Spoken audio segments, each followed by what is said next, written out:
Yeah. Propel Fitness Water with Gatorade electrolytes.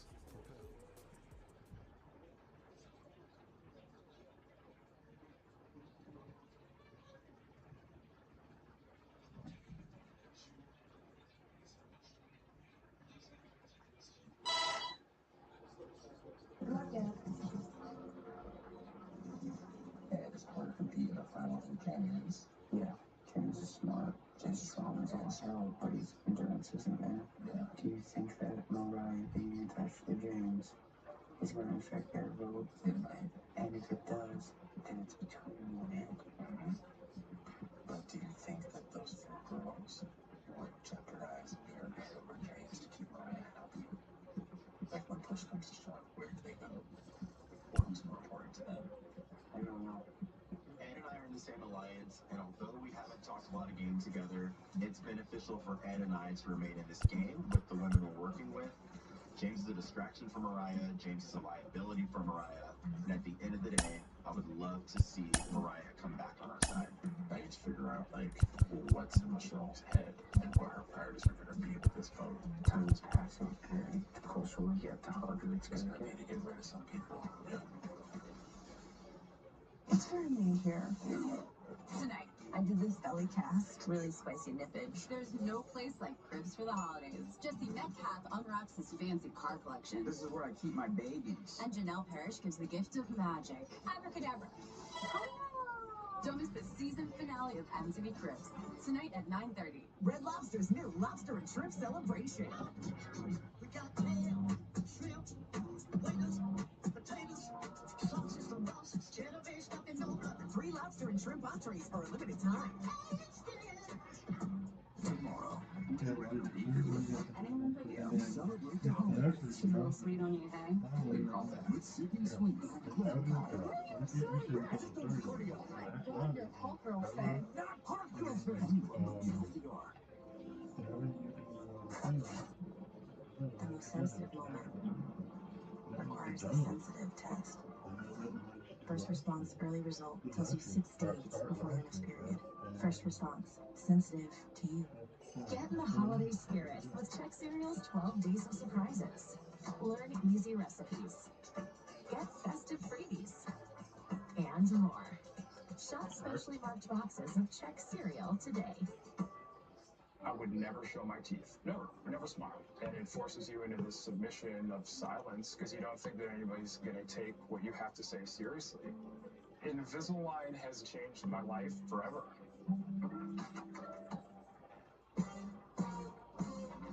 Dive into the world of Win Reality. Experience unlimited at-bats from more than 600 pitchers. Training that simulates all game situations and head-to-head action with family and friends. Master your timing, pitch recognition, and hitting mechanics with expert coaching. Let's see the clock. So when your moment comes, you'll be ready. Reality. Baseball unforgettable.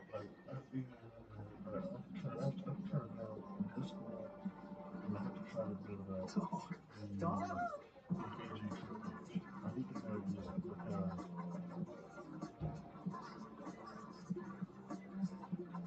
Every mutual customized my car insurance and I saved hundreds. With the money I saved, I started a dog walking business. I was a bit nervous at first, but then I figured, it's just walking, right?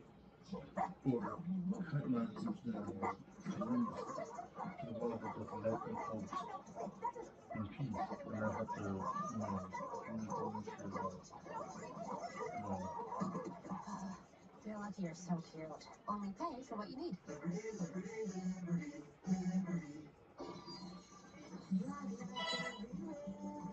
Revolution.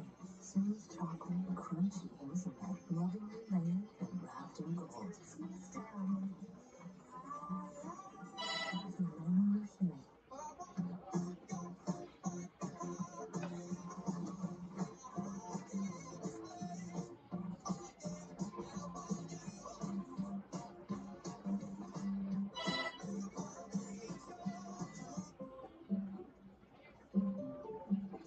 Can a handyman fix my leaky faucet? How much does it cost to have my HVAC checked? How did I know I had a message? Home questions don't have to keep you up at night. Get peace of mind at Time. We'll connect you with local pros for any home project, from a small fix to a big remodel. See transparent prices, read verified reviews, and book with just a tap. Time, the easy way to care for your home. This Christmas Eve, spend the holidays watching grubby apples, stack of dolls. Get naughty! I might have to do that. He's fall off my movie marathon. 24 hours, all Have day that be Sunday. different and the coolers, use air coolers, no. Coming into the game, I thought I had the American Alliance. We just decided to be loyal from day one. So learning that this vote was actually just 7-1, it gives me motivation to start investigating if anyone else in my alliance doesn't have my back the way I thought they did.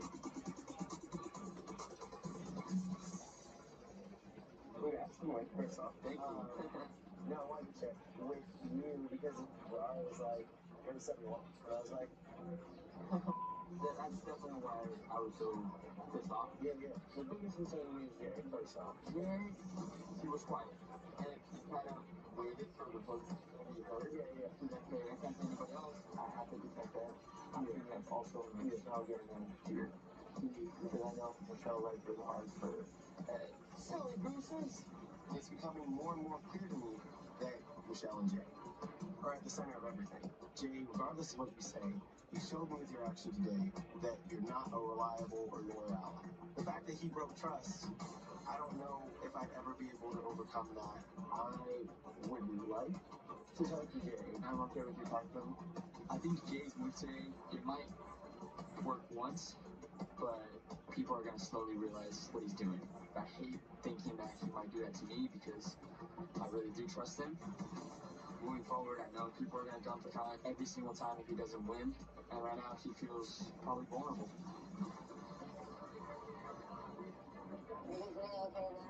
I'm good. Good. Just getting that tough celebration. You know, the American Alliance. I'm not fast. It's difficult, isn't it? The hospital, I think, is 100% going to be me. Yes, I've got a great social game. Yes, I'm a great contender. But the girls are not even going to consider Corey, so give me an edge unless I go and get an American passport and come back. Yeah.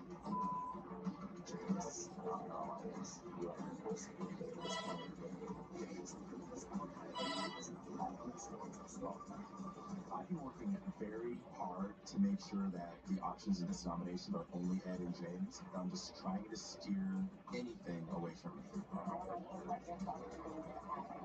Corey is a good friend to me. He's a great Alliance member. So I'm kind of teeter-tottering right now between Ed and James. Ed is definitely really lovable, but we don't just need another number. We need another voice.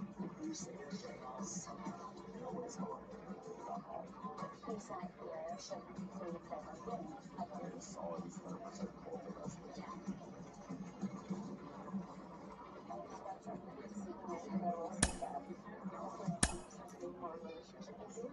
And then Corey also takes his role to manipulate people who are alliances. It's hard trying to figure out where Mariah stands. She's obviously in love with James right now, so she's protecting James, then protecting Zaza, who's James' number, which means if you're protecting James and Zaza, like, how are you actually having your alliances back? Live from the north side of Chicago, Wrigley Field, two of the best teams in the game square off. It's the San Francisco Giants and the Chicago Cubs.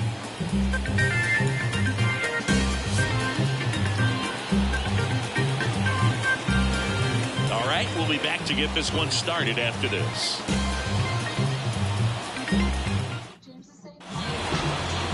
Just about set to go now.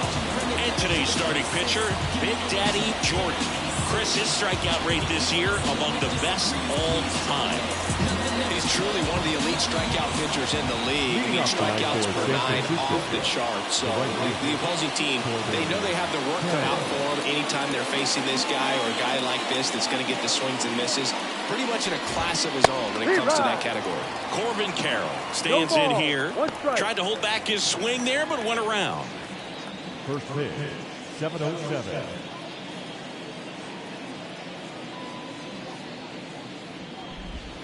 And it's 1-1.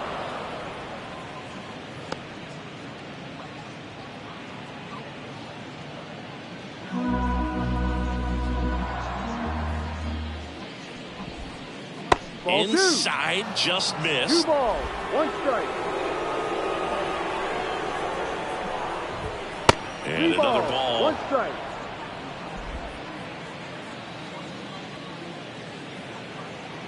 The 3-1. Fouled off. He was late.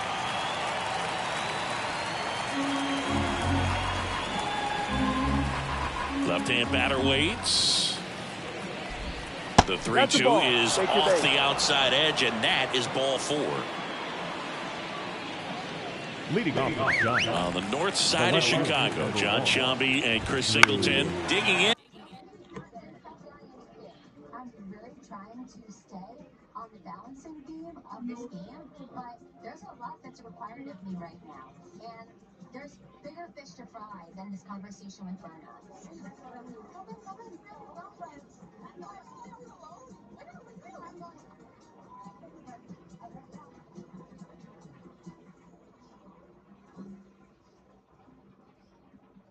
This January, Tuesdays are too good. This is Love and Hip Hop. You know it's gonna be some too scandalous. This is caught me at unfaithful. Too nice.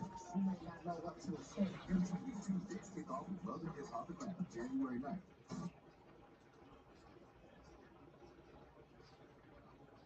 And it's the speedy outfielder, Drew Jones. Carroll gets his lead at first with nobody out. There goes the runner. Pitch is low. Throw to second. Great jump. Well, he's batting leadoff, and he's acting like a traditional leadoff hitter. Gets on base to start the game, then puts himself on second with a nice stolen bag. I think that sets the tone for the offense for sure.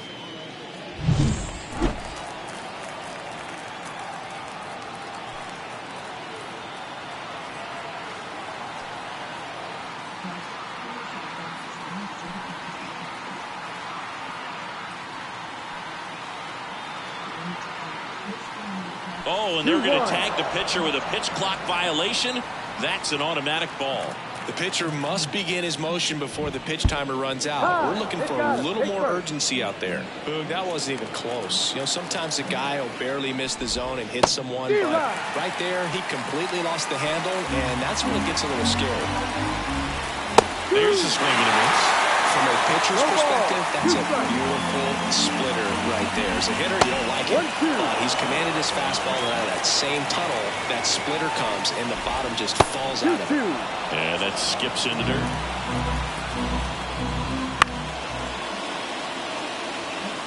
Well, he knows they don't want to give him anything to hit, but when you've got opportunities to drive in, and he gets movement.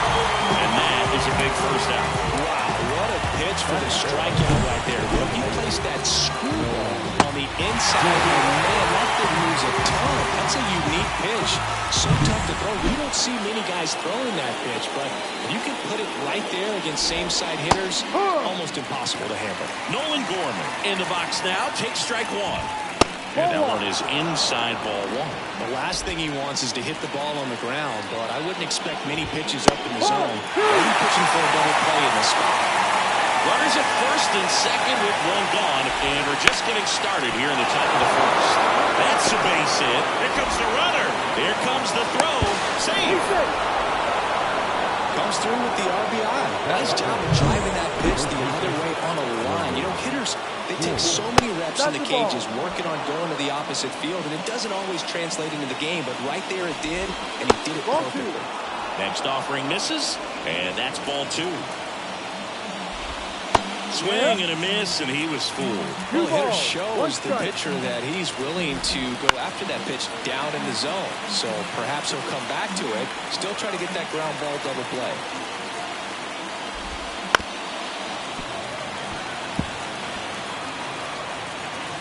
Traffic on the bases with 1 already in here in game 1 of this 3-game set.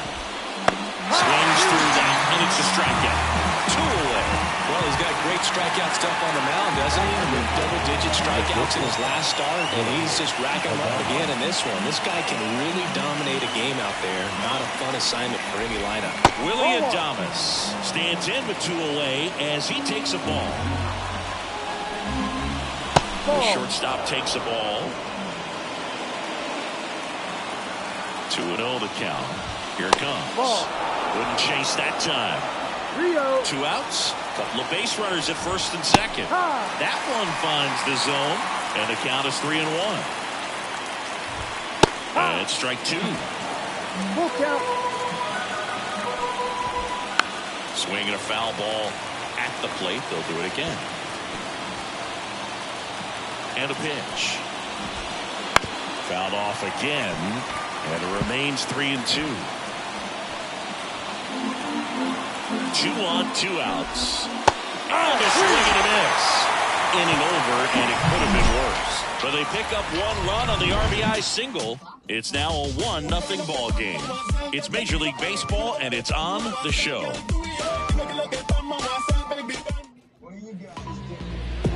Back here at Wrigley Field, today's starting pitcher, Tanner Houck.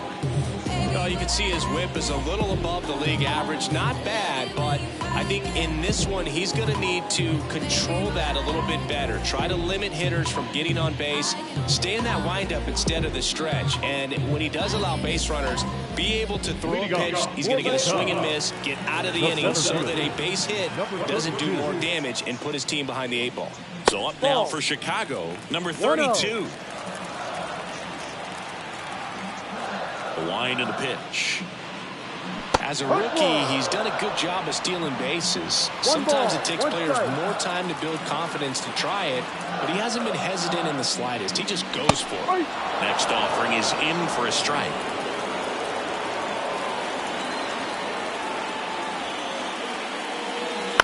Out to short. Adames. And safe. He busted it down the line for that infield single. And that keeps his hitting streak going. He's making this look way easier than it is, Boog. Setting the record is hard enough, but to keep upping it every day like he is, I don't really know what to say anymore.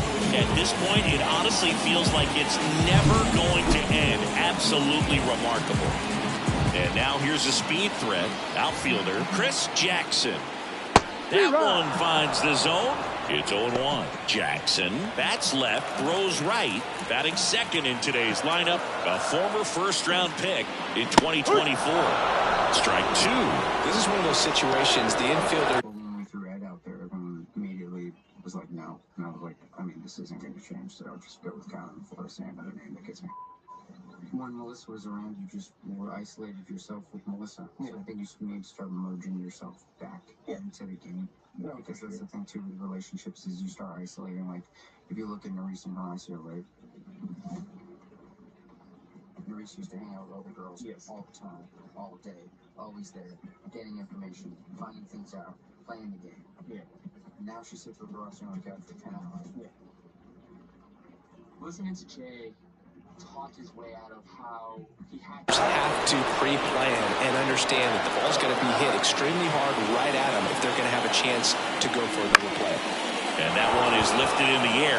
Carroll moving under it, nabs it, and there's one down.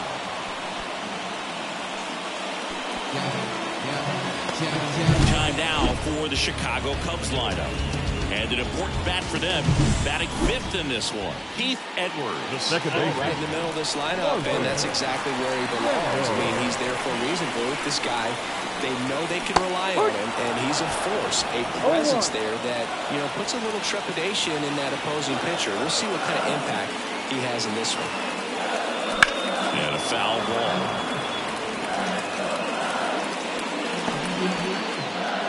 Man at first, one away.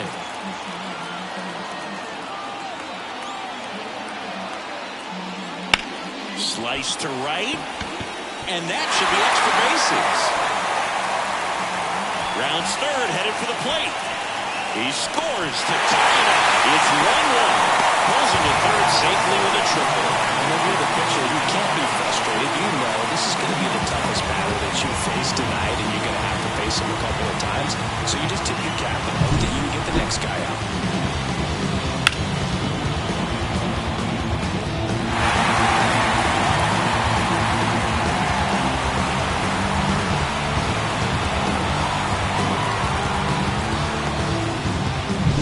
Runner at third with one gone.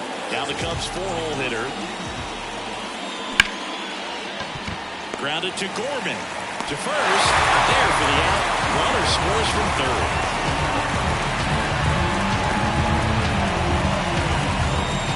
Keith Edwards now at the plate. He's a guy, Chris, whose highlights include some of the best throws from the outfield that you will ever see. Definitely one of the best arms of the sport. Swinging a foul over the screen and back out of play.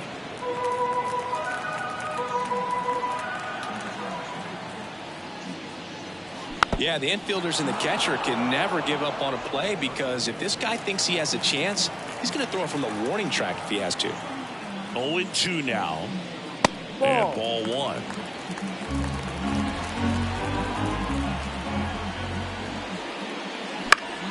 Foul ball still, a 1-2 count.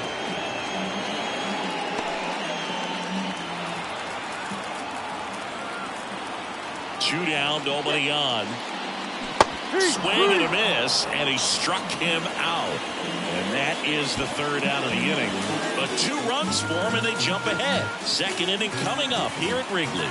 It's the Cubs 2 and the Giants 1.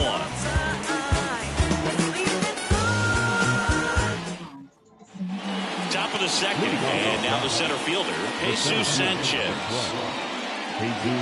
Well, after scoring runs, this is where you're looking for that shutdown inning. Get that hot team back in there to swing the bats. That one finds the zone. Going to walk.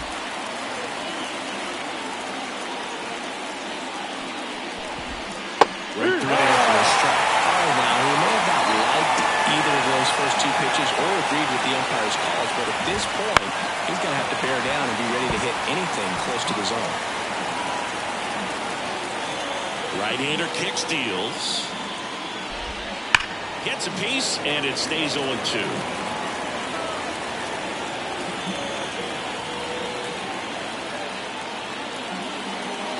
Why to kick the pitch. That's down and in. It's a good take.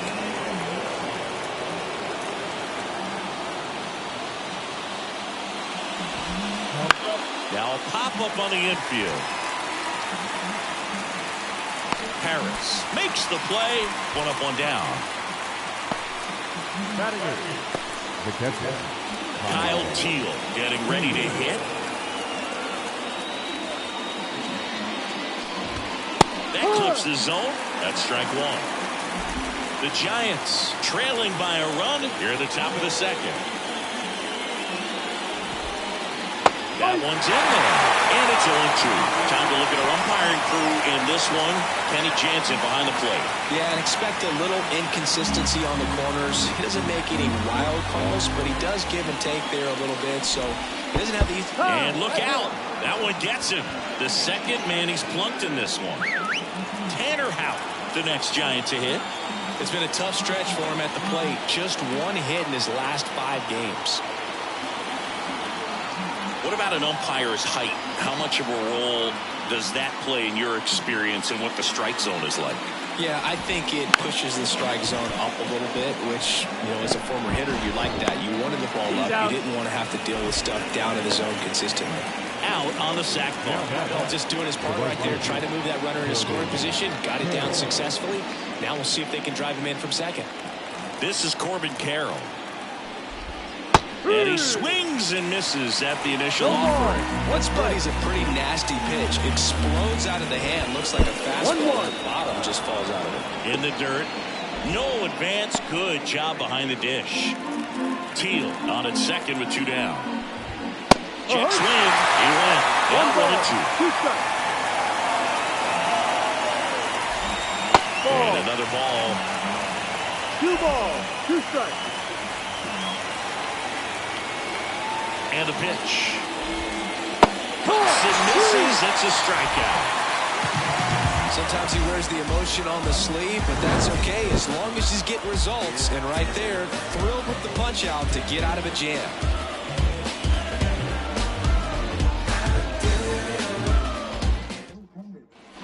We head to the bottom of the second. Stepping in the long ball threat, Taylor Paris. Out, back to work. And that one fouled off.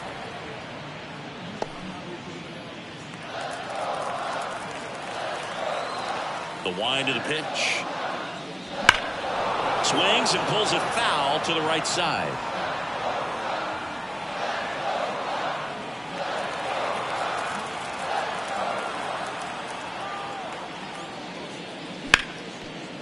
Grounded to Gorman. Throws to first in time. Leadoff man retired here in the second.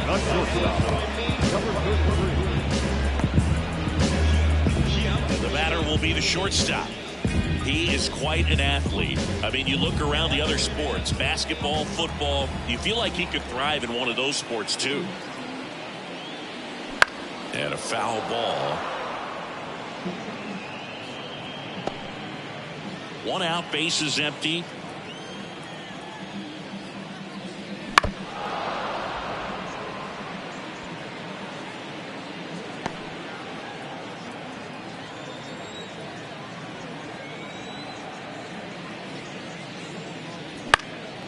That one lifted to left, under it.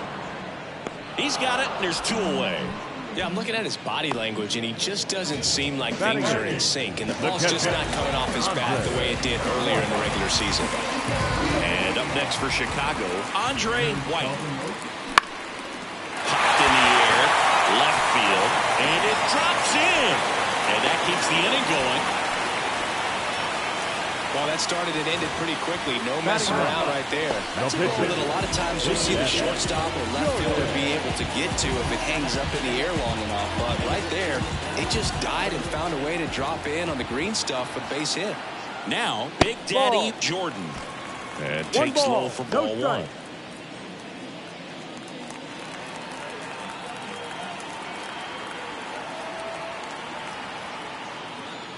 He was late there, strike one. 1 ball, 1 strike.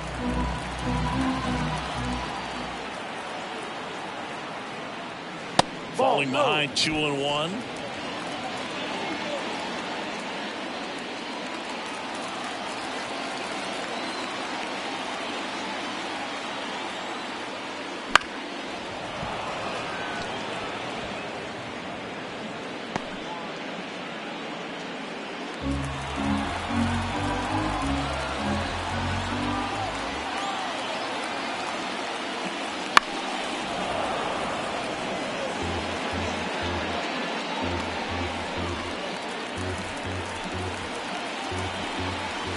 And a pitch. Caught and missed. Struck him out. That's the inning. One left. On to the third inning. And digging in for San Francisco, Drew Jones. And the right-hander back to work. Bounced up the middle. Randall on the run. Sends it over to first. Leadoff hitter gone in the third. Here's Alex Bregman. Up and in, and that's ball one.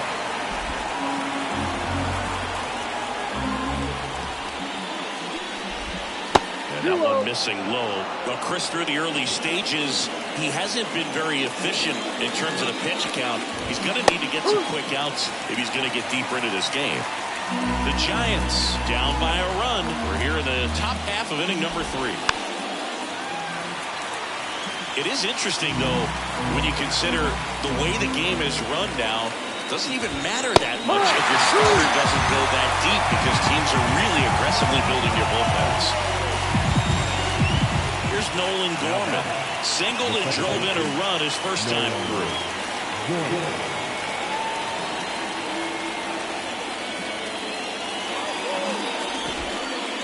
And that's in the dirt.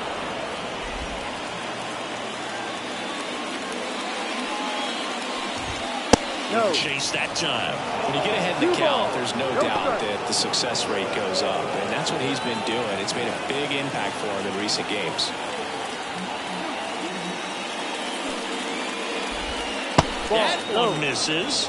3 balls, no strikes. No strikes. The right-hander gives up the 2-out walk. You know, I think he's okay with that outcome. It wasn't an intentional walk, but he wasn't exactly trying to attack the zone either. Now a snap throw down to third.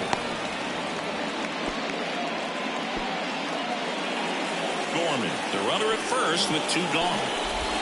Next pitch downstairs, 2-0. Inside corner, and that's called a strike. Now this is in the air down the line. Edwards under this one.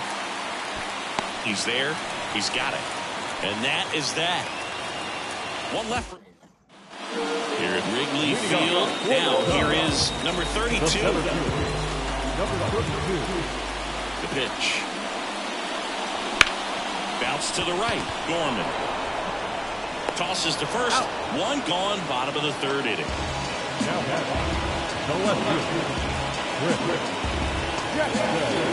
Chris Jackson, the next Cub to hit.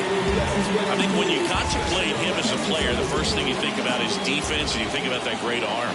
I also think about the speed. If he can get on, that's going to give him one more thing for that pitcher to think about. That's a base hit. So a man aboard now with 1 away. Didn't take long to get a result for that at bat. Showed willingness to drive that pitch the opposite way.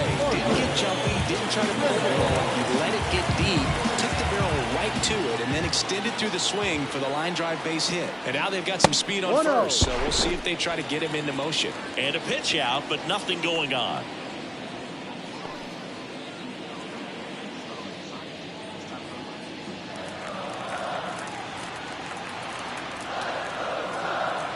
The pitch. And a foul ball.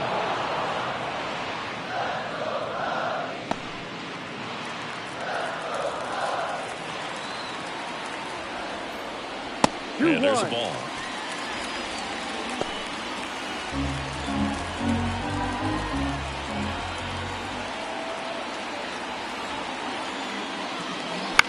On the ground, a second, might be 2.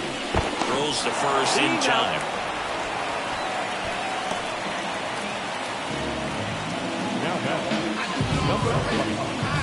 So now it's the Cubs hitter in the 4-hole. Grounded out his first time.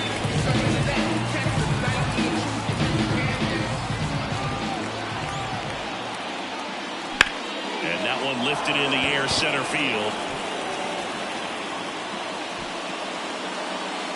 Gorman makes the play, and it's out number 3. So no runs here on a base hit, no errors, and 1 left. On to inning number 4. It's the Cubs 2 and the Giants 1. Back here at the friendly confines. And now the shortstop, Willie Adames. As he turns on the rubber, and with that good live arm delivers. Adames goes 6'1", 215 pounds, and he was born in the Dominican Republic. Here comes the 0-1. On the ground to third. Slings it across, and 1 gone in the 4th as they get the leadoff man. Well, he's doing a nice job of keeping the ball out of the air. Lets the defense work behind him with another ground ball. Good execution. Here's the center fielder, Jesus Sanchez.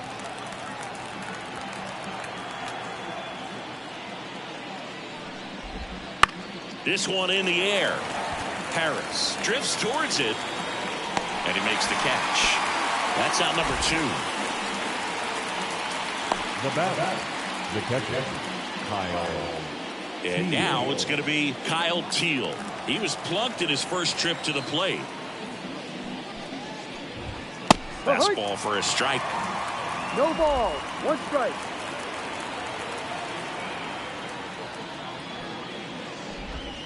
And now it's even up. 1-1. 2 down, nobody on. Top half of inning number 4. That one missed.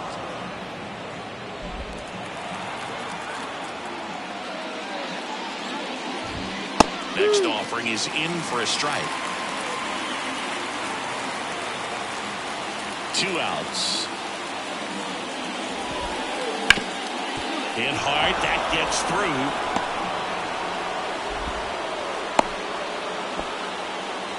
Showed some really nice patience in that at bat. Worked himself into a good count. Couldn't get any air under it, but he smoked that ball back up the middle. Timing was just perfect. Got great wood on it, and there's just no chance for the infielders with how hard he hit it. Now a chance for Tanner Houck.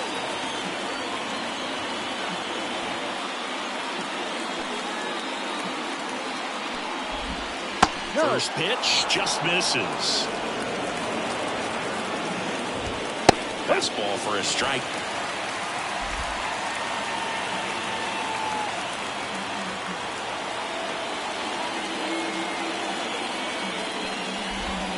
Swing and a miss. Gonna count 1-2.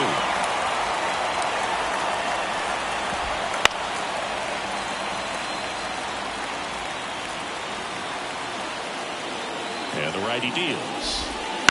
Hit on the ground to the right side. They take the force out number 3. So the Giants leave 1, and our score remains 2-1. Funk up the place. We're just trying to dance, yo. Turn up the bass. We about to go. And welcome back to the ballpark. John Chambi and Chris Singleton with you. And leading off the bottom of the 4th, Heath Edwards. And he deals. Swing and a tapper that rolls foul.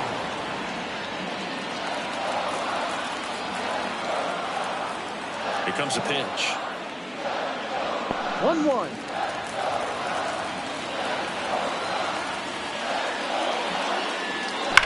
Rips that one to right. Can't get there, and now maybe extra bases. He was all over that one. He obviously put a very nice swing on that pitch and really drove it towards the gap. I'm pretty surprised he only ended up on first right there. It's kind of hard to say if there was some hesitation or if they just decided to play it safe. Taylor Harris, the next Cub to hit. 0 for 1 so far. Off the plate, and that is ball 1. No strike.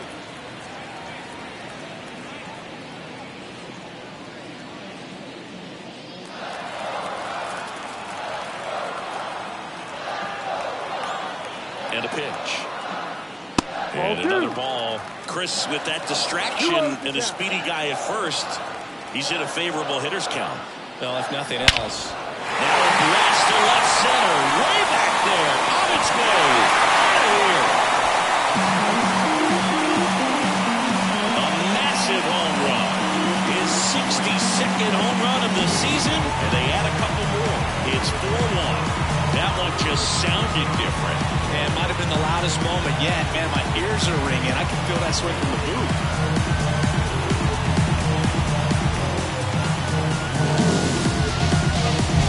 At 2-0 count, a hitter is on high alert. This is what you live for, to be in the driver's seat here. He got a pitch that he could handle, and he hit that pitch really hard. Nice home run.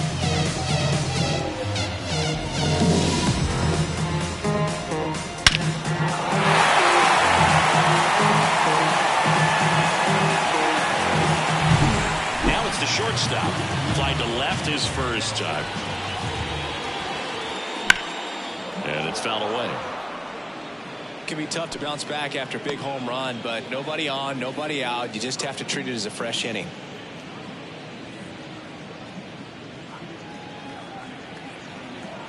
And the right-hander deals. 1-1.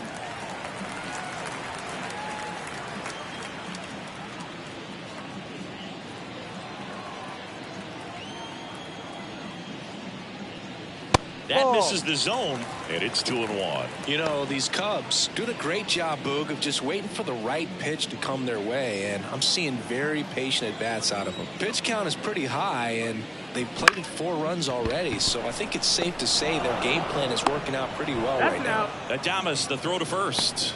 1 out in the bottom of the 4th. Andre White, the next Cub to hit. And he swings and misses, and it's 0-1. So they forced the starter to put in a lot of work, and they've been able to get to him for some runs. And hopefully that bullpen phone is working today.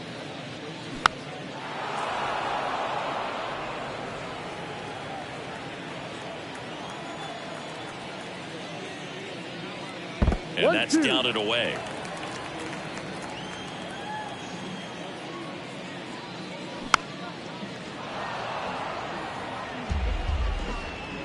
Base is empty, one away. We're here in the bottom of the fourth. Goes down looking. The pitcher, Big Daddy Jordan, the next cup to hit.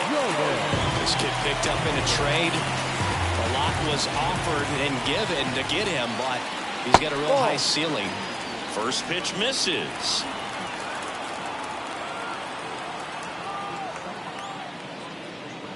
Wouldn't chase that time.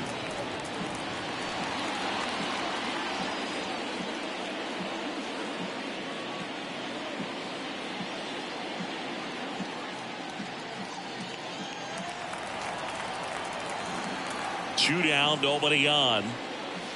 Gets the call. Now 2-1. Man, this guy's got a great feel for his breaking ball today.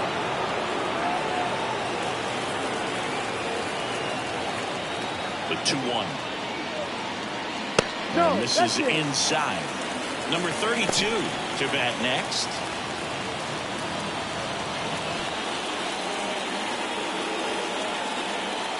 And the 3-1. He swings and fouls one off.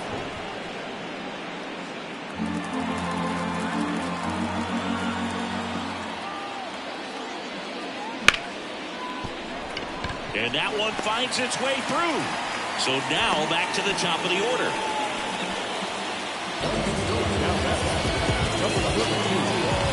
Back to the leadoff spot in the Cubs lineup.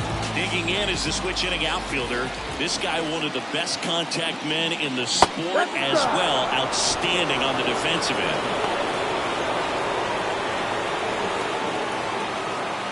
Jordan off of first with 2 away.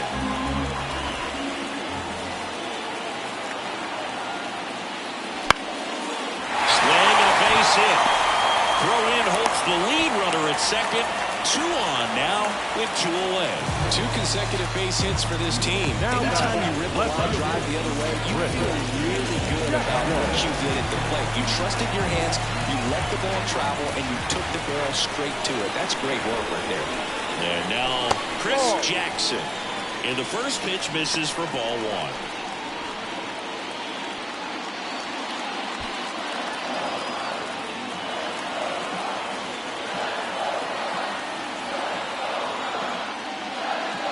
That's downstairs and outside. Well, the good thing so far is that he hasn't issued any free passes. Unfortunately, they're making pretty good contact. So not getting the swings and misses and making that defense work behind him.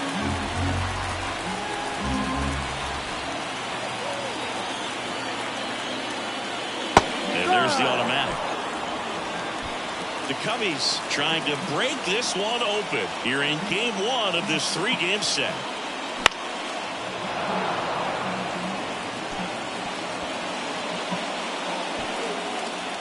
I need all of you to go back to the house, get geared up. We're going to a challenge right now. This is pure chaos. In the middle of the night. Is this a dream right now? Am I actually sleeping? Oh.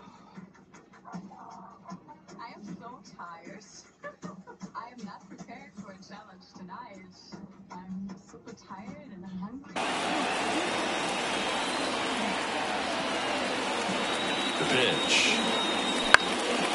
Hot shot to first base, and he snags it to end the inning. Cubs had 2 on this homer. It's now a 4-1 ball game.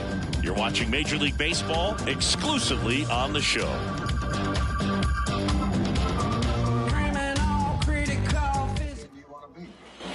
And we're back. Now it's the right fielder, Corbin Carroll.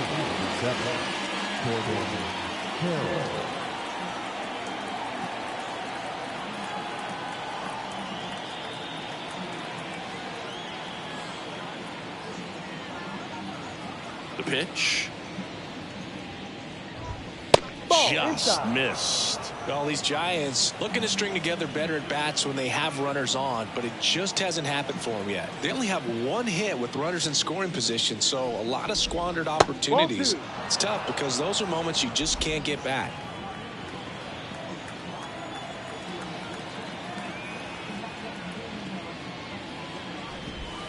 Misses outside, and it's 3-0.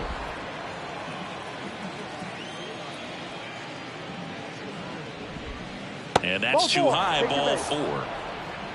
Definitely lost the handle during that sequence. 4 pitches for the walk, and that last one didn't even threaten the zone. The catcher might want to go to him. Jones in now, takes ball 1 off the plate.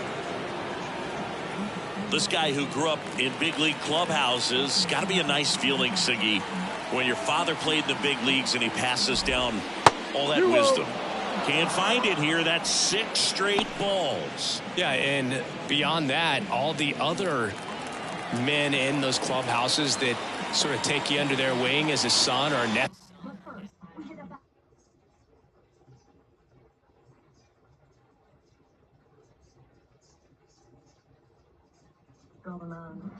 Then, actor and TV personality And show you some of the tricks of the trade. It's just invaluable, that type of experience. Righty delivers. And another ball. Runner at first with no outs here. That one finds the zone. 3 balls and a strike. Out to center. Makes the grab.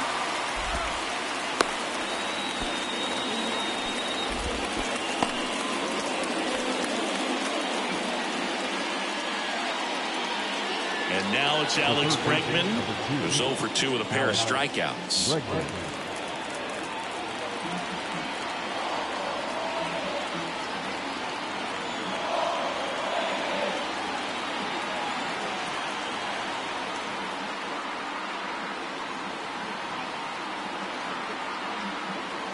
The pitch timer expired before he started his windup, so that's a ball. That must be incredibly frustrating for the pitcher, but this is all about creating more action and speeding up the game, and it's working.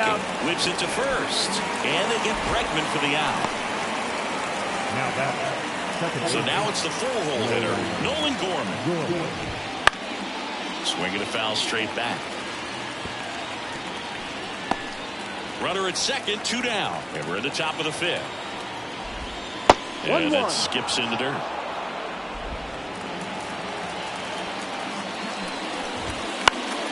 The 1-1 is fouled off.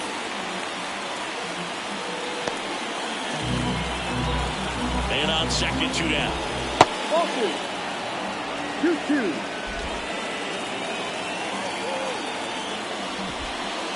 Spoils that one, and it remains 2-2. Man at second. Spoils the 2-strike pitch, and he'll see another. Well, he's desperately looking for that swing and miss. He's going to have to just change speeds a little bit, try to move it around, create just a little bit of illusion at the end. Whips it across, and that is that. 1 left for San Francisco, and this is still a 4-1 ball game.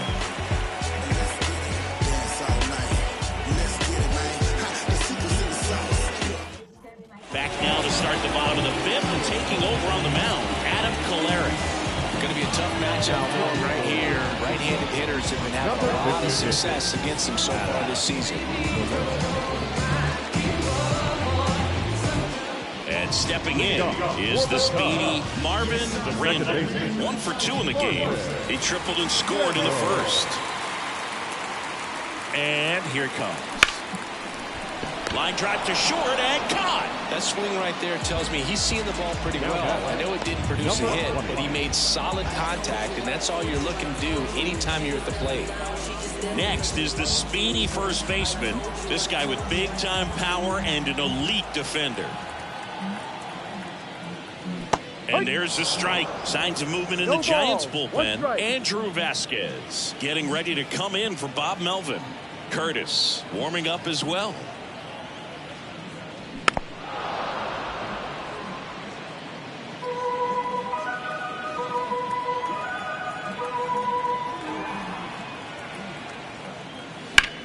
It's off his shoulder, eats him up.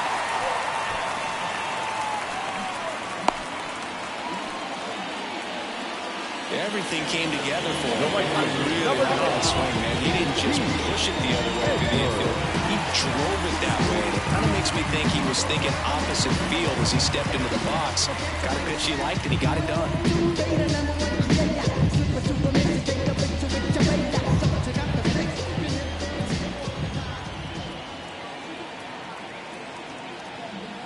And that one fouled off.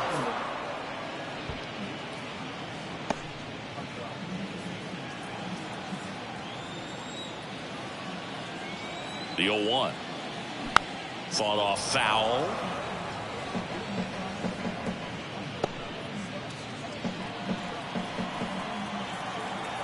Step off throw to first. And he's back in easily. Base runner with a one-way lead right there. All he's trying to do is get a look at the pitcher's move. Had no intent of stealing on that pitch. Foul ball still 0-2. Well, this is a good time to step out of the box, take a deep breath, reset. A couple of change-ups. Probably won't see another one here. Kicks and fires. A little bit low. Excellent arm action on that two-strike changeup. Just missed. Man, he wanted that call. Runner takes off. Pitch is low. Saved at second, and he easily steals the bag. One out and a runner at second. Last half of inning number 5.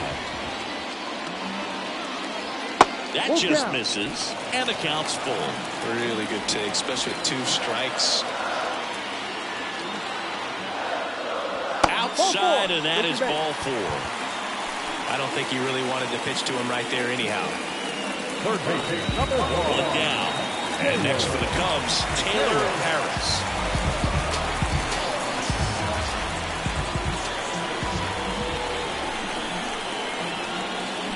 Foul ball there.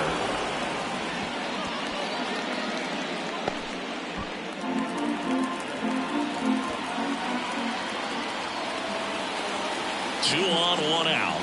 That's the ball.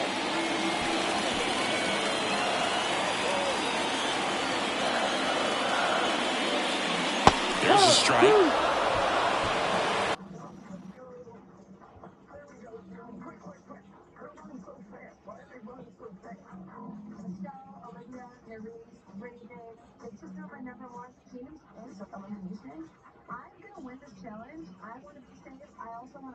One ball, 2 strikes.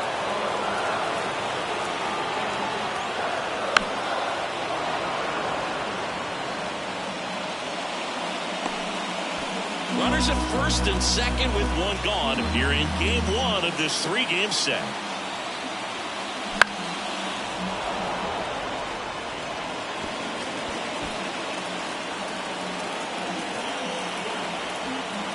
At the belt and fires. Runners on the move. Go to third. Save. Double steal. When a guy's got that kind of lead at second base, somebody's got to call a timeout. Pitcher's got to step off. The catcher's got to ask the ump for time or something. You can't let him get out that far. When you don't have a good throw behind the plate, he's going to still third almost standing up. That's a really good job of being aggressive by the base runner. And a pitch. And that one's a little bit low. Full count now. Well, he's so good about trying to drive the ball to the opposite field gap in these situations. If he takes that approach, he could. Calling for the intentional walk, and that loads up the bases. And the force play is now in order. One out, bases loaded. Here's the shortstop at the plate. And Boone, I'd say he's due.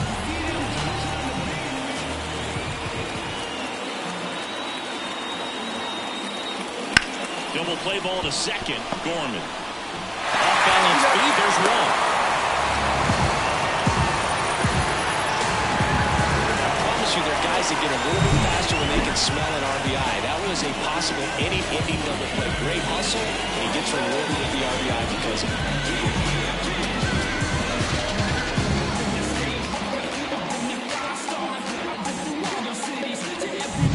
Now the Cubs catcher, Andre White, 1 for 2. Snap throw to first, and he's back in on a dive.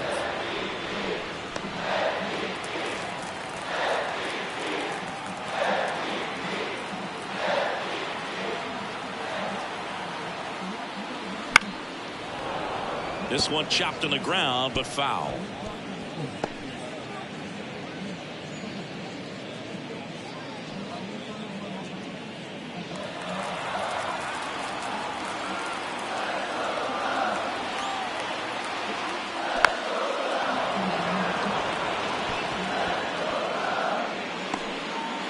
Corners are occupied with 2 down.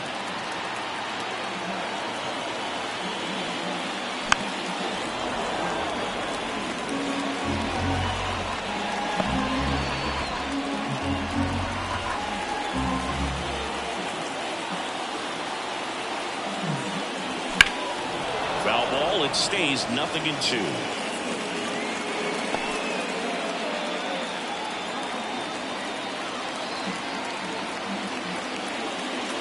And ball 1.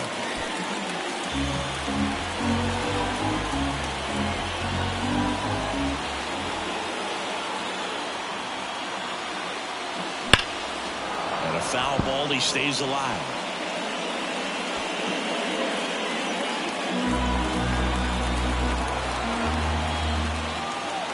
Lefty out of the stretch. Runners at first and third. And a swing and a miss. And that's that. 2 men left stranded, but they do push across 1. We're through 5. It's the Cubs 5 and the Giants 1.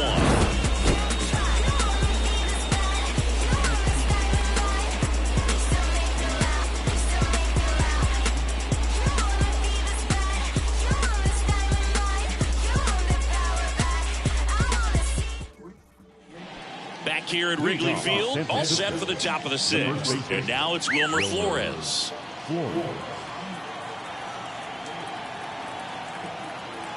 The wind of the pitch. And a foul ball.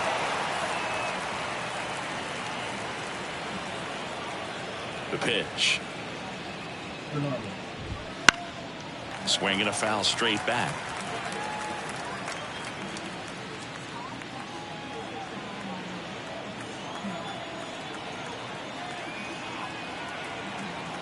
And the 0-2. Ball 1 there.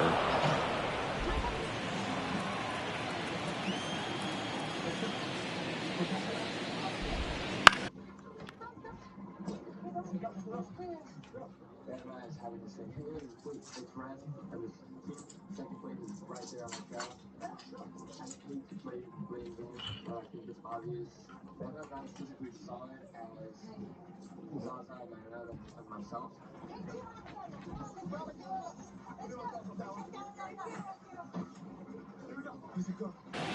High fly ball, right field, under it. 1 away. Willie Adames stands in. There's a strike.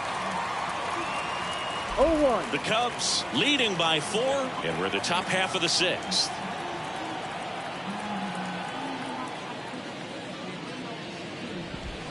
And that's in the dirt.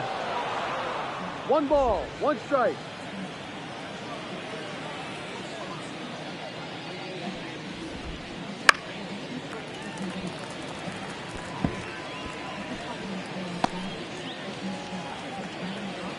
Right-hander kicks, deals.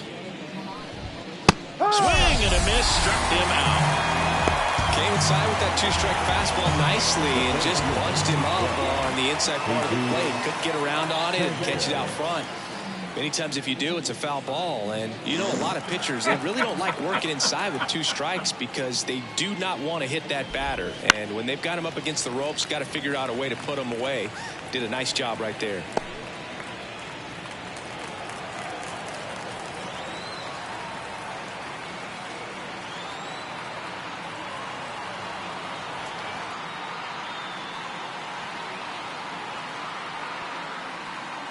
Two outs. Late swing, foul to the left.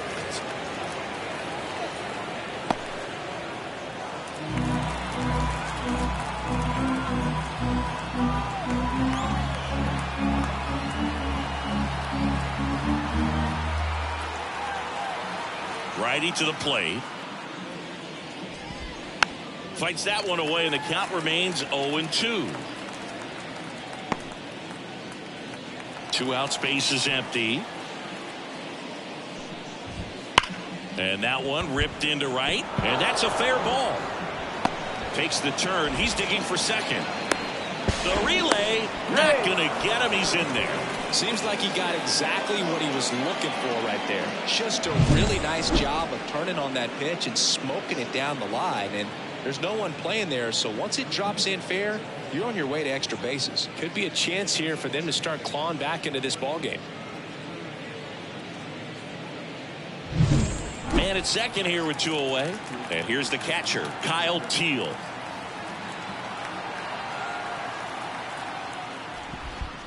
(1-0) In the dirt, and no movement on the bases. It's ball 1.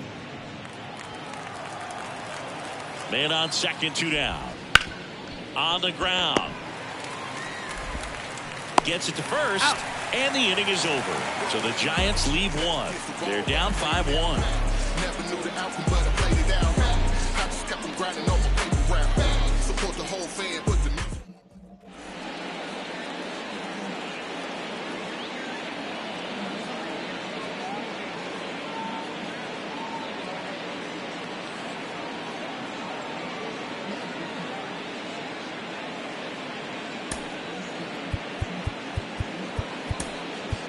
Back now as it'll be a pinch hitter to lead off.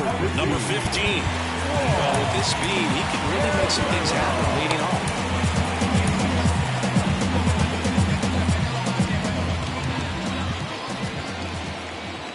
Kolarek back to work. And first offering is fouled off. You know, these Cubs, simply put, are producing a lot of quality swings. They've been lining the ball all over the ballpark, and unfortunately, sometimes it's right into a glove. But still, they've hit 9 line drives so far, and that's something they should feel very good about.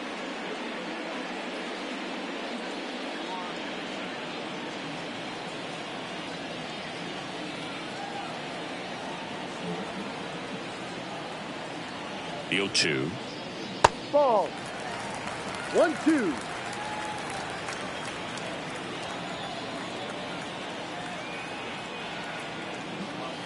Got him swinging. He chased the changeup, and that's 1 out as they get the leadoff hitter in the 6th. Definitely made him chase a little bit out of the zone right there. I don't think that's a strike if he takes it. Pretty textbook pitching. Get ahead in the count, get the guy in the box on his heels, and then force him to chase your pitch where he doesn't have much of a chance to do any damage. Now it's going to be number 32. That one the other way. That's a hit. So they get a man aboard with a 1-out single.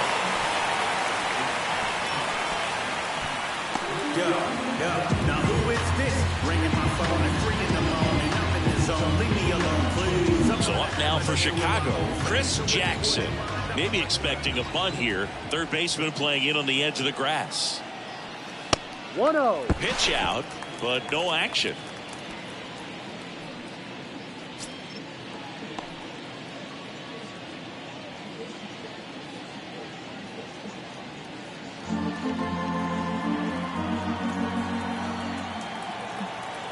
Left-hand hitter waits. Ball. Just missed. No, he's really working him away this at bat. Sometimes take a little bit off velocity. Try to get a rollover, something on the ground. Stay away from that big hole on the right side of the infield. 2-0. Line, and that's a base hit. They get it in quickly. So first and second now, 1 out. Hitting is really easy for some guys. One thing that I can see already, his bat stays in the zone on plane for an extended period of time. And guys like that, they have a high contact rate and they have more barrels because of that bat being on plane. And even when you don't get it great, it's still hit hard enough to dunk something in like that in front of the center fielder. Runners at first and second with 1 gone here in the bottom of the 6th. And that drops in for a strike. 1-1.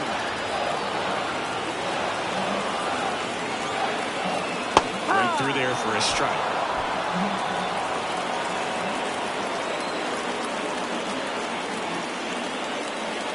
Got him swinging. couldn't hit the fastball at the knees. And Chris, that's a way to neutralize his speed by keeping him on base. And the defense breathes a sigh of relief because he puts pressure on everyone if he can put the ball in play. But that's how you do it. Keep him off balance, get him out of there, and deal with the next guy.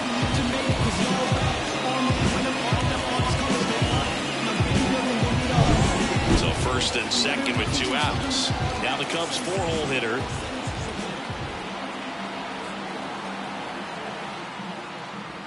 Missed with a changeup. 1-0.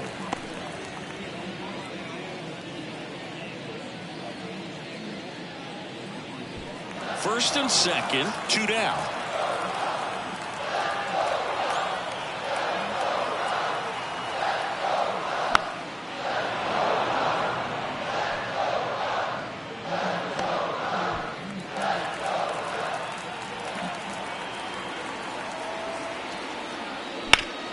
And he grounds one back up the middle. And he can't hang on. No throw, and they don't get the out. 2 outs, bases loaded. And up next for Chicago, Heath Edwards. First pitch swinging. No ball. 1 strike.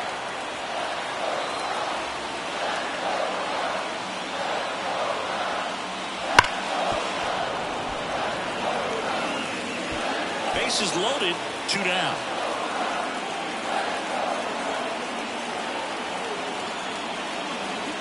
Outside.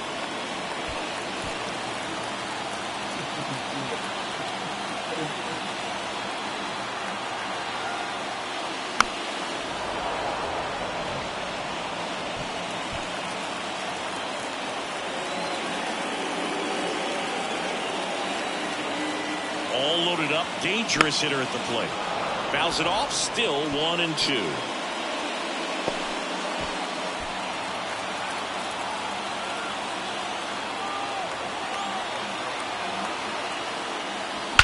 That one ripped right center field. And it one-hops the wall. Around third. He scores. They clear the bases. And they're pulling away up by 7 now. Well, he wasn't afraid to hit with 2 strikes. I think he choked up a little bit, maybe spread out, but he got the job done right there.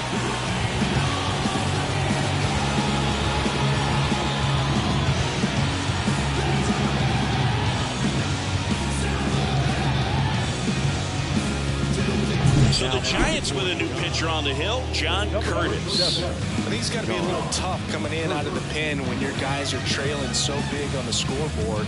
Just doesn't have the same intensity to it, but he's got to find a way because these batters count the same for his stats, obviously, regardless of the score. Doesn't matter now. Taylor Harris. He had a big swing back in the 4th, a 2-run homer, and that helped them get the lead. And what a swing it was, Boo. Poetry in motion. And those are the type that you hardly feel when you connect with the baseball. Just so smooth, a great feeling off the bat. And a foul ball.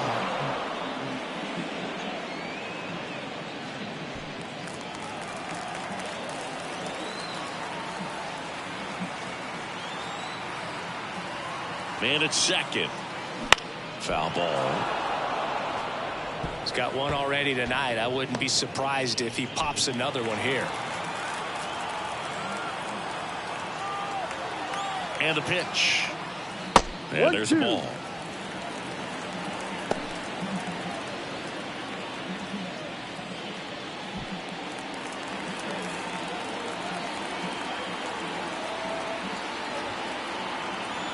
The pitch.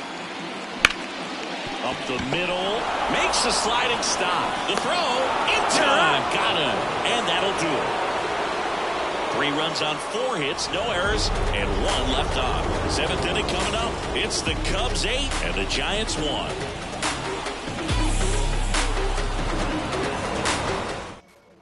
Back now top 7. And they'll go the pinch hitter to lead it off. Gio Urshela. He's got a little pop in his bat, Boo. Don't sleep on him. He's hit some home runs in the past.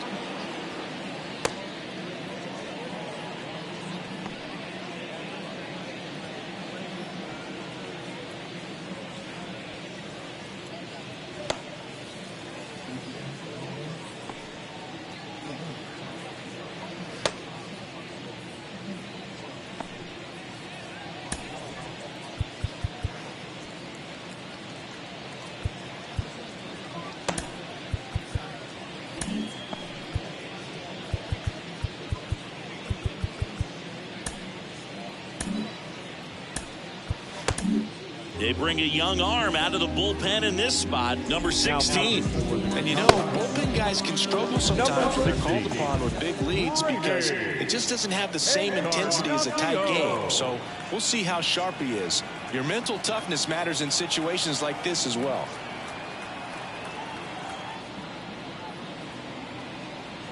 Oh, and they're going to tag the pitcher with a pitch clock violation. That's an automatic ball.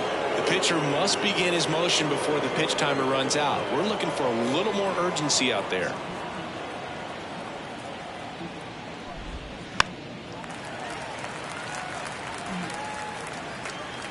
One now.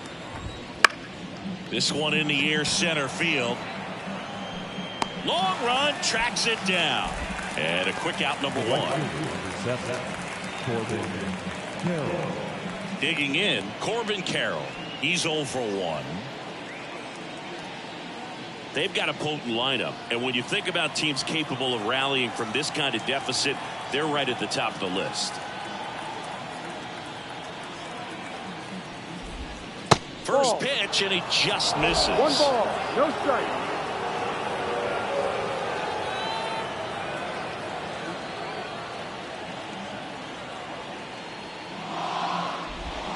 And a good eye there.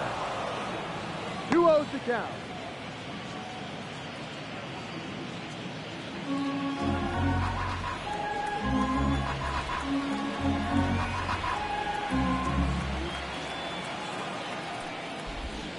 Misses with the 2-0, and he's fired 3 straight outside the strike zone.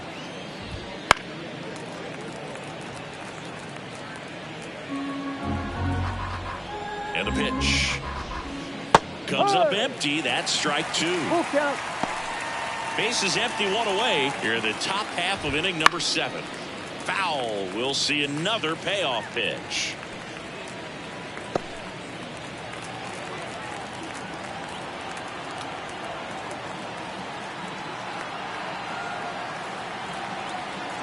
One down, base is empty. Gets a piece and stays alive.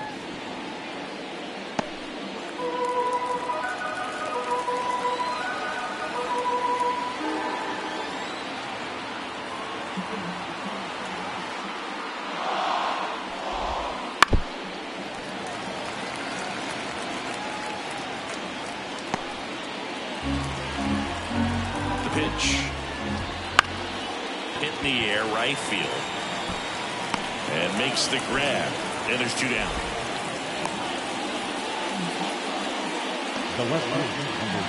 And up next for the Giants, Drew Jones.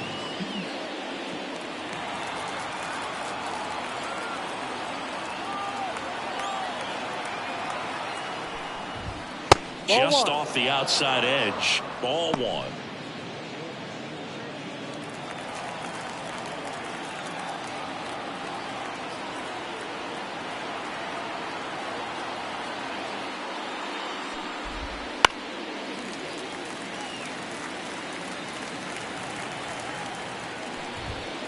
Just off the inside edge.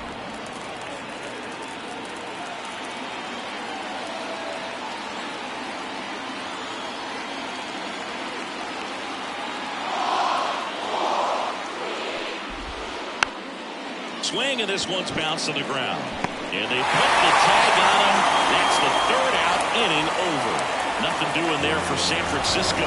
It's still an 8-1 ball game.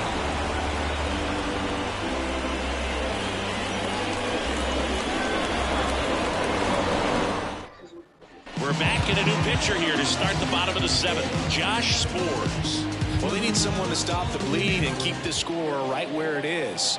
Seems like a tough task today with the way this lineup is swinging it. And a pitch. Sborz. In his 4th year, he features a slider, a 4-seamer, and occasionally mixes in the slurve. Movement in the bullpen. Andrew Vasquez getting ready to go. Slice down the right side.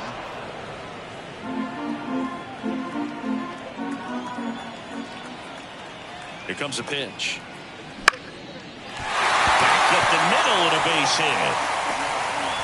And the leadoff man aboard. He needed that one. It's been a tough stretch at the plate lately. Pretty good spot. And inside. That's a perfect example of keeping your...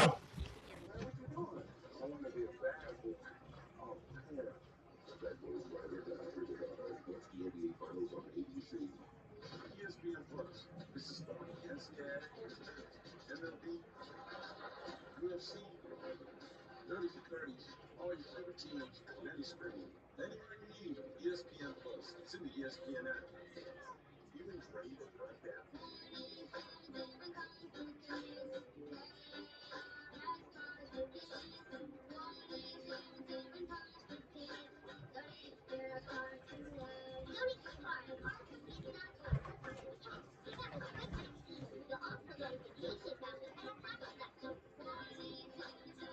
Hands inside the ball, tight to the body. The ability to take that back up the middle shows his approach is to use the entire field. White, the batter now, as he swings and misses for strike one. Swing and a miss, and it's 0-2. That front door slider is such a devastating pitch. You don't want to get beat by the inside fastball, so you cheat a little bit, and then by the time it gets there, it's out of the swing plane. That's down and in. A slider missed. Move to first. And he's back safely.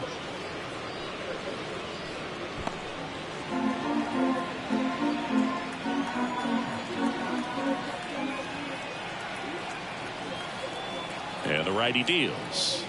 Wouldn't chase that time.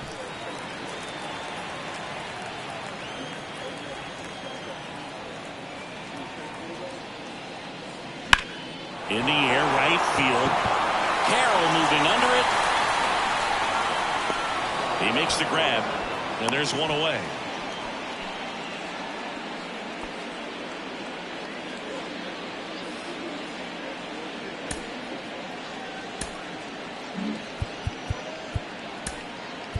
So now pinch hitter for the Cubs, Tommy Troy. The pro pitcher, he can swing it a little bit, though. In the dirt, but kept close. Well done behind the dish.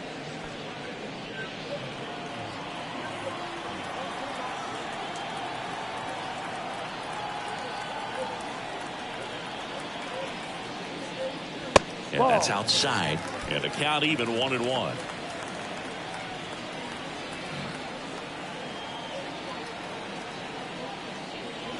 Swing and a miss. No, that's that slurve right there. He threw it extremely well. He talked about just a ton of breaks. So tough to get that barrel to. Swing and a miss. Got him to go up the ladder for the K. With that kind of velocity, an elevated fastball, even if it's still in the strike zone, can be tough for hitters to get on top of. Now it's the switch hitting outfielder.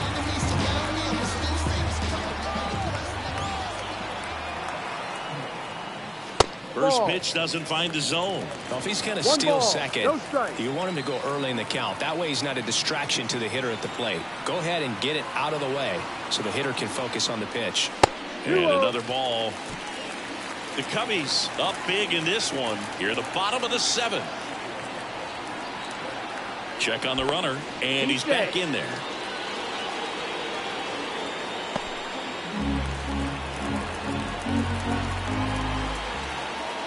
Two outs. Swing and a grounder foul, first base side.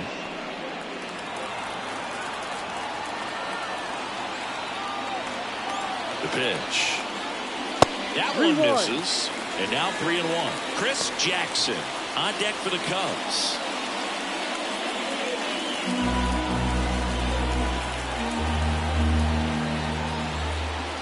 The pitch. Foul back our way, and that's out of play. 3-2, 2 out, runner on first. A lot of movement in the infield. Hitter's got to stay focused on the pitch. Sets him down on strikes. Throws him with a backdoor slider. Cubs lead one, and it remains an 8-1 game.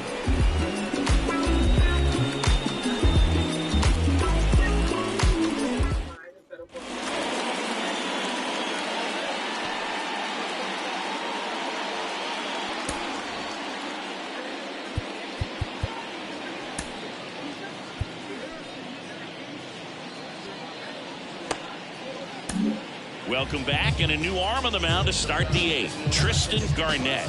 And he's got a nice lead to work with, so he should come in throwing strikes, attacking these hitters. The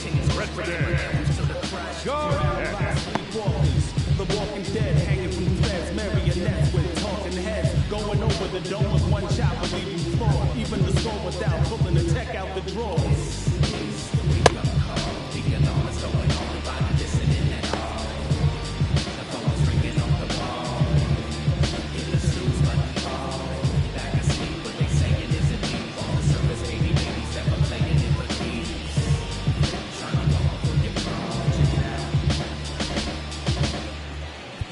Now it's Alex Bregman.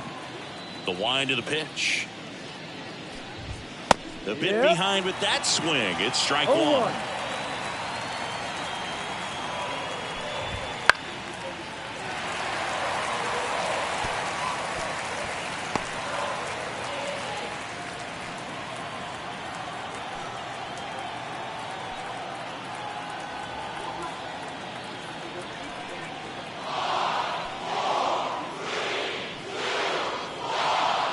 The pitch timer expired before he started his windup, so that's a ball.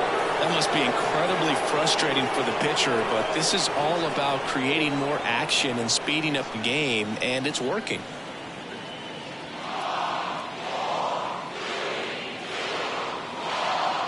Oh, and they're going to tag the pitcher with a pitch clock violation.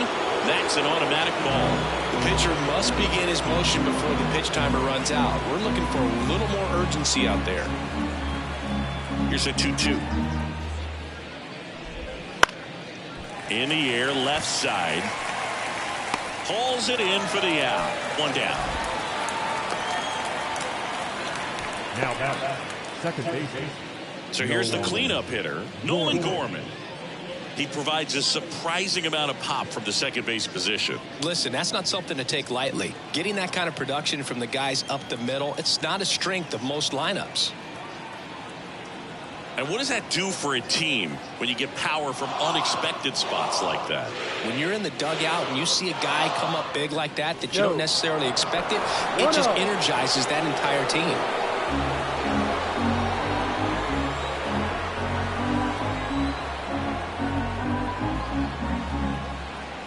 And now the lefty. Swing and a pop-up in foul ground. Makes the grab for the second out. Now batting, the first baseman, Wilmer Flores. 2 outs, base is empty. Wilmer Flores digs in now. 0 for 3 with 2 flyouts and a strikeout.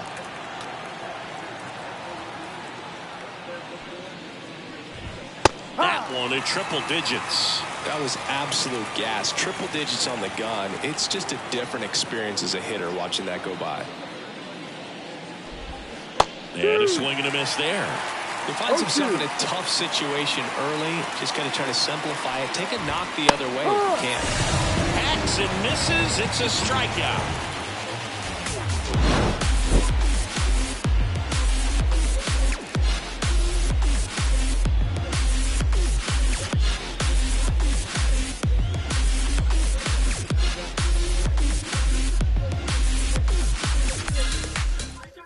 Back now, new pitcher on the mound as we roll into the bottom of the 8th, Andrew Vasquez.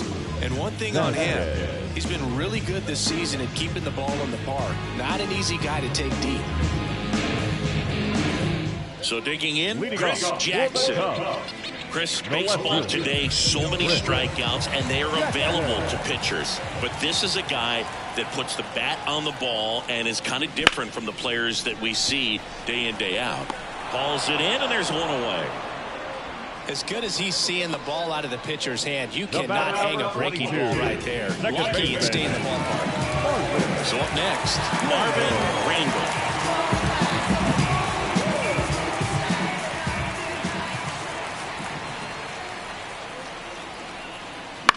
To the right side, and it finds its way through for a hit. Went up there looking to be aggressive and got something he could handle. Just a simple ground ball the other way, but had eyes on it, man. Sometimes that's all you need to do. Just let the ball travel, put the ball in play, and just hope it finds a hole. So a man aboard, and now the first baseman, and immediately pumps in a strike to the left-handed hitter.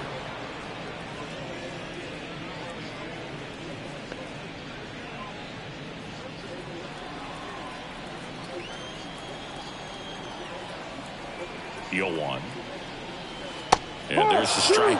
Action in the pen down there. Tyler Kinley, the hard-throwing righty, is up and loosening.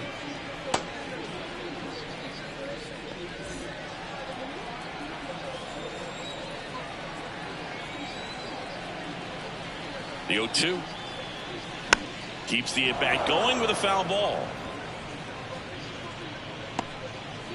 The Cubs up big in this one. Here, the bottom half of the 8th inning.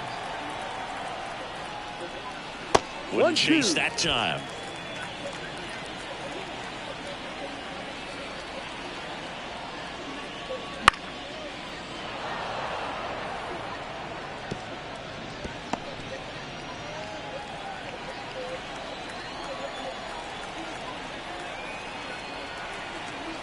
And here it comes. Fights that one away. Still 1-2.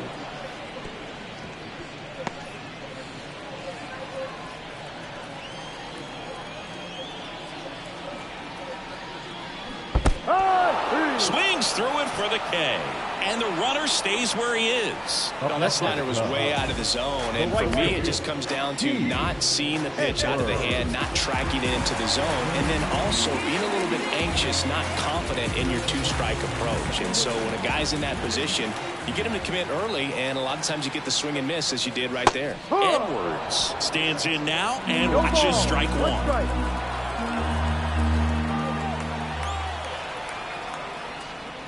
Right through there for a strike. And a bat like this is almost over as it begins. In this situation, you have no idea what the next pitch is going to be. You just got to hope that you can make contact. And he deals. Gets under it and pops it up. Pulls it down and he makes the catch. And that's the inning. So one hit is all they get. We go to the 9th. And now the shortstop, Willie Adames. High fly ball down the left field line. Jackson should have this one. Brings it in. And there's one down.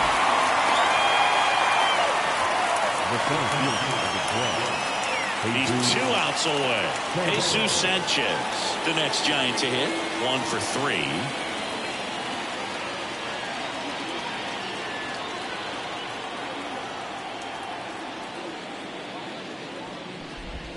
Strike one. He's someone you'll notice that attacks hitters with that high velocity slider. It is definitely not going to be mistaken for a slurve.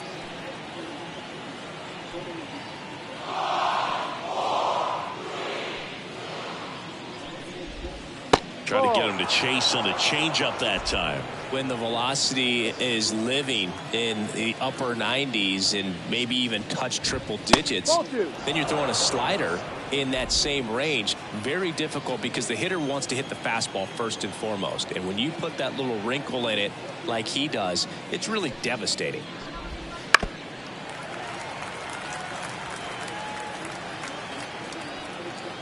One down, base is empty.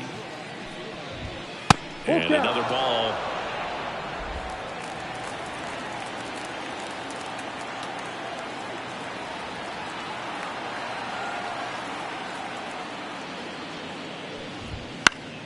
Foul ball, and it remains a full count. Kicks and deals. On the ground, out to short. Now only one out remaining. Talk about being able to dial up the velocity. That first baseman over there might need a little pad inside that first baseman's mitt. Now at the plate, Kyle Teal.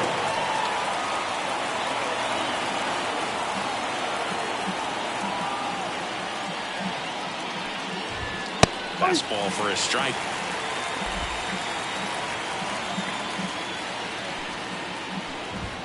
Now 1-1. 2 down, nobody on. Here at the top of the 9th.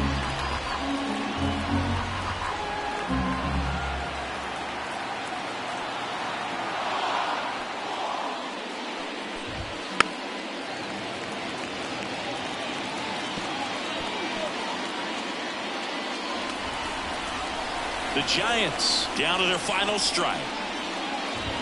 Got him. And that'll do it. Well, they win the opener at home. First game of the 3-game series, and there's just such a good feeling when you're in your own ballpark, you're sleeping in your own bed, you're eating your clubhouse manager's food, everything's right in your world, and they played like it today. And this one finishes with a final of 8-1. The Cubs go home a winner. For Chris Singleton and our entire outstanding crew here at MLB The Show, I'm John Schaumburg. Thanks for joining us.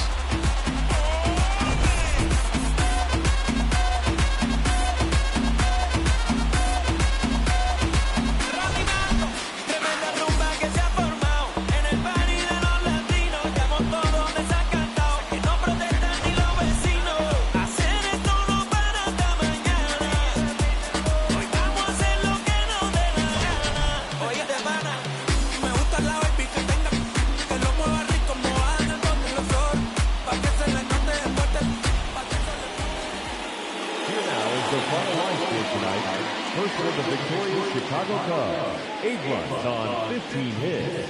No errors. They left 9 runners on base. For the Giants, 1 run on 3 hits. No errors. They left 7 runners on base. Time of the ball game, 3 hours and 10 minutes. Tonight's paid attendance at Wrigley Field, 41,649. As always, we thank you for your support of Chicago.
The friendly confines, Wrigley Field. We've got Major League Baseball on a Tuesday night.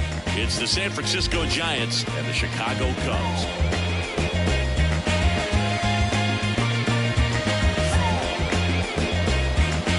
First pitch coming your way next.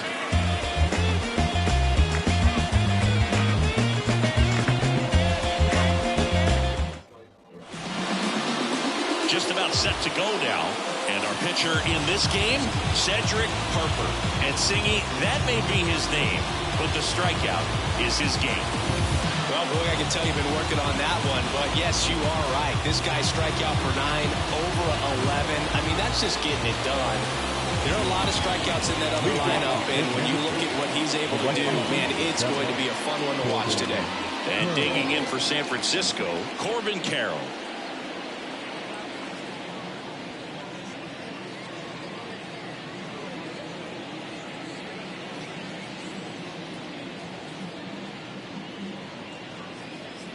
The pitch timer expired before he started his windup, so that's a ball. That must be incredibly frustrating for the pitcher, but this is all about creating more action and speeding up the game, and it's working. Not even close there. And we're underway from Wrigley Field. That's to third. Gets to him with a slide. Gathers and throws. It's there, and that's a great play. Take a look at the lineup. This has been a good, productive lineup so far this year, currently ranking among the better teams in terms of total hits and runs per game. Well, you know, this lineup sees it as very important to put the ball in play, Boog. I mean, this is an age where strikeouts are up so high and players are swinging and missing, going for the fences. But if you can increase that contact rate, you can be a dangerous club. You get more runners on base, and then all of a sudden, when that big swing comes through, you're plating more runs. So we'll see if this pitcher can get some soft contact, let the defense work behind her. Oh, and they're going to tag the pitcher with a pitch clock violation. That's an automatic ball. The pitcher must begin his motion before the pitch timer runs out. We're looking for a little more urgency out there.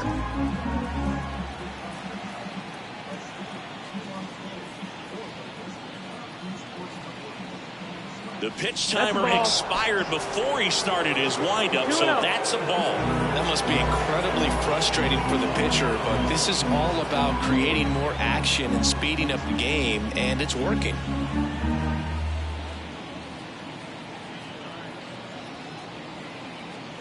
Oh, and they're going to tag the pitcher with a pitch clock violation. That's an automatic ball. The pitcher must begin his motion before the pitch timer runs out. We're looking for a little more urgency out there. That catches the outside corner. 3-1. That pitch started in and ended up on the outside edge. Just changing planes and very difficult, especially for a left-handed hitter to track.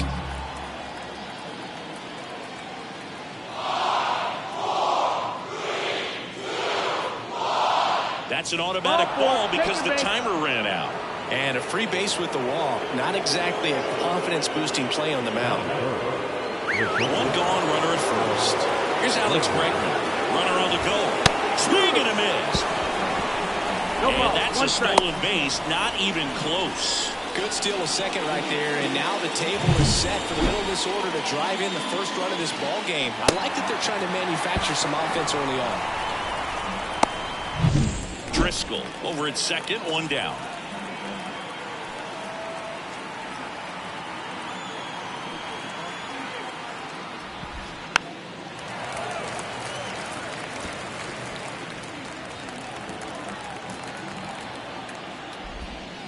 Swings through that one. It's a strikeout. Got a pitch to hit right there with 2 strikes, but just couldn't get a piece. Tell you what, that screwball is so unique and it's so rare. Now this is through for a base hit. Fires it to the plate. And he's out. Up, down, and that ends the inning. Well, it's pretty difficult to throw a base runner out at the plate with 2 outs and a base hit to the outfield, but an excellent job of coming up with it, getting rid of it quickly, and throwing on the money. That is great technique from start to finish. Nice job, Dean. Back here at the friendly confines. And getting the start, Giovanni Moran. Well, it hasn't been a great year so far in terms of ERA, but he's had some decent games, and there have been some flashes of greatness, if you will. We'll see today if he's able to get ahead of hitters and perhaps get some swings and misses. Put him. Dives, but he kicks off his glove. Not in time. He's safe. Tack one more game onto his hitting streak. Every day, this guy just keeps making his record harder and harder to reach. I still can't believe what he's doing. Yeah, neither can I. It's like he's playing on beginner mode out there. Chris Jackson, the next Cub to hit.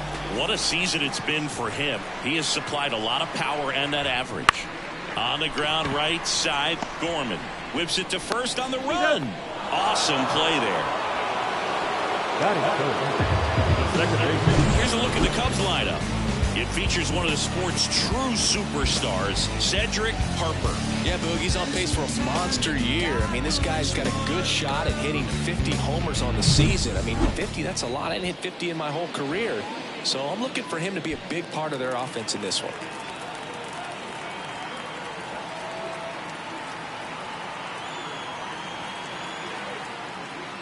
Marvin Randall in the box with one away as he takes ball 1.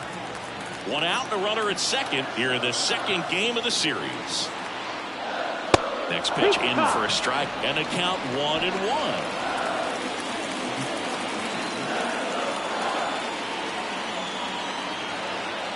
Runner takes off. Swing and a miss. Throw to third. That wasn't close. Well, this game, you got to take what the other team is giving you. And right there, they were giving him a steal at third base. Didn't check his lead. Catcher doesn't throw very well, so you got to take that back, get your team that much closer to scoring a run.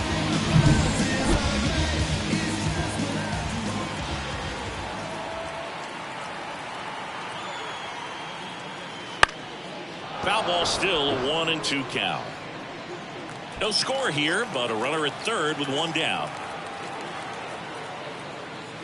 Swings and misses, and there are two down. Certainly a strikeout situation right there. The infield playing back, and this pitcher has to step up and get the swing and miss. Really nice job of attacking the hitter at the plate. Pretty good two-out at bat coming up now.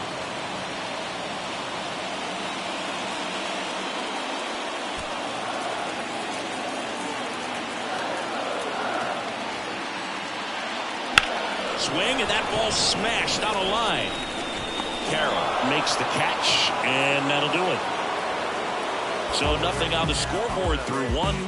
We're back on the show from Wrigley in a few.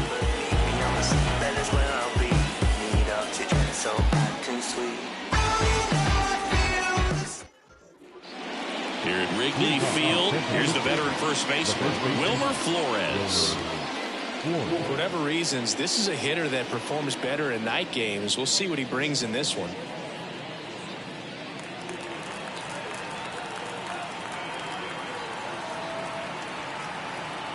Harper back to work. Out front with the swing, and that is strike one. The 0-1 is outside, and it's a ball and a strike. Ooh, one of our favorites, Jerry Hillsdale, umpiring behind home plate in this one. Pretty much by the book with his strike zone. And because he's so by the book, you'll sometimes see pitchers questioning him. They'll make a good pitch on the edge of the zone, want the strike, and not get the call. But most of the time, Jerry gets it right. He's a good one. The throw to first, and quickly one away in the second. Gio Urshela stands in now, looks at that one inside. 1-0. And that's outside.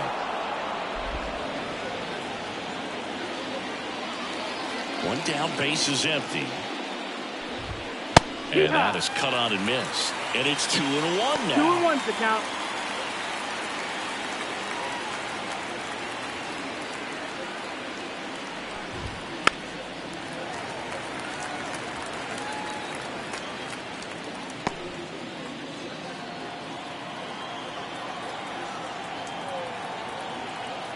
Why to kick the pitch. Inside, almost got him. Second inning here, no score.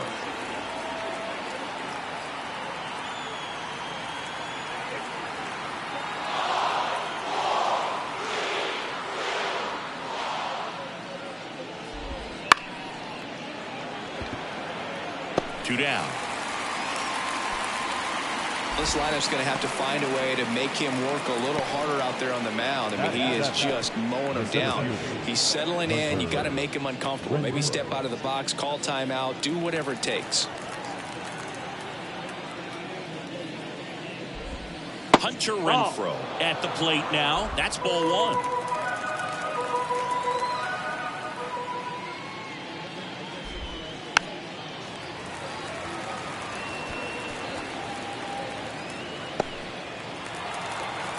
And a pitch.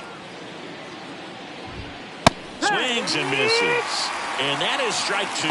This guy's sink has so much drop in it. It's almost like a split finger fastball. Instead of just weak contact and balls on the ground, he gets swings and misses. No, that's out. Just missing there. The count now 2-2. Stays alive. 2 out, space is empty.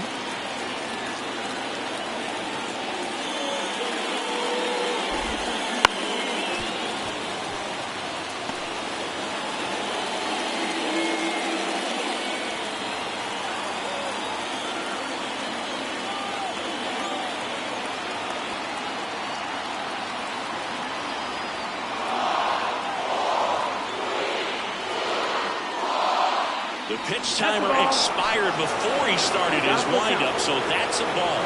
That must be incredibly frustrating for the pitcher, but this is all about creating more action and speeding up the game, and it's working.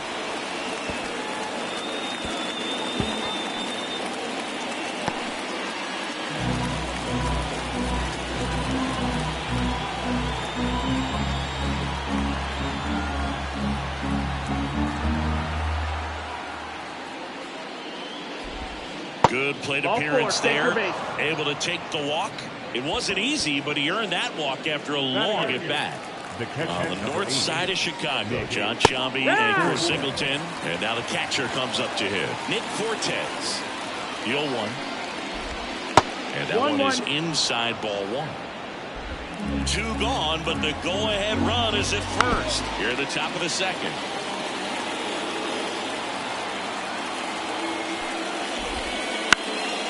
And a pop-up, right side, foul territory. He's got it, and that is that. One left for San Francisco. We'll go to the bottom. So up now for Chicago, Heath Edwards. The right field, The wind of the pitch. Gets him to chase after that one. Wow, no fair right there. I mean, that slider didn't move to the very last moment. Incredibly difficult to pick that up. Just going to have to tip your cap on that hit. Dunks one into left. And aboard on the leadoff single. Hooked around that pitch on the outside, but he was still able to screw it up pretty nicely. And that takes quick, strong wrist to pull that off. And now a chance to maybe get creative on offense with good speed on first. And now it's switch hitting third baseman Taylor Harris. Went deep in the ball game last night. Out to short, but it's through for a hit. Throw back in quickly. First and second now with nobody out.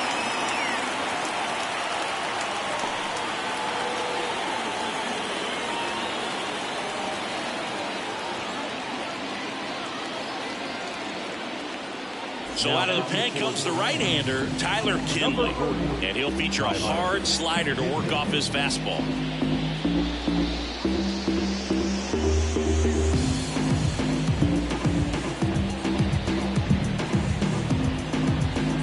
And the batter will be the shortstop. So RBI spot, but Chris, this is a guy that is not really swinging the bat all that well here. In this situation, you have a real good opportunity to get swings and misses and record a strikeout. I think you attack him in this spot.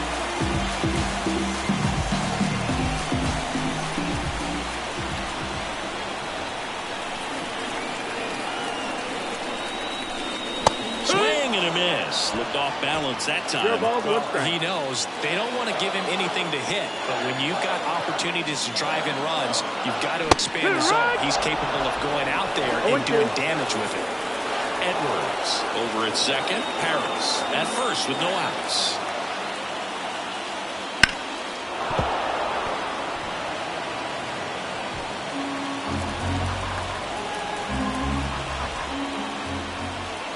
Pickoff throw, and he dives back in safely. Yeah, Boog, if you're that base runner at second base, you want to be quiet out there. Not bouncing around, not distracting your teammate, the hitter. Double steal in the dirt. No throw, double steal. They're both safe. And the runners will move up.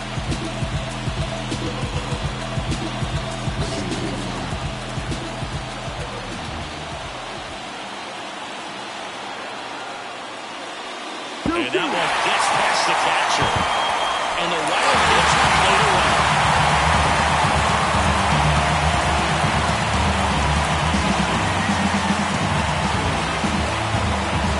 One on, nobody out. A run in, bottom half of inning number 2.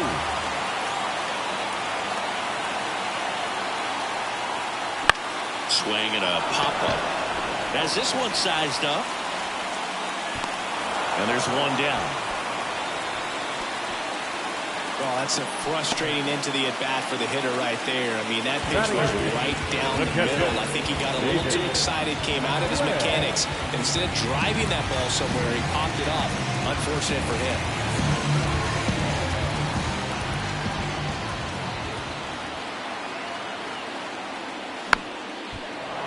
Little chopper rolls foul.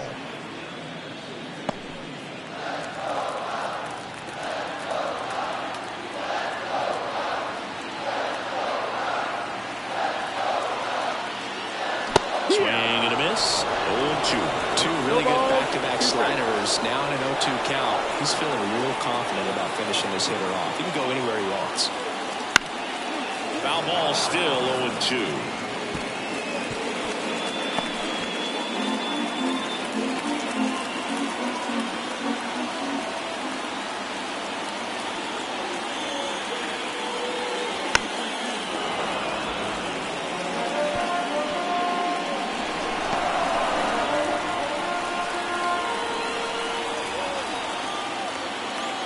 Right-handed reliever. Foul off the plate. They'll do it again. One away with a runner at third here in the second game of the series.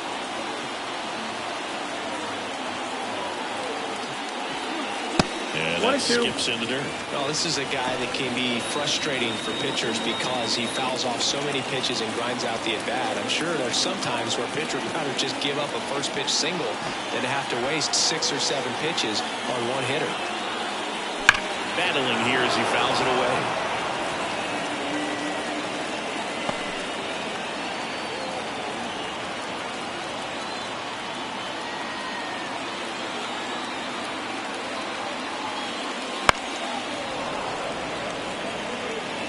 The matchup we're seeing here. 6 foul balls in this at bat alone. Really making him work out there. And a ball and 2 strikes. Sharp grounder. That's through for a base hit. In comes the runner from third, and they take a 2-run lead. Well done. Drives in the run. To me, it's just a really controlled, balanced swing. He wasn't trying to do too much with it. Just stayed disciplined, got the barrel to the ball, and put it in play. Runner on at first with 1 gone. And now here is Harper. 1 and 0. It's a pitch out, nothing doing, and that's ball 1.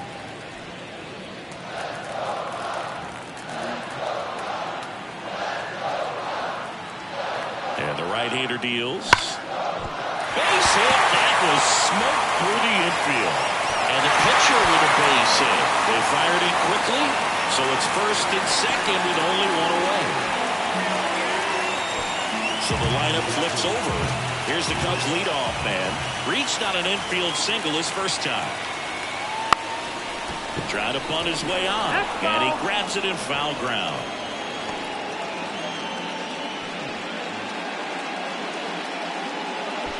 One out. Runners at first and second.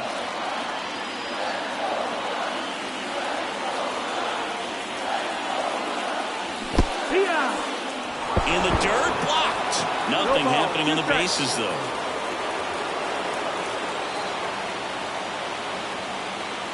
Two on, 1 out. Towards first. Lays out, but he can't squeeze it. To first, and he beats it. Everyone's safe. Stringing them together, that's 3 hits in a row. Now the base is loaded. Big opportunity for them to break this game open.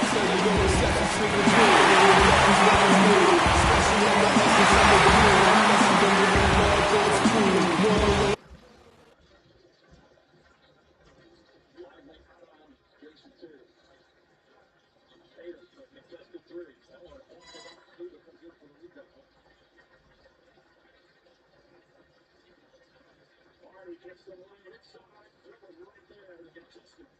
Hauser ahead to Brown. Brown goes up and in, off the glass. He is just so dynamic in transition. Jaylen Brown with the head of steam, just tough to stop. He has been in the top role throughout the conference finals, and here in the finals, PJ Washington rusty, Tatum rebound.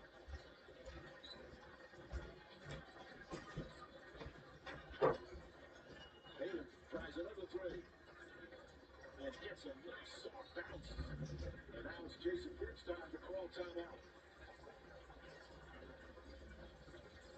Jaylen Brown has been one of the most dynamic drivers in the half court, and in the transition, he's nearly unstoppable.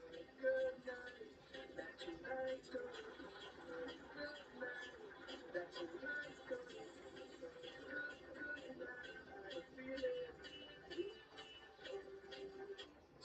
dawn of fan, watching live sports has always had its challenges.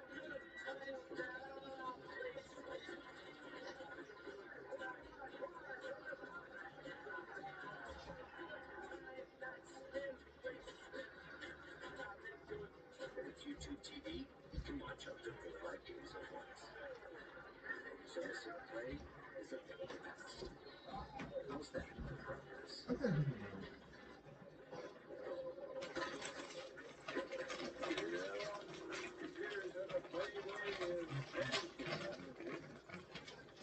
Look away.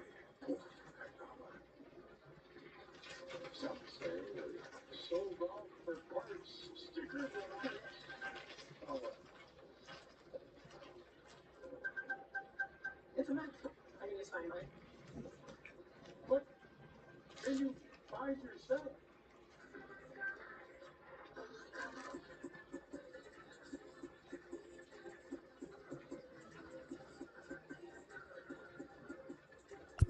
I was sure across borders, even though we was only human take orders, stand for the count. Chris Jackson, the next to hit. Golden opportunity right here. Just missed. He's looking for a ground ball to get a double play and out of this jam.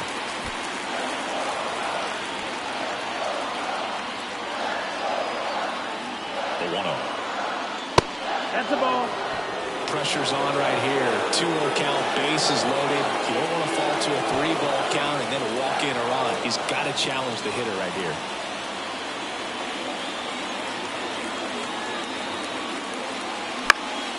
This to center field. No trouble here. Puts it away for the out. And there's 2 down. The batter, number 22, second baseman. And next for the Cubs, Marvin Randall. Struck out swinging his first time. He's been such a good hitter with runners in scoring position. Some guys just take it to another level.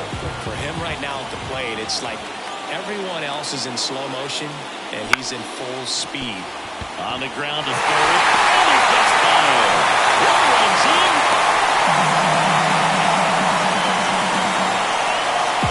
He kind of rolled over on this pitch a little bit, but he got enough behind it to shoot it through for a knock, and we'll take that anytime you can get him to find a hole. So now it's the Cubs hitter in the 4-hole. He's 0 for 1.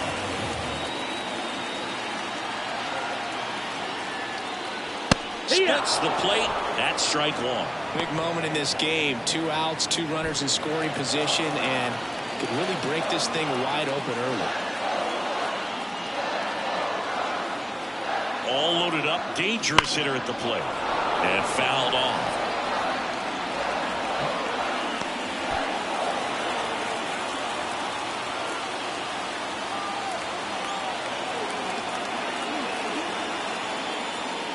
Got him. Good job at damage control right there. So they get 3 runs in the inning, but they also leave the bases loaded. We played 2 full. It's the Cubs 3 and the Giants nothing. New inning getting started. Here's the pitcher, Tyler Kinley. Number 40, Tyler. Well, after putting up a nice inning on offense, got some runs across, this is where you look for the starter to go out there, have a shutdown inning. Don't give that other team any hope. You just hope that he can get through this inning, get the bats back up there while they're hot. Just missed.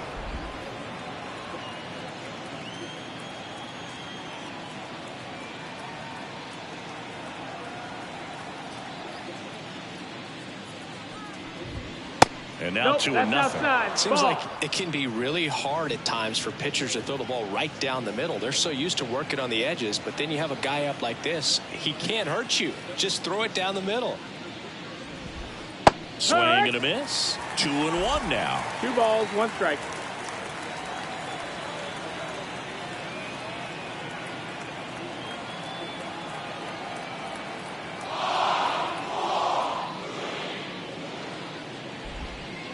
And that's outside.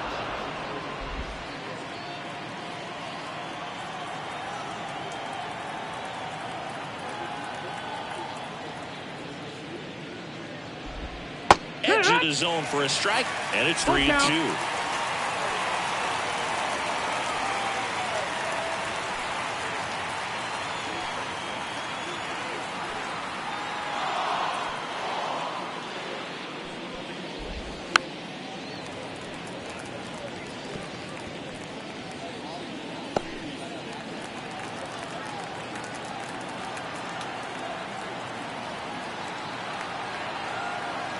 kicks and fires. And that's ball Ball four. four. Take your base. Boog, do you think you could draw a walk in the bigs if we gave you enough at bats? Oh, that's a good question. I think that if they gave the pitcher a false scouting report on me, yes, I think I could draw a walk. And that's in the dirt. All these Giants showing great discipline at the plate, and patience definitely seems to be the name of their game in this one. They've worked 3 walks already, so that proves they're not anxious up there. They're sticking to their game plan, and it's working. Ball to strike. Check swing. Did he go? Yes, he did. 1-2 is the count.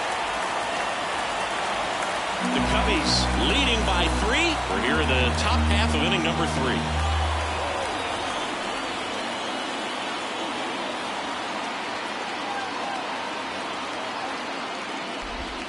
That's inside.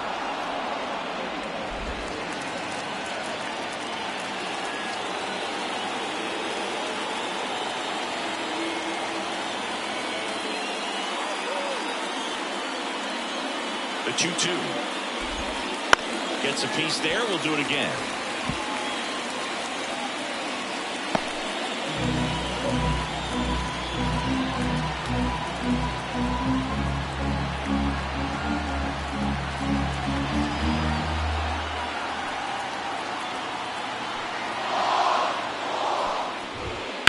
On the ground left side. 6, 4, 3. And they turn the double play. Very fast developing play right there. No margin for error. Nice double play on a fast runner up the line. Now the left fielder, Logan Driscoll, walked his first time. Ball 1, no strikes.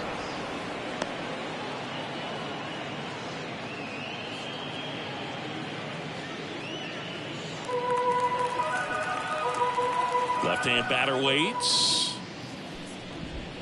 That misses the zone. And that's ball 2.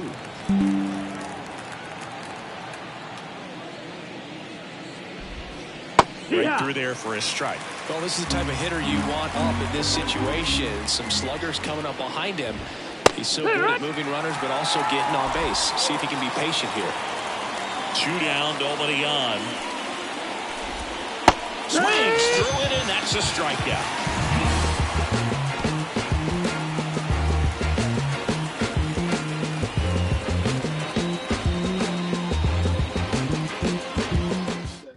Righty reliever out of the pen, John Curtis.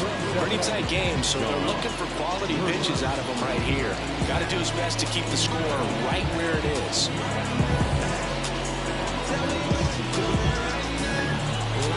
Keith Edwards now at the plate. Singled and scored his first time.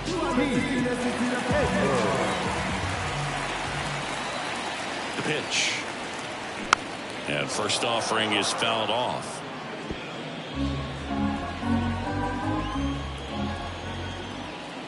Right-hander kicks, deals. Swing and a miss. And it's 0-2. 0-2.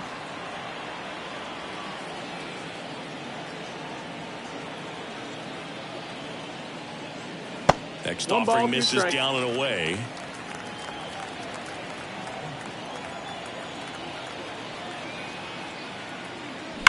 Sharp grounder. That's through for a base hit.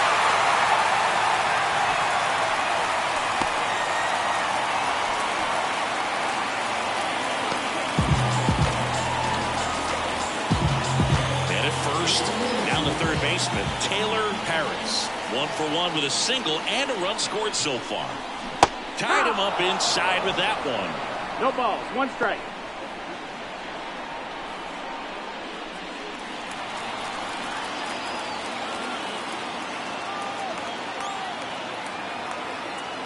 At the belt and fires. 1-1. And a pitch out, but nothing going on.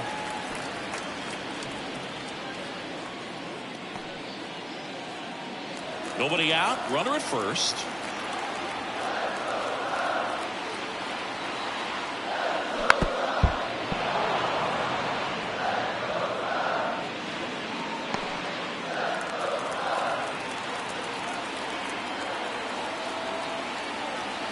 The 1-2.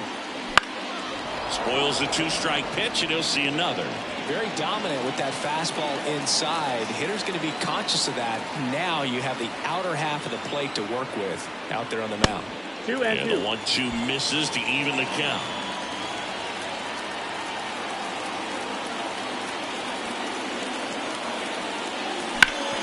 Ground ball to middle. That's a base hit.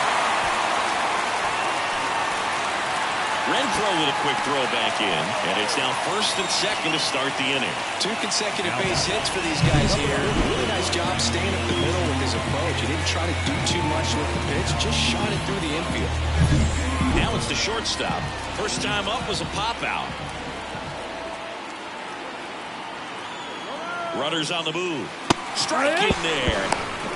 Through the third. Too late. Save. Double steal.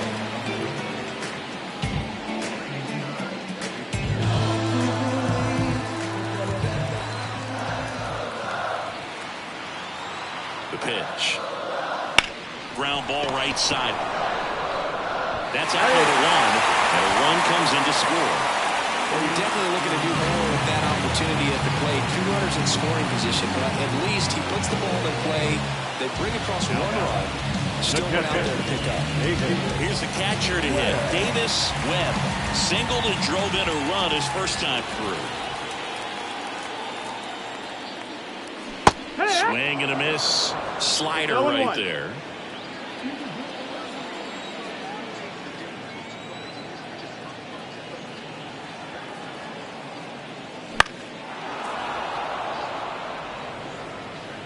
One run across in the frame so far here in the last half of the third. In the air, center field. Renfroe in position. Nabs it. Runner tags from third. He scores on the second fly. It's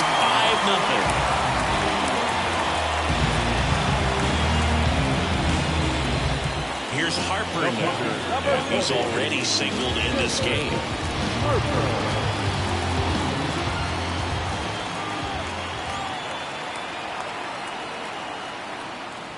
Swing and a miss. 0-1. 0-1.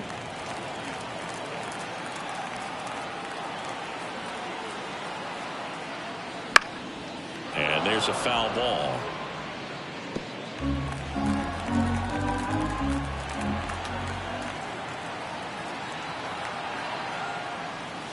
Not close with that one. Now 1-2.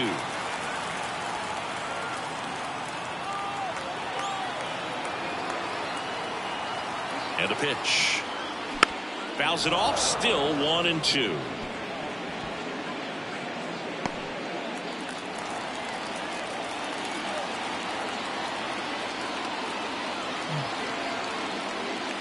That one way inside. Straighten him up a little bit.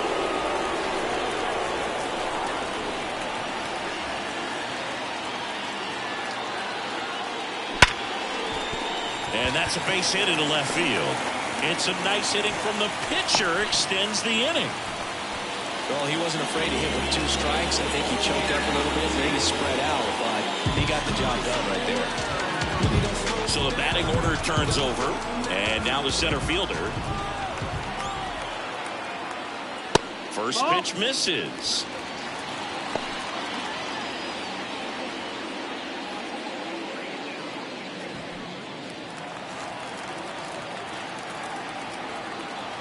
Check on the runner. Harper back in standing.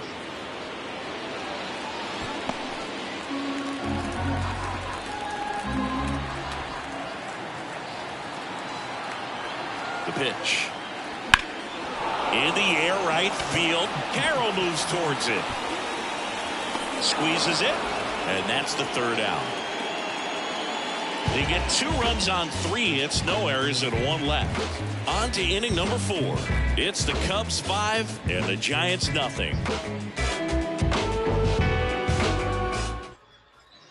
And welcome back to the ballpark. John Sciambi with Chris Singleton, and set to lead off the 4th, Alex Bregman.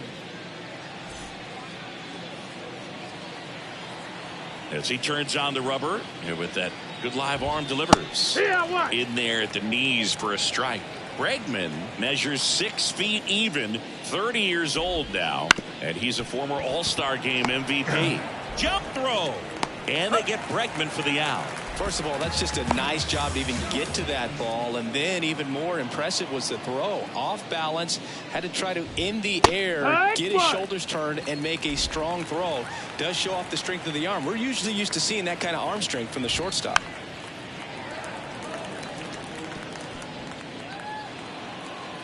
And a pitch. Ball one low. Really good slider. He's up there just hoping that it ends up off the plate away. Good eye in that spot. Really good take, especially with 2 strikes. Swing and a miss. Struck him out. 2 gone. No, that's a curveball that I'm sure he wants back at the plate. 2 strikes, the sort of pitch you're hoping for. A bit of a mistake, and I'd say in a very hittable location, but clearly the break was enough to get him to swing through it. Flores takes a ball as he stands in for the second time. 2 down, nobody on. Top half of inning number 4. Hammered down the right side, but foul.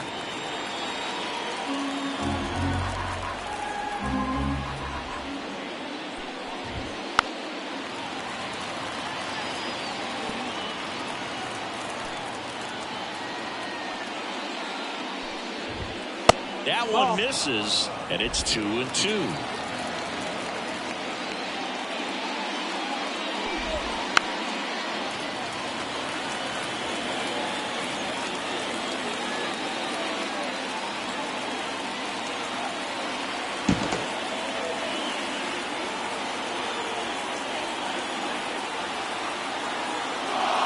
And a pitch. Bounce that off to the left, and we'll do it again. Always having a tough time getting a pitch by him. As a hitter, you feel pretty confident that you're seeing different pitches still able to make some type of contact. That's out to center field. Settles underneath it. And puts the squeeze on that one. And that is that.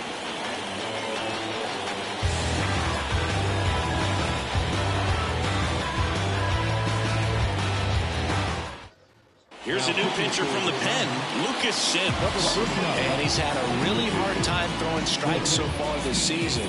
His walk rate is up there among the worst in the league for relievers. So up now for Chicago, Chris Jackson.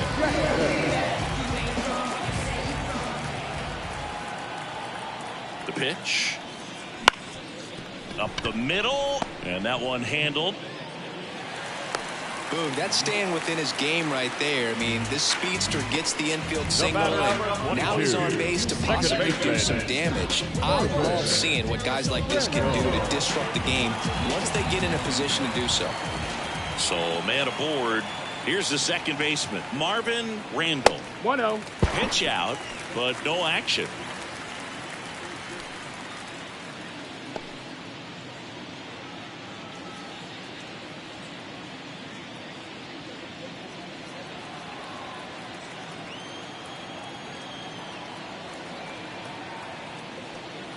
They say you win.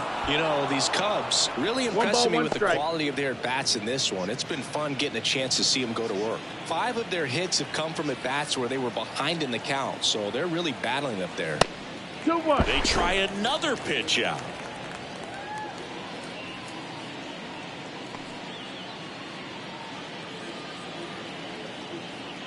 Runner at first with no outs here.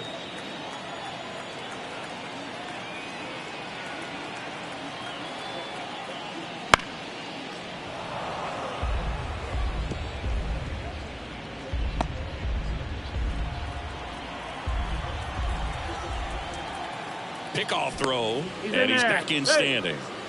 And even if they don't want to make it a habit of falling behind, they're doing a great job of making the most out of it. I think that's contagious throughout the lineup.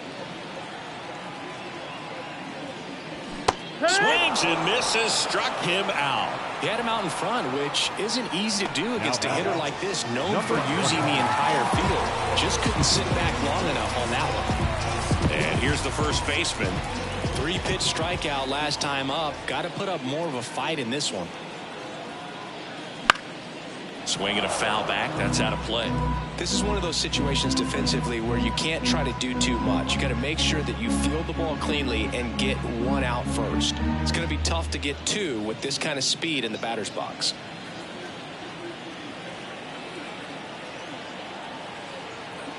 Righty delivers. There's a strike. Don't play situation here. He's been working up in the zone. Typically, you look for guys to get that ground ball. See if he adjusts on this next pitch. Jackson, the runner at first with one gone in the inning.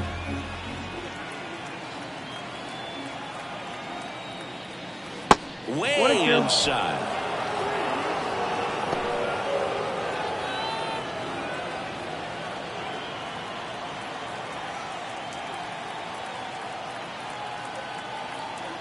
The pitch. And that skips in the dirt.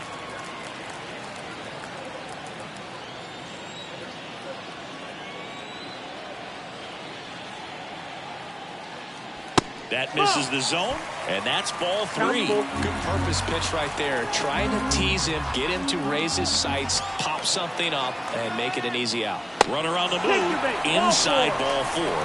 His ability to draw walks has been something that's been part of his career since day one. Heath Edwards, the next cup to hit. And what a two-way player, not just offensively, but as good a defensive outfielder as there is in the game.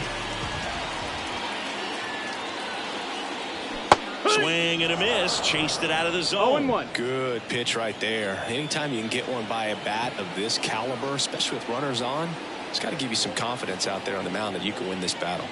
Next one misses, and it's a ball and a strike. 1-1.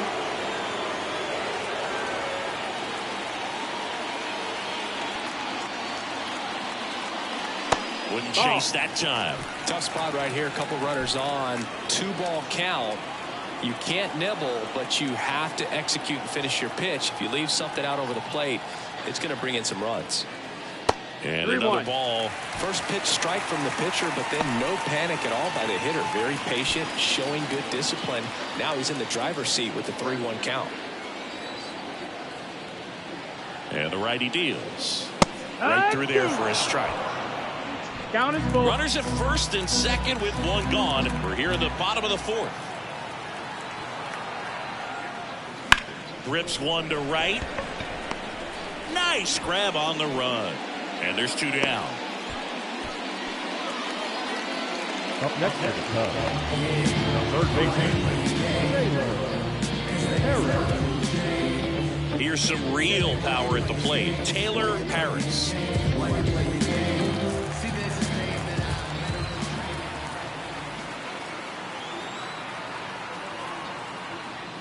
And the first pitch misses for ball 1. 2 outs, a couple of base runners at first and second. That one way outside, now 2-0.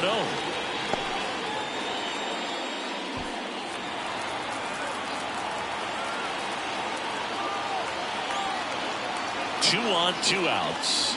There's a strike, and it's 2-1.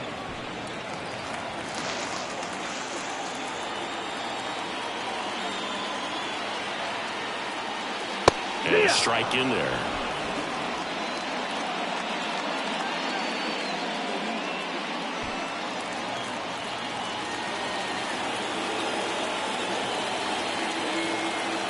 Two outs. Line to left, and it goes just foul.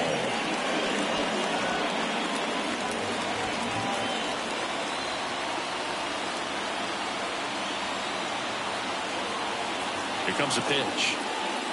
Just off the outside edge. And now 3-2. Number 33 waiting to hit for the Cubs. First and second, 2 down.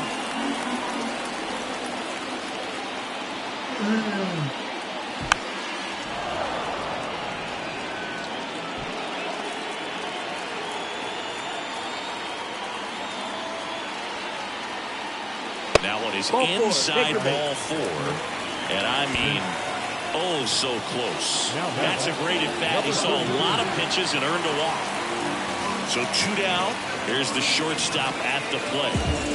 Singing, he's a guy that covers both sides of the plate about as well as anyone in the sport. How difficult is that to do? Well, just look at the back of my bubblegum card. You'll see how hard it is. These guys are great, man. They have the ability to look out there, but also to be able to turn on the inside pitch. Those that can really sharpen things on the outer half, those are the ones that become elite.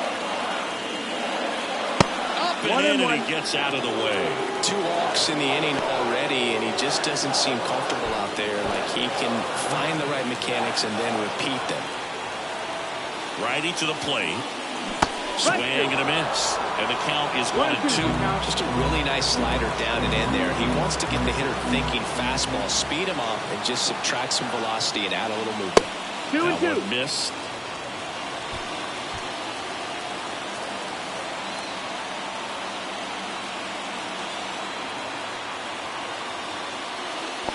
Count is full. In the dirt. Nice job behind the plate. 2 outs. Bases are full.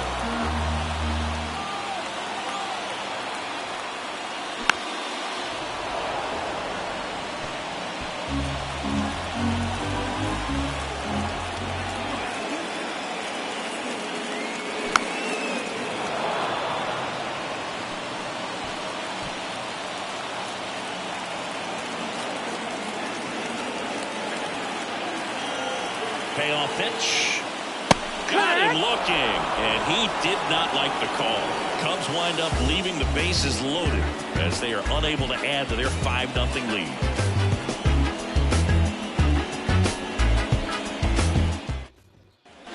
And we're back. We go to the top of the 5th. Here's the third baseman, Gio Urshela.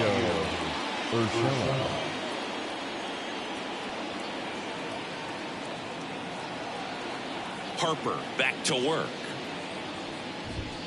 And that one missing low. Well, these Giants, they're not going to be happy with the at-bats they've been having so far. With just 1 hit in the game, they're clearly frustrated and searching for answers at this point.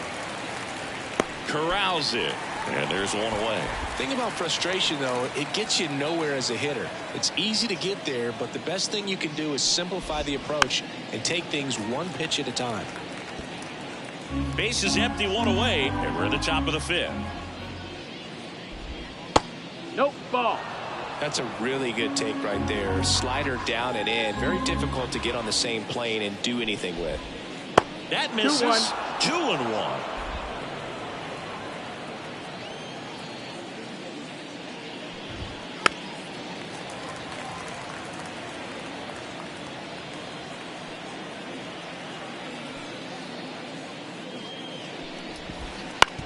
And a ground ball to first. And he takes it himself for the out. Well, he's doing a nice job of keeping the ball out of the air. Lets the defense work behind him with another ground ball. Good execution. Here's the catcher, Nick Fortes. And the first pitch misses for ball 1. 2 down, nobody on. Here in the 2nd game of the series.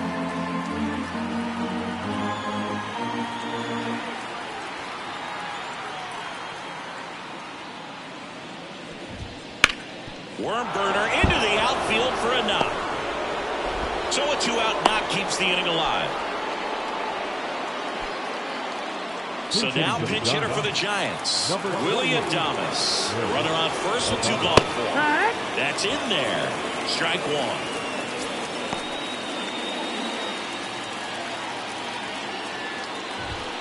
Next offering is outside. And here it comes.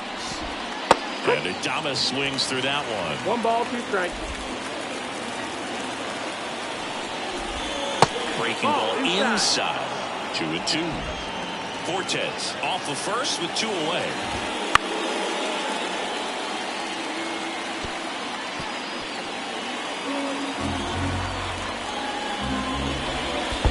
Full count. Squirts away a little bit. And now a man into scoring position.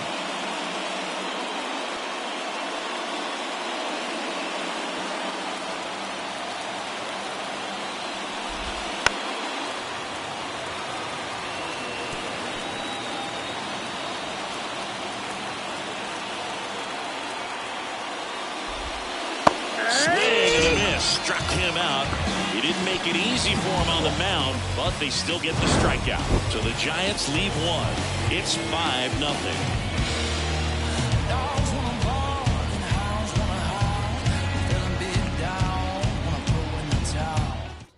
Back now to start the bottom of the 5th, and taking over on the mound, Josh Staumont. Well, he's a big-time strikeout guy out there. This season, averaging more than 1 per inning. Meanwhile, activity in the bullpen. Adam Kolarek getting ready to come in for Bob Melvin.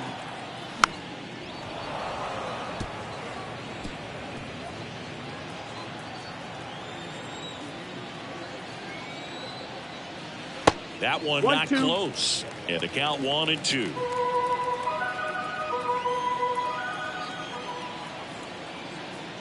Swing and a miss. Some high cheese for strike 3. And up next for Chicago, Cedric Harper.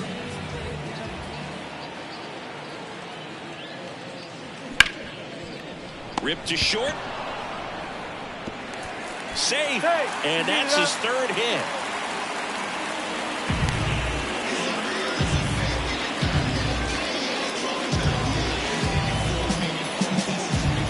To the top of the lineup. Here's the Cubs leadoff man.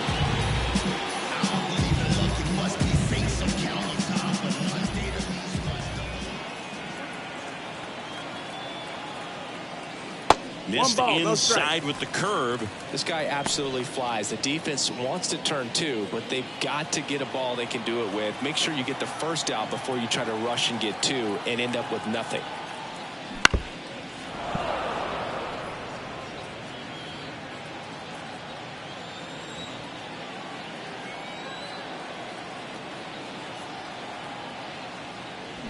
Swing and a miss as he was out front that time.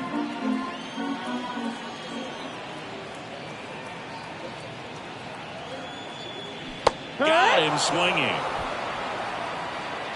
No, that was perfect execution of that curveball. Down and in. He gets it out of the danger zone, and you really can't do it much better than that. It's in the zone the entire way, so you have to swing as a hitter, but then it just falls off the table and almost hits you in the back foot. Jackson at the plate and takes high there.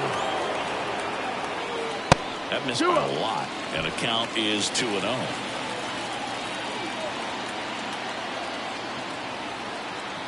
Left-hand hitter waits. Fouled off to the right.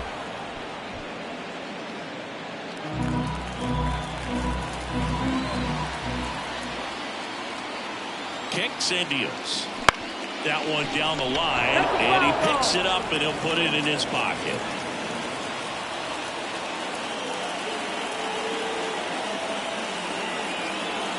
Two. And they'll do it again.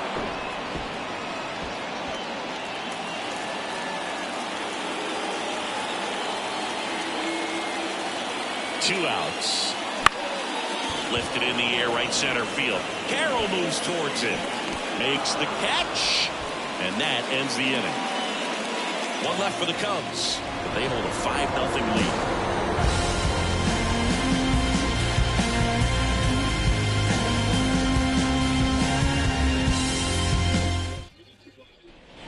Back here at Wrigley Field. All right, we go to the top half of inning number 6. This is Corbin Carroll. Oh, he doesn't get the call. And it's 1-0.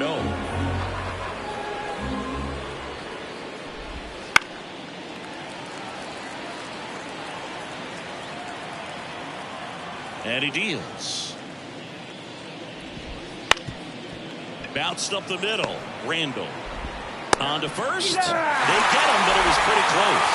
Showing us right there why he's considered one of the best middle infielders in the sport. That's always a tough play going up the middle on the backhand. But what really made this play happen was that quick release. Smooth exchange, and that was as smooth as it gets. And it had to be with the wheels going down the line.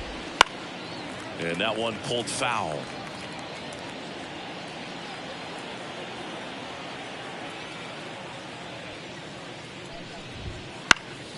Swing and a pop-up. Foul territory for the catcher. Hauls it in for the out. 2 away.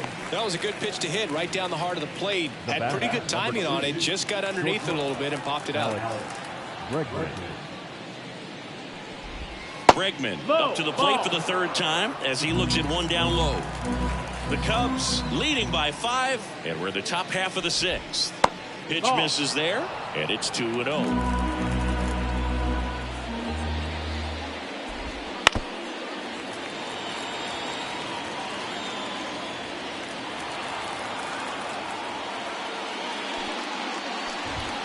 And that's in the dirt.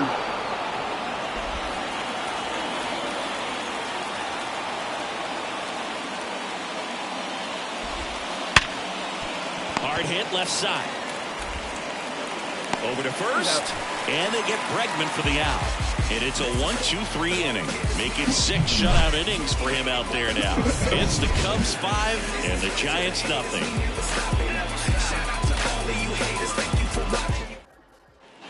Back here at the friendly confines. Now it's the second baseman, Marvin Randall. The right-hander back to work. And first offering is fouled off.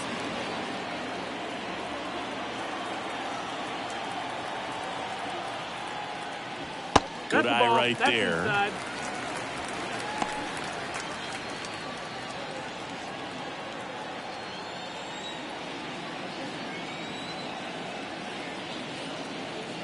Just missed. That's the ball.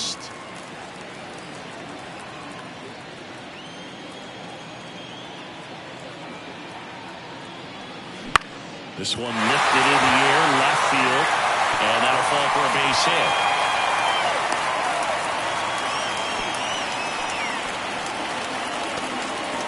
Well, those kind of lucky soft hits will always make you smile. Pitch was away, so he definitely pulled off it there. Not what you want to do with the pitch in that location, really, but he was able to guide it into the outfield for the knock. And the batter now, number 20.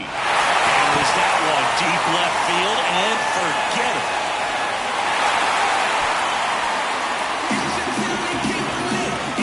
He'll circle the bases, his 53rd homer of the year, and they throw a pair on the board. It's 7-0. He wasted no time in that at bat, swinging at the first pitch, and he punished it.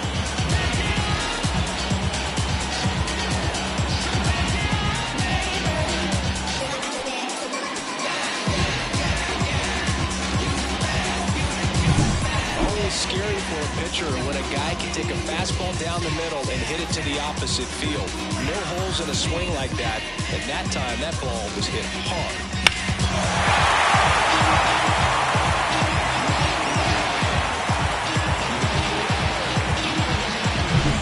So digging in, Heath Edwards. Outfield playing very deep, not wanting anything over their heads. No, that missed. That's the ball. And a good eye there. The Cubbies up big in this one here in the bottom of the 6th. That one misses in the dirt. He's getting a little frustrated out there on the mound, getting hit around a little bit. Let's see if he can settle himself down. And it is 2-1. He normally does damage on that pitch in that location. Just a swing and a miss there. I don't think you want to throw it again, though. And another ball.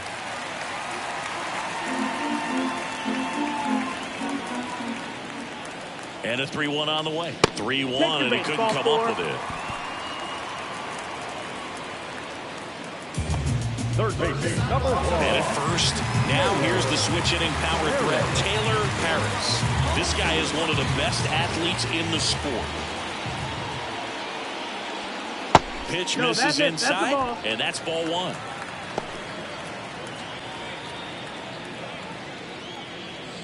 Edwards aboard here at first with nobody out. And a foul ball.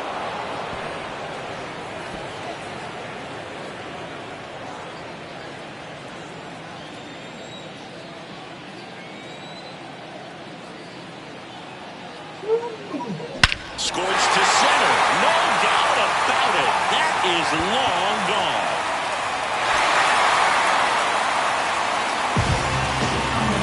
That was blasted to the moon. His 63rd home run of the season. And they tack on to their lead. It's 9-0. Chris, he's homered in back-to-back games now. Yep, seeing the ball well, and he's got his timing locked in. He's looking pretty dangerous at the dish right now.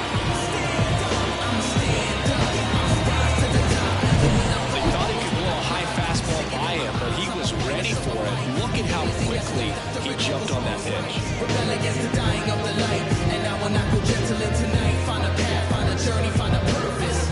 Make it sure that all the pain I felt was worth it. New arm for the Giants, Andrew Vasquez. And we all know about his slider. It's just filthy, man. And one of the better ones in the game, I'd say. Spin rate's very high, and it just breaks a ton. Sometimes just time to stand up alone and face your destiny. And the batter will be the shortstop. He's a guy who does it all. And that one fouled off.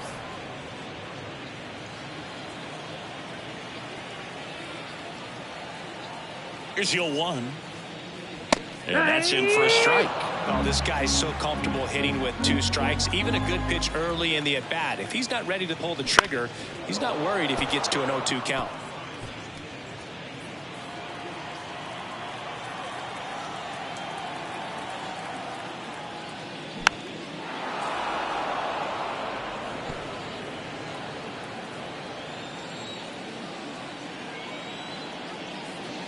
Next offering is downstairs. 1 ball, 2 strikes.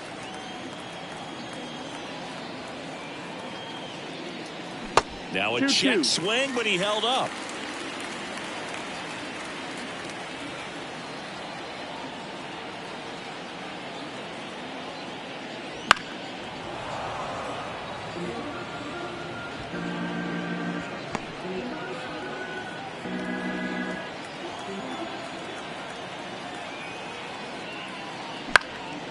Right side. Carroll moving under it. And there's one away. Now the catcher up to hit. Davis Webb, 1 for 2. Just missed. Activity in the bullpen. Adam Kolarek getting ready to come in for Bob Melvin. Spores getting cranked up as well. And that's down and away. 2-0 count. You really don't want to give in here. You got to work the edges, really execute a pitch. Hopefully you can get back into this count. 2-0 to count. Here it comes. Late on that fastball. 2-1's the count. He came right at him right there, challenged him with the 2-0 fastball. Not sure exactly what he was looking for, but gotta imagine that's a confidence booster on the mound. You're in that hitter's head a little bit. One down, base is empty. That's the and ball. Downstairs. 3-1.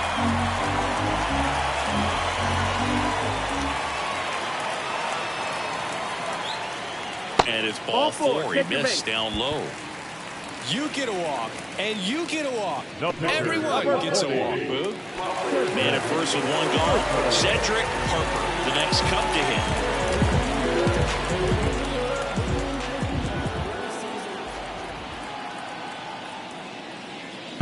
That's the ball. In the dirt, and the runner holds. Step off, throw to first. Back in there standing. Still only 1 out here in the inning. Swinging ground ball up the middle. That's a base hit. Quick throw back in. Lead runner holds at second with 1 gone. Back to the leadoff spot in the Cubs lineup. Here's the Cubs leadoff man. Strike 1. Runners at first and second with 1 gone.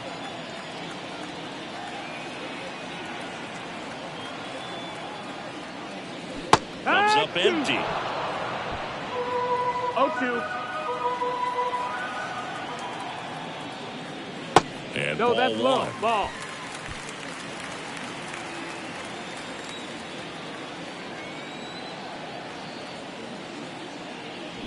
Backs and misses. It's a strikeout.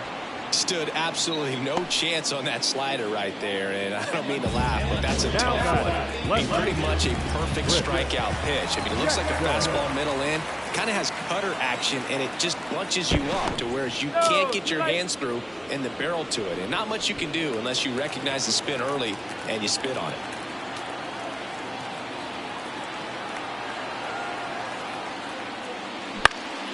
And it's fouled away.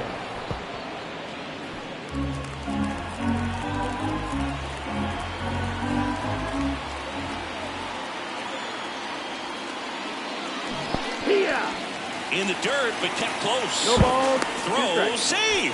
And both runners move up on the wild pitch.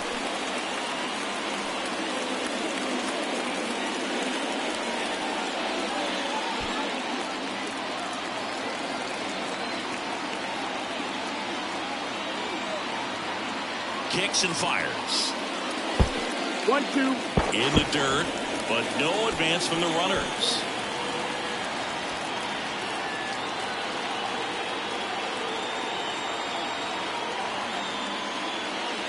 Misses.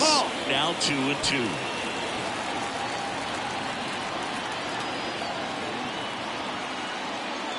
And that's a little bit high.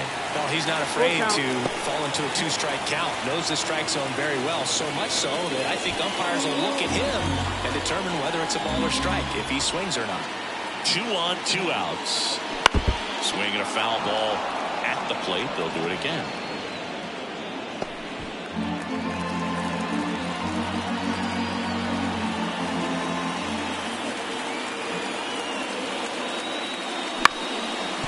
Ground ball up the middle. Tosses to first. Ends the inning after they racked up a bunch of runs. But 2 round trippers in this inning. The long ball was working. It's now 9-0.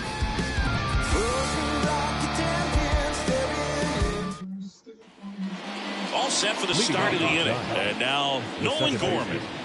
Nolan Gorman.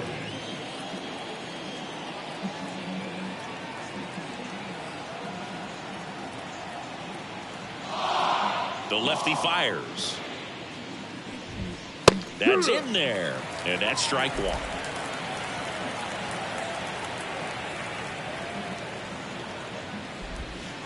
And that skips in the dirt.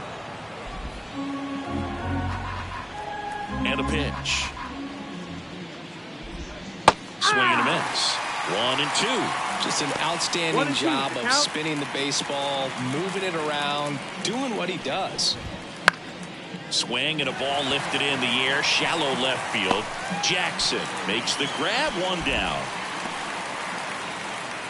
Now back, the first baseman. And up next for San Francisco, Wilmer Flores.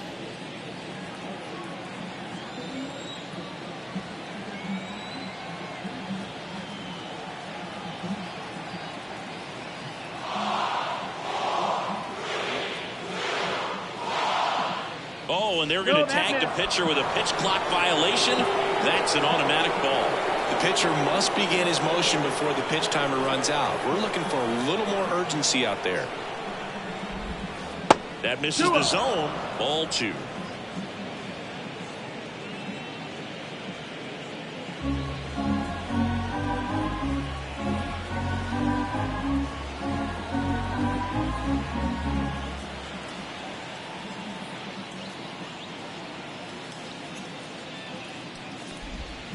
Wouldn't chase that time.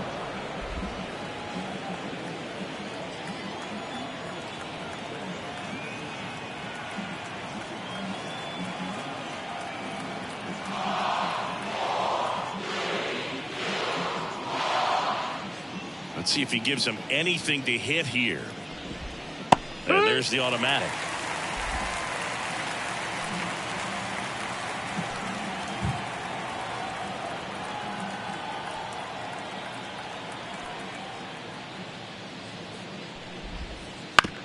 Bounce to third.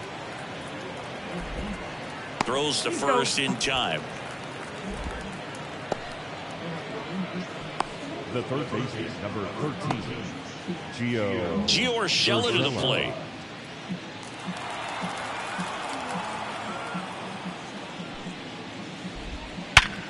Sharp grounder. That's through for a base hit. And that keeps the inning alive. Just so sound in his mechanics. Hits against a firm front side, and the hands just continue to carry through the middle of the field. 2-0. In the dirt, blocked. And an excellent job keeping it right there. The lefty closing in on 100 pitches. Right side. And that'll do it. One left for San Francisco, and they're down 9-0.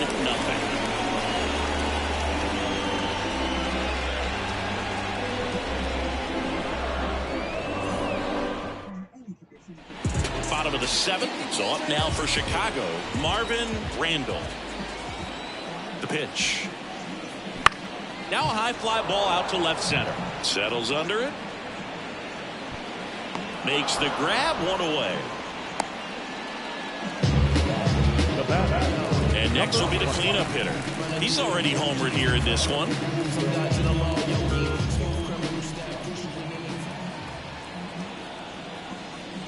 Swing and a miss. That's strike one. 0-1.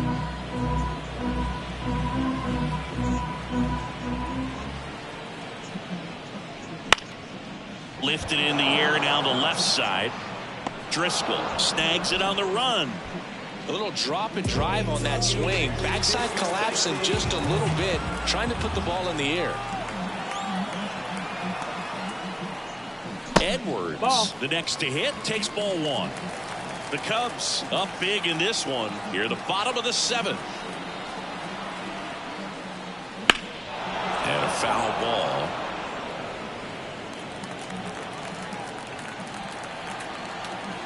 Here's a 1-1. Swing and a liner foul off to the right.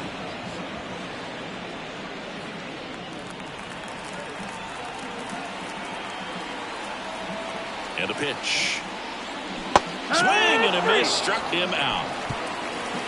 Nothing happening there for the Cubs, but they're still in command. 9-0.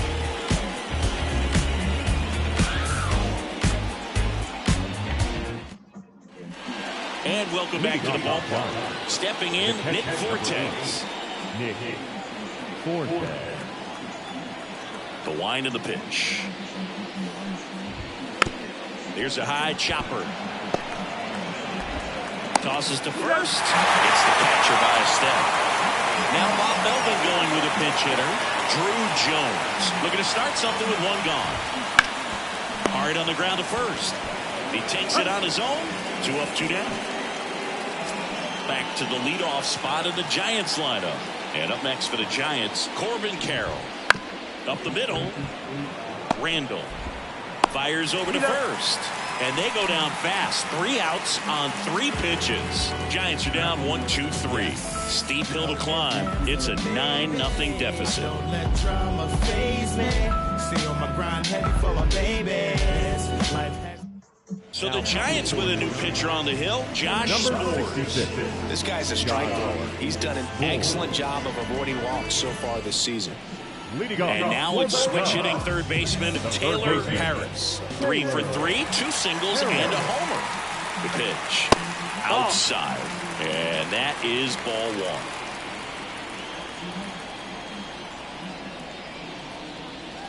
1. And delivers outside.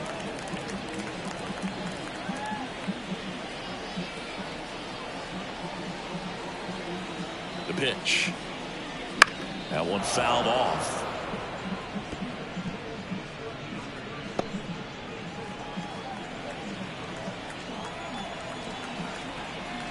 The count 2-1.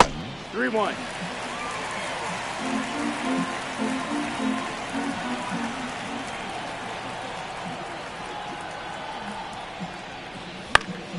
He swings and fouls one off.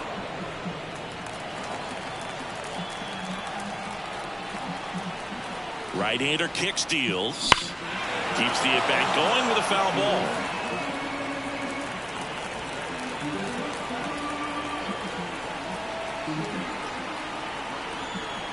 And the pitch.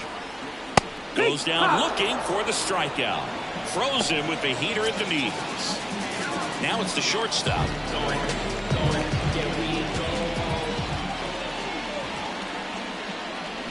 Chop to the left side. Tosses across to first. 2 up, 2 down. 2 outs, bases empty. And here's the catcher, Davis Webb, known for his rocket arm behind the plate. Almost got him. 2 down, nobody on. Here, the bottom half of the 8th inning.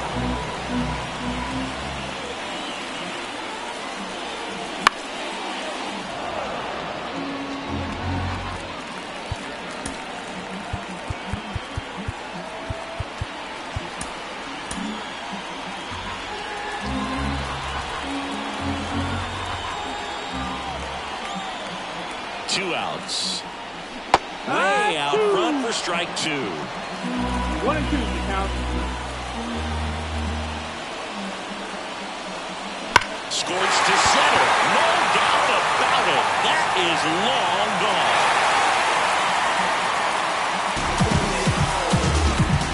A gigantic blast. Home run number 20 on the year, and they add to their lead. It's 10-0. That's their 3rd home run of the game. They're having a lot of fun at the plate in this one. They've got the long ball working for them on autopilot.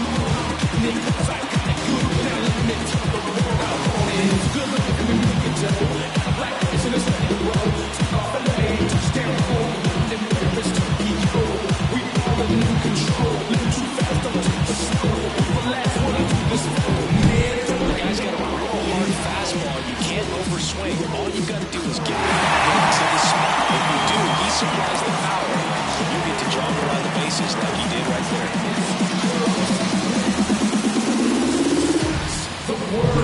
Base is empty with 2 away. And now, Cedric Harper.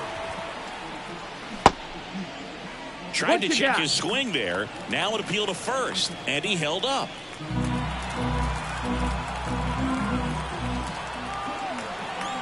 Two down, nobody on. And a big swing and a miss. 1-1.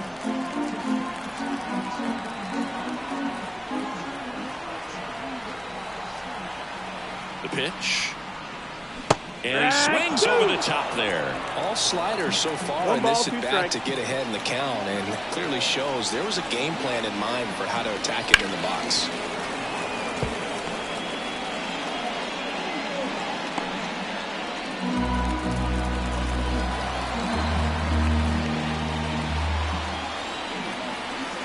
Right-handed reliever. And a foul ball, he stays alive.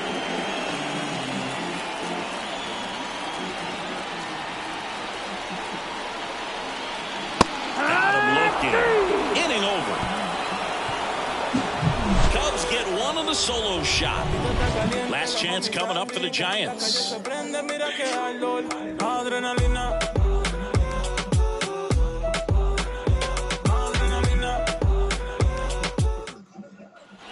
All set to start the 9th in this one. Here's the left fielder, Logan Driscoll.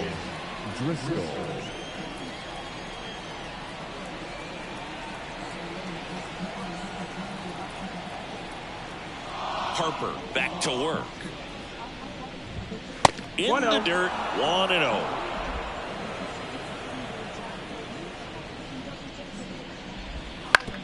And he hits a ground ball right side. Slings to first. Now 1 gone in the 9th. He's 2 outs away. Alex Bregman, the next Giant to hit. Right through there for a strike. 1 out, base is empty. Next pitch is downstairs.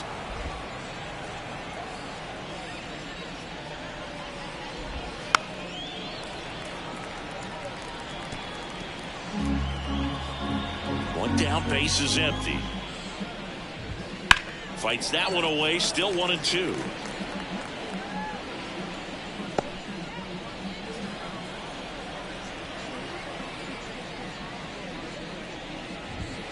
Swings through it, and that's a strikeout. Really love the pitch sequence right there. I'm telling you what, pitcher and catcher on the same page right now.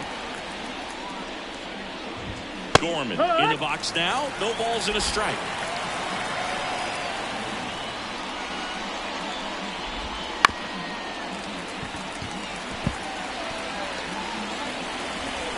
Harper is just 1 strike away. Good job to fight that one off.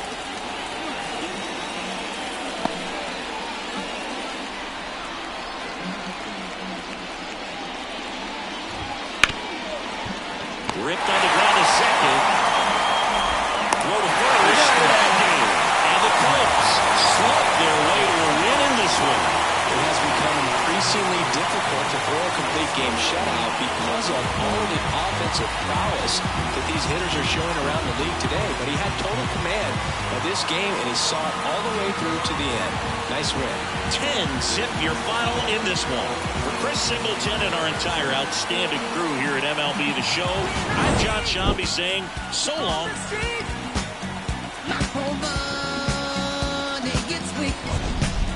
When you stand in the crowd, your love talks to me so loud. Girl, do I do what you do when I do my love to you, baby?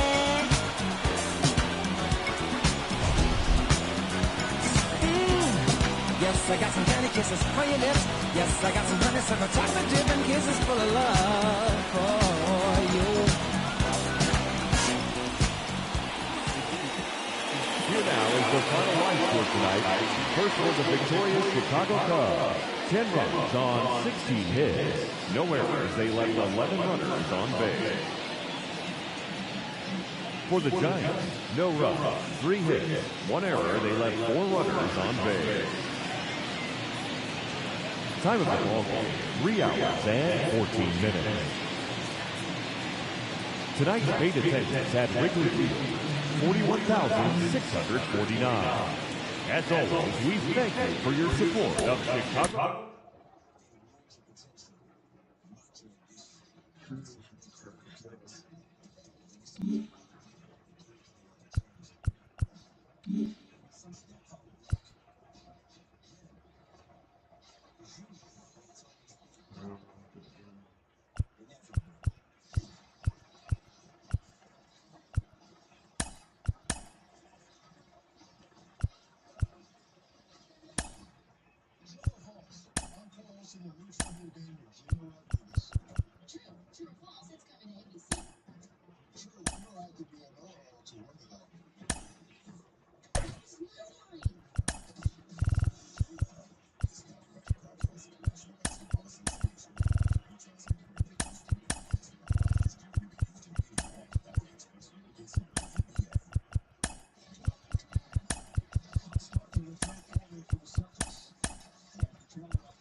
Jason's gonna take a day off.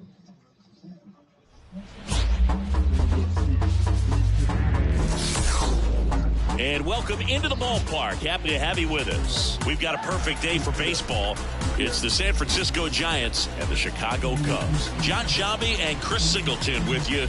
So the Chicago Cubs have taken the first 2 games of this series, and today they'll go for the sweep. They played well, Chris, and they're looking for more of the same in this one. Yeah, they've been the side shaking hands on the field after each game so far. Played solid baseball to earn those wins, as you said, but every game offers up its own unique challenges. So we'll see what those are today, but there's always a little extra motivation when you have an opportunity to sweep a series. All right, we'll be back to get this one started after this. So almost ready to get underway. And our starting pitcher here today, Marcus Ed. Chris, you don't have to dig too deep into the numbers to see how good he's been. Oh, he's been nearly untouchable. Kind of a silent assassin out there. Just goes to work, and guys look up. It's deep into the ball game, and they haven't been able to scratch anything off of this guy. So look for him to do the same thing today. Maybe go the distance. Maybe hand it over to the bullpen at the end and try to get that W. Yeah, the right-hander deals. Swing and a miss. And the count is 0-2. Out there on the mound, he's setting the tone early with the fastball. 98 miles per hour up on the scoreboard. Stays alive. The wind of the pitch.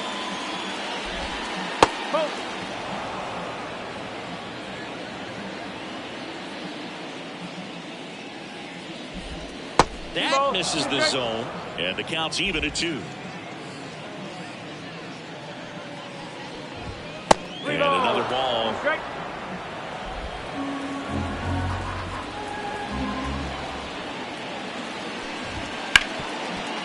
Hit hard on the ground is short. 1 out in the top of the first.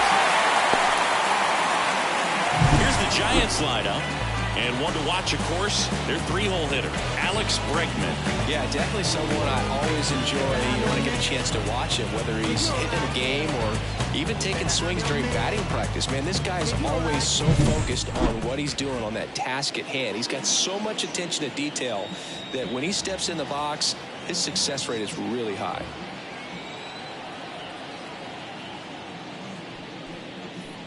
Gio Urshela, the next to hit, takes outside. That catches the top part of the zone, and the count 1-1. The wind to kick the pitch. 2-1.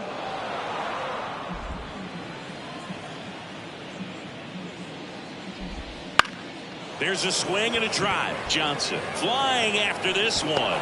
Can't get to it. So a man aboard now with 1 away. Well, they call that an advantage count for a reason. You're so much more likely to get something you can handle. Put a pretty good jolt into that one. Great swing, nice balance and weight transfer. And he got it to drop in out there in the deep part of the field. Swing and a tapper that rolls foul. Righty delivers.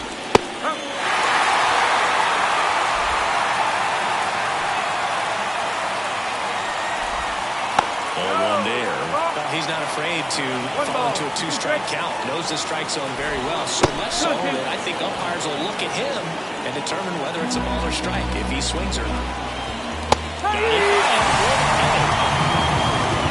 Came inside with that 2-strike fastball nicely and just bunched him up on the inside part of the plate. Couldn't get around on it and catch it out front. Many times if you do, it's a foul ball. And you know, a lot of pitchers, they really don't like working inside with 2 strikes because they do not want to hit that batter. And when they've got him up against the ropes, got to figure out a way to put him away. Did a nice job right there. Next offering upstairs. On the ground. Throws to first. That's out number 3. No runs, 1 hit, no errors, and a man left. Now the Cubbies will get their first crack. No score. Digging in, it's the speedy outfielder, Osiris Johnson. As he turns on the rubber, and with that good live arm delivers. Bunting, and it's in the air. And he beats the throw. He's safe. It doesn't surprise anyone when he gets on base by dropping down a ball. I mean, this is just the latest example of him using his speed to his advantage and showing off his skills with the bat. That was very nice. Down to number 2 hitter.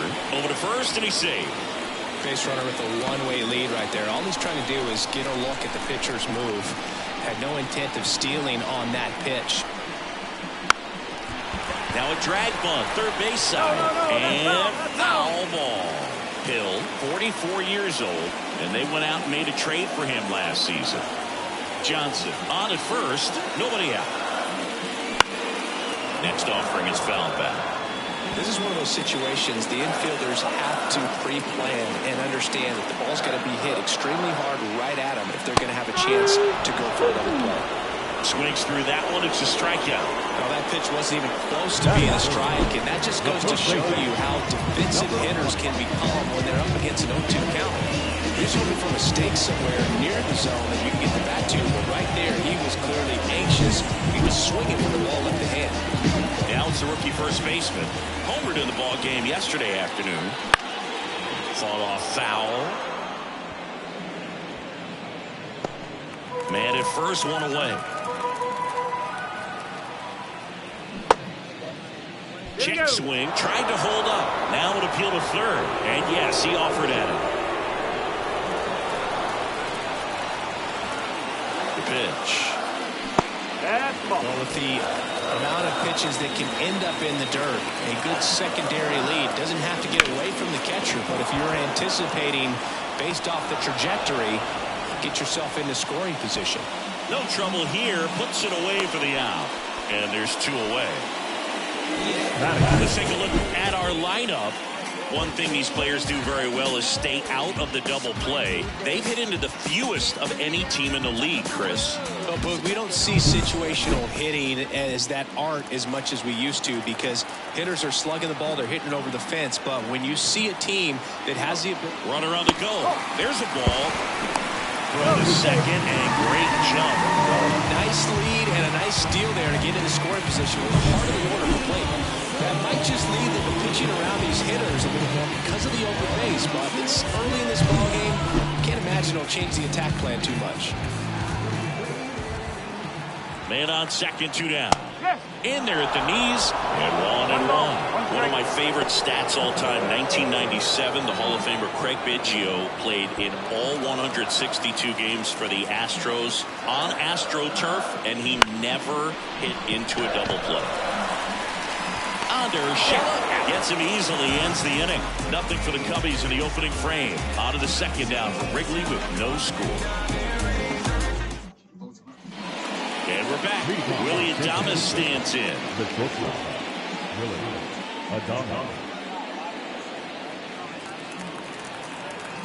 The wind of the pitch. And a strike right through there. That one in triple digits. In the air, fairly deep to right field. Hall puts it away, and there's 1 down. Jesus Sanchez, the next Giant to hit. And there's a ball.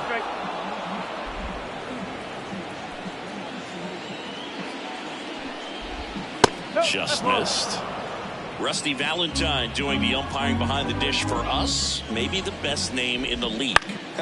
Yeah, that's a solid one, no doubt. I mean, who's better to ask than you? I kind of wonder if Rusty's his actual name or just a nickname. Yeah, no clue. 1 down, base is empty.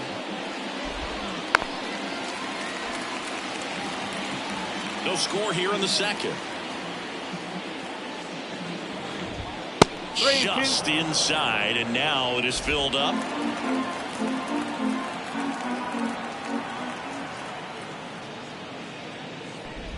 And he walked him. Well, a great back and forth in that at bat. He had to lay off some really close pitches, and somehow Boogie found a way to keep the bat on his shoulder right there. I'll tell you right now, I couldn't have done it. That one the other way. Throws it away.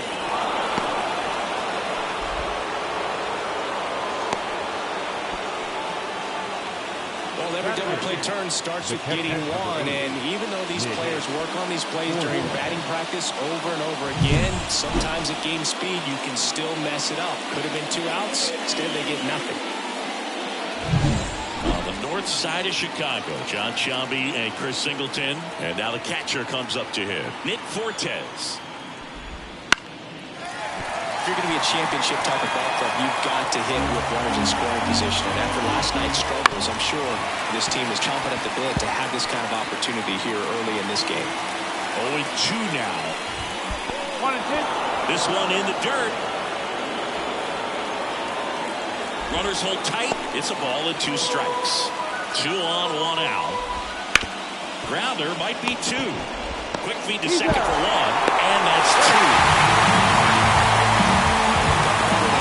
Exactly where he wanted. That textbook 6-4-3 double play, gets out of the jam and back in the dugout.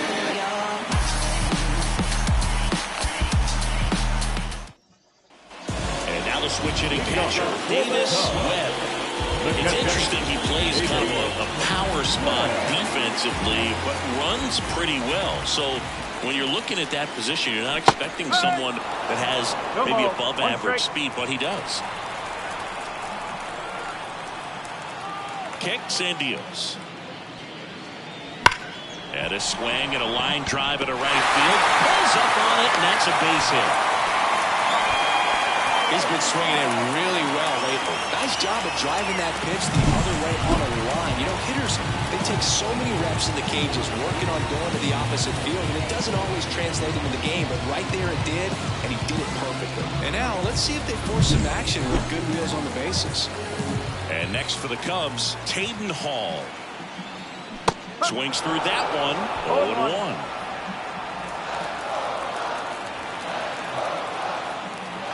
Now snap throw to first. Webb back easily. Webb gets his lead at first. Nobody out. 1-1. It's a pitch out. Nothing doing. And that's ball one.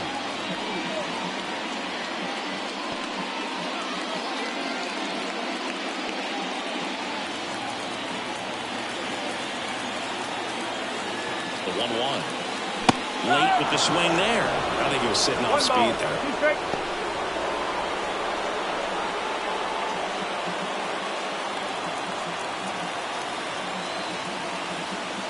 At the belt and fires. And down on strikes he goes. And one away. And up next for Chicago, Tyler McDonough.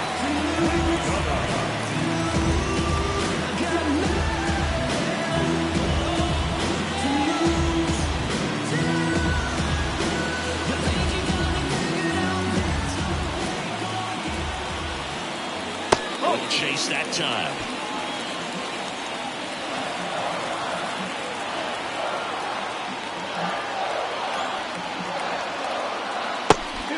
And a pitch out, but no steal, and it's ball two.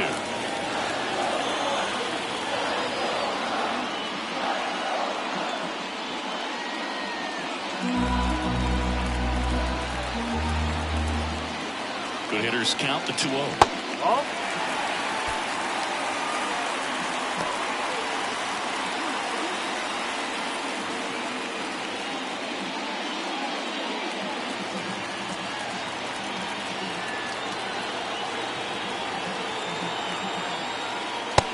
Ball for a strike.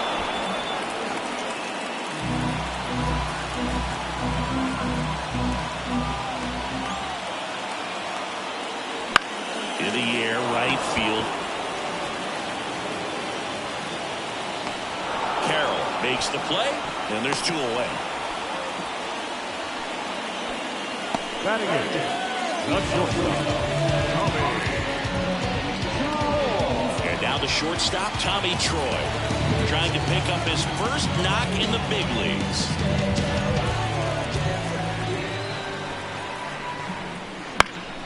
Down the line. And that's a foul ball. 2 gone, but the go-ahead run is at first here in the 3rd and final game of the series. Now it's belted. Deep to left. Way out of here. Home run.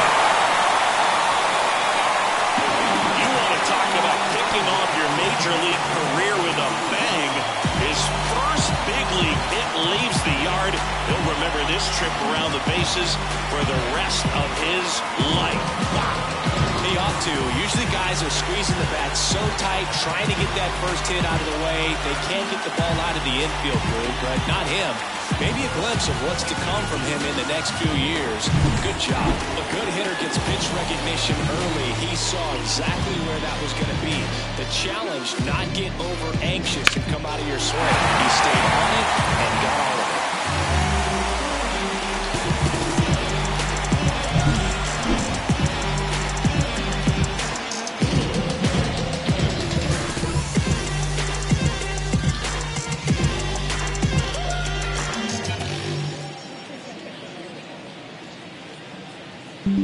So 2 away with nobody on. And now here's the Cubs pitcher, Marcus Head. And he gets tied up right there. No ball. 1 strike.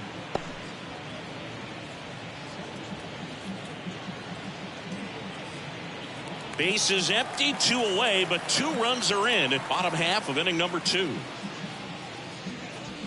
Swing and a miss, and he was fooled. Well, pretty clear to me. He was trying to go deep right there, but you got to get a pitch that you can handle.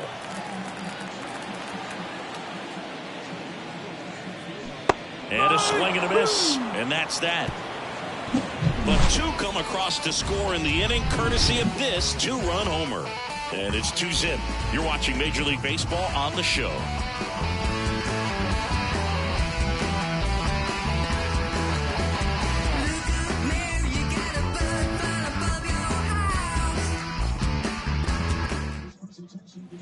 Back here at Wrigley Field, on to the third inning. Now to the plate, the pitcher, Rich Hill.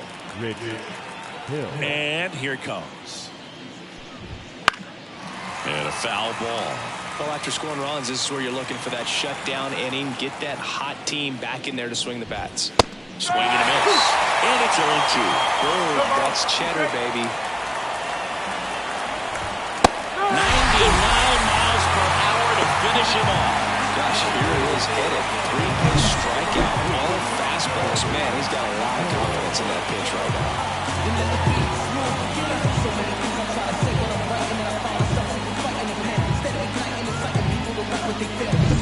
So the lineup flips over. This is Corbin Carroll.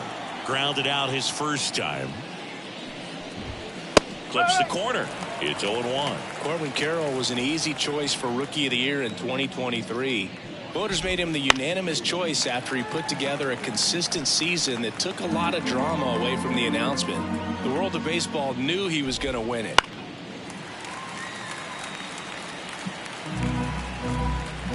One down, base is empty. Swing and a miss. And he's down on strikes. And now 2 gone. I'll tell you, when he goes to look at the video of that pitch, he's going to want to punch himself. That slider had hit me written all over it, and clearly he just got a little too excited and was out in front. Tell you what, when you get a pitch like that, you cannot miss it. Those have a chance to go a long way. That's in there. And the count even at 1. And Boog, Carroll deserved the award, no doubt about that. At 22 years old, he had 54 steals and led the league with 10 triples. Made an immediate impact for Arizona and helped lead them to the World Series out of nowhere. And a nice inning of work there as he sets him down 1-2-3. Giants go down quietly, and they're down 2-0.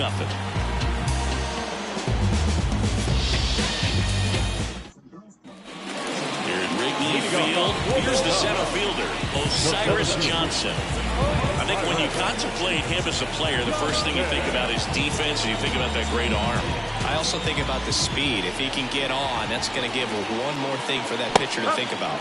Swings through the fastball up in the zone.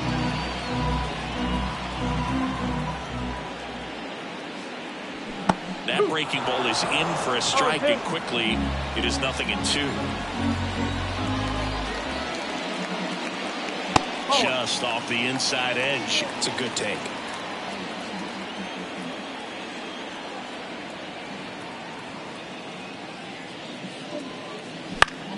Fights it off. You'll see another.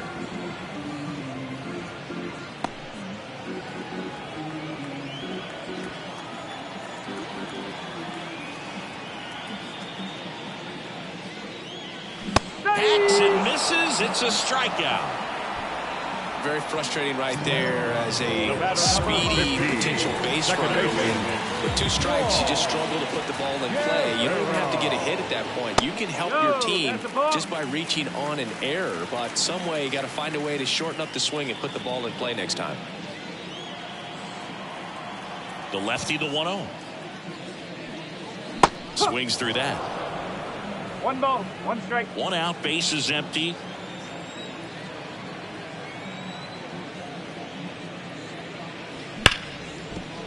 And that one finds its way through.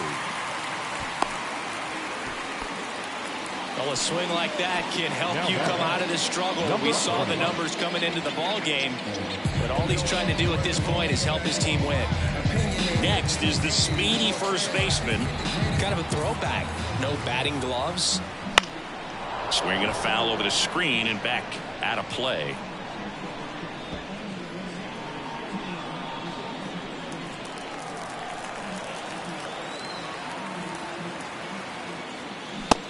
Down 0-2 as he swings through it. He's trying to stay away from this lefty, knowing that a lot of left-handers like the ball down and in.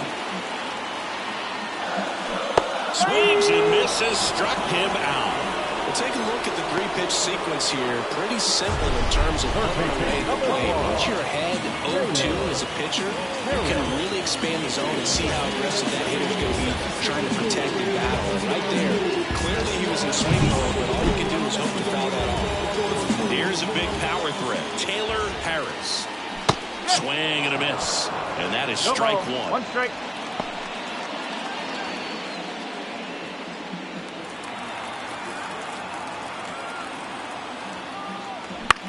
Ground ball left side. Bregman to first. Out with room to spare, and that's the inning. Cubs lead one, but they hold a 2-0 lead.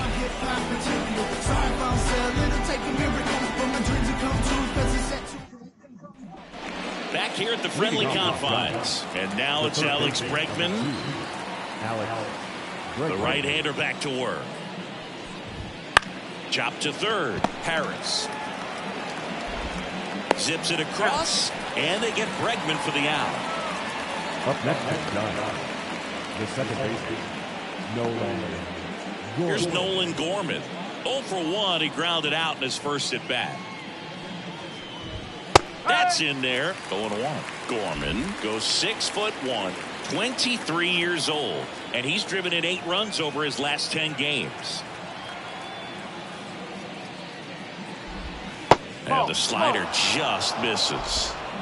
The Giants down by a pair. Top half of inning number 4.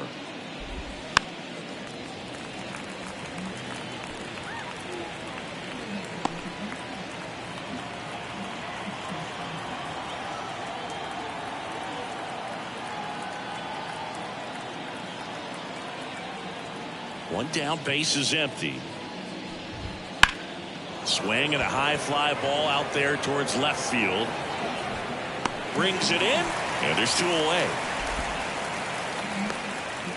The batter, Willie Adames getting ready to hit. Right through there for a strike.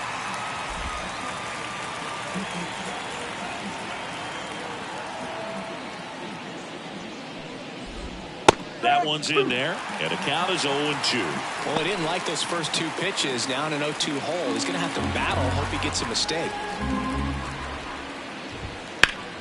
Gets a piece, and it stays 0-2.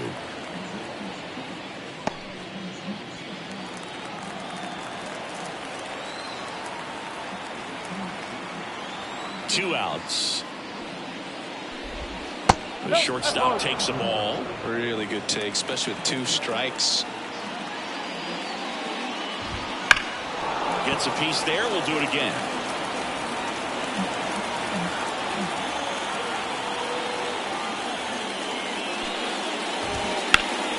Foul ball still, 1-2 count.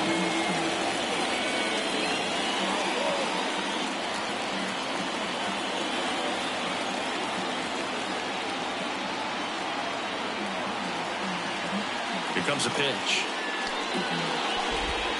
Fouls it back with 2 strikes. Good battle here. About to be the 8th pitch of the at-bat. And down on strikes. And it's a 3-up, 3-down inning. Giants down in order. They trail things here 2-0.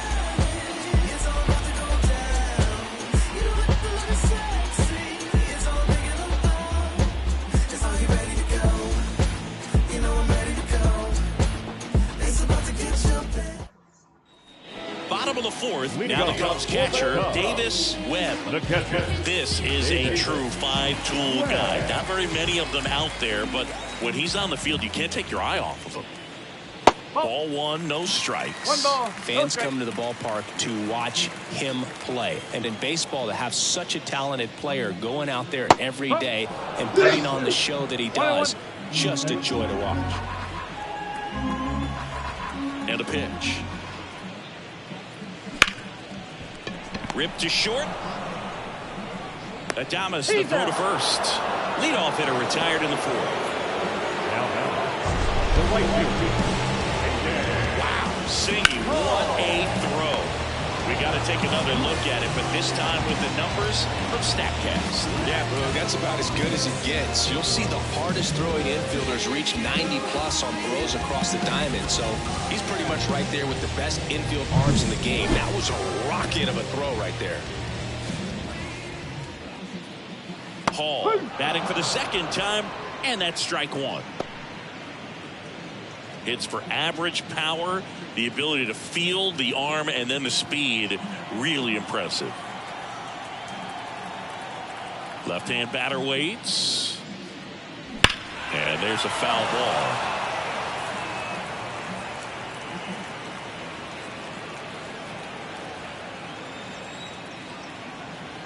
And he deals. Caught him looking for the K.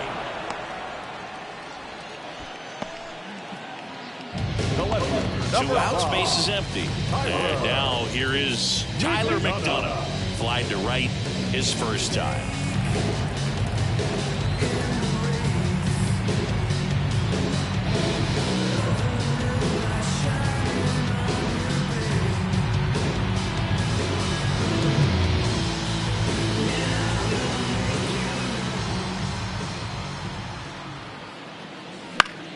Foul ball. Two down, nobody on. We're here in the bottom of the fourth. Started after the 0-1 pitch, and now a check down to first. And no swing, says Jerry Hillsdale. Two down, nobody on. And a swing and a miss. 1-2.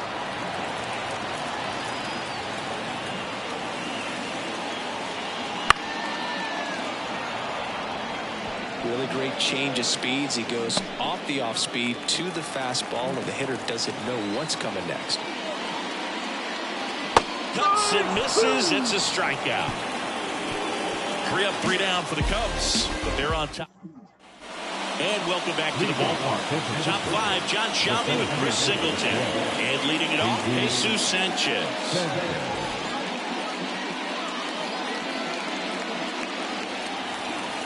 The pitch. Wouldn't chase that time. Well, these Giants being a little too patient at the plate in this game. Sometimes it's a good thing, but today they're continuing to fall behind in the count, and that's adding a ton of pressure to their offense. High fly ball out towards left field. McDonough going back on this one. Off the scoreboard and out of here. A mammoth blast to right. So he just clears the wall. It's his 6th home run of the season, and they're on the board. It's 2-1. He's been so difficult to pitch against lately. It seems like no matter how you attack him, he finds a way to punish you.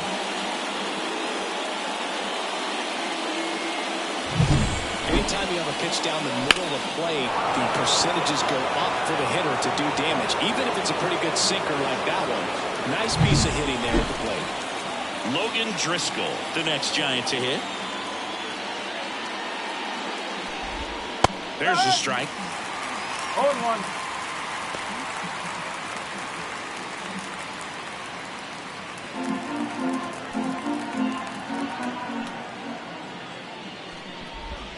That's down and in. A slider missed. Oh, you just got to delete it. You give up that leadoff home run. Go back to work. Focus on this next batter. This one popped up right side. Moving under it. Makes the catch for the out. 1 down. Now batter. Next to hit, Nick Fortes. 0 for 1 so far.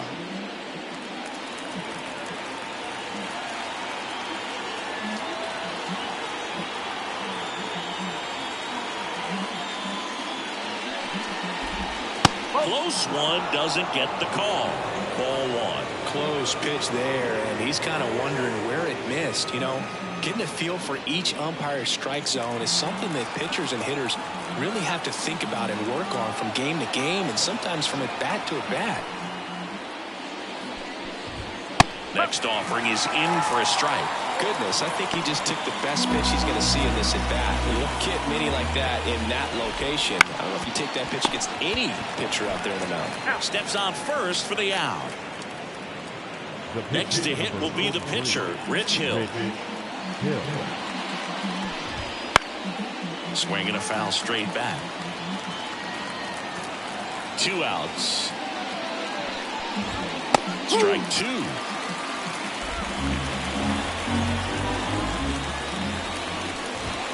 Swings and misses. It's a strikeout. Gassed it right by him. When the Giants go deep, it's bye-bye, baby. And it's now a 2-1 ball game. You're watching Major League Baseball on The Show. There's nothing that can stop me. Ready to go for the last half of the inning. The batter will be the shortstop, Tommy Troy. And a pitch. Right through there for a strike. No ball. 1 strike.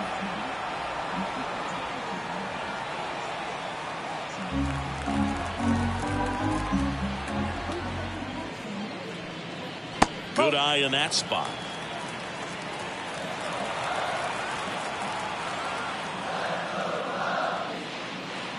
Pitch misses there, and a count 2-1.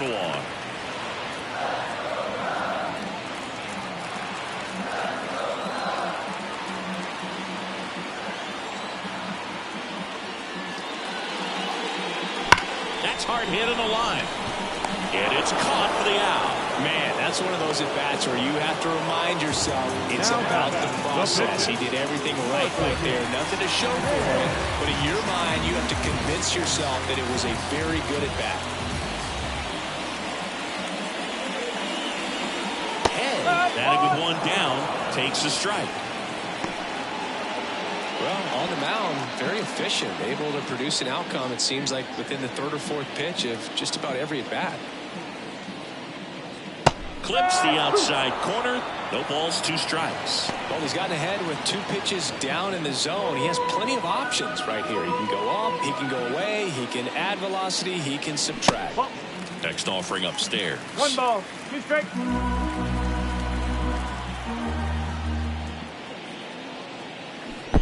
Swing and a miss. Curveball in the dirt. Fortes collects, fires to first, gets the out. 2 down after the strikeout. I got to think that was the plan all the way. He set him up with a high fastball and then bury that curveball down low to get him swinging. Now, especially with how effective pitchers work up in the zone these days, that's a devastating combination. Now here is Osiris Johnson. That one's in there, 0-1.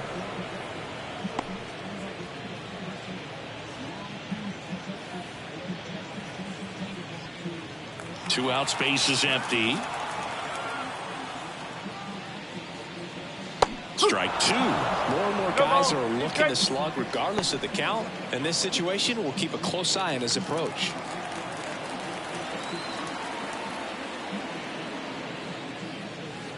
Swings through it, and that's a strikeout. Cubs back here at Wrigley Field, leading off Corbin Carroll. This kid picked up in a trade. A lot was offered and given to get him, but he's got a real high ceiling. First pitch doesn't find the zone. No base hits in the series for him so far, and it's clearly been a rough one. You just hope he's not pressing too hard because that just compounds things. It makes the slump even longer. Never seemed to help. Never helped me. Instead of letting the hitter get his arms extended, tied him up a little bit, slightly up, slightly in. That one's in there. And a count 1-2.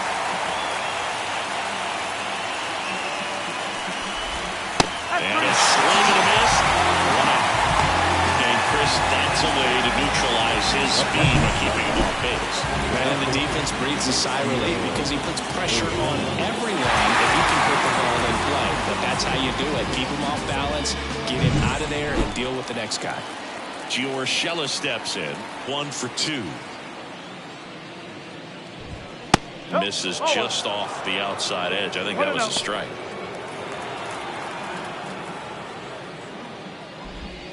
And that one is in the dirt. 2-0. Right through there for a strike. Look, that hook's looking pretty sharp today. Just a solid pitching performance so far, and I really think it's because of that curveball.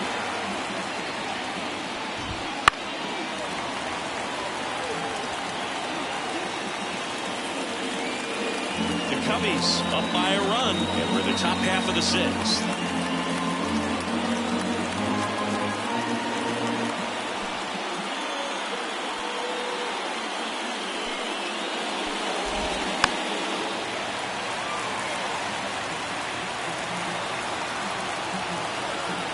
One down, base is empty. Base hit.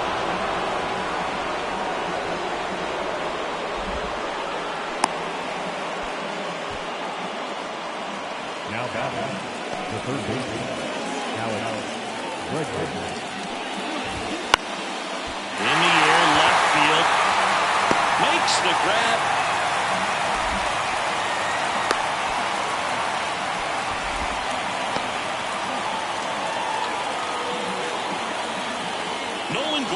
The next Giant to hit. There's a strike.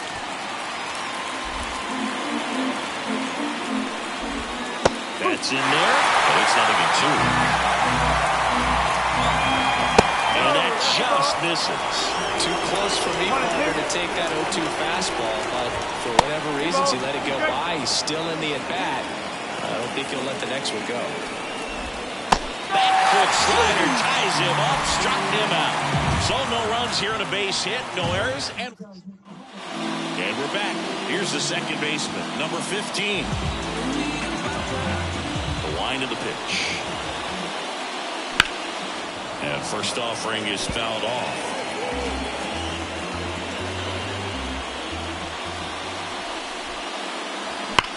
On the ground to the left. Fair ball.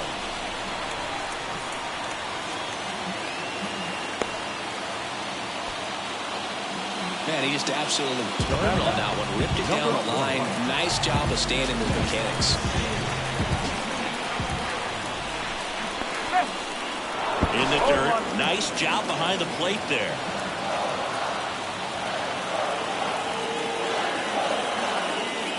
Here's the strike up high, and it's 0-2. Oh, this guy's so comfortable hitting with 2 strikes. Even a good pitch early in the at-bat. If he's not ready to pull the trigger, he's not worried if he gets to an 0-2 count. Got him. And one gone. And now the big-time power threat, Taylor Harris. He's got the power, but great contact skills. One of the best contact hitters in the game. Here's a swing and a drive left field, and he knew it.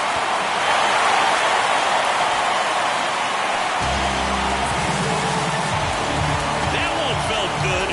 His 64th home run of the season. It's 4-1. That's his 3rd straight game with a homer, Singy. This dude is on fire, Boog. These kinds of streaks just don't come around too often.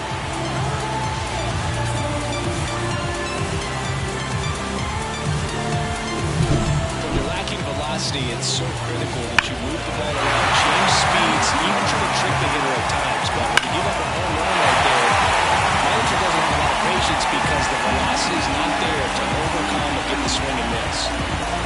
Bob Melvin hands the baseball over. Rich Hill done for the afternoon. It's a 3-run game, and we'll be back to tell you about the new arm in a minute.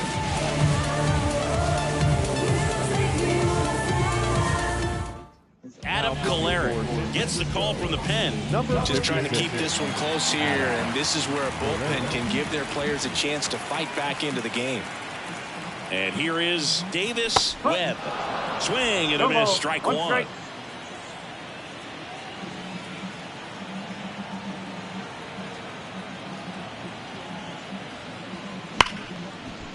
Oh, he gloves it. Fires to first. And very nicely done for the out. And now the right fielder, Tayden Hall, who's 0 for 2 with a pair of strikeouts. And a big swing and a miss. Action in the pen down there. Yennier Cano, the right-handed sinker baller. He looks to be readying himself. The pitch. Swings through that one. The hitter early and off balance on that swing. If I'm the pitcher, I'm taking a little bit more off, see if you can get him to chase something in the dirt.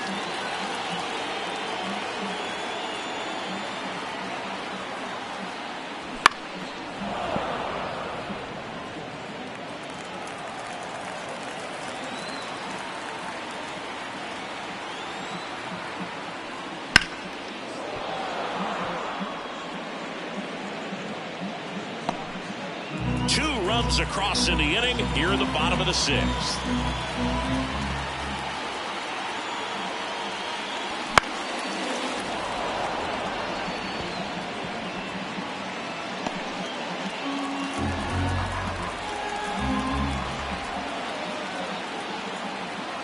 And the pitch.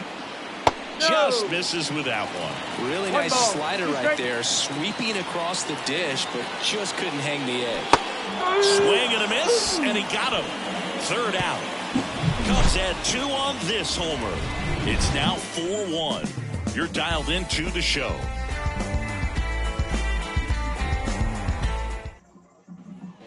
Here at Wrigley Field, we go to the top of the 7th at the plate. Willie Adames.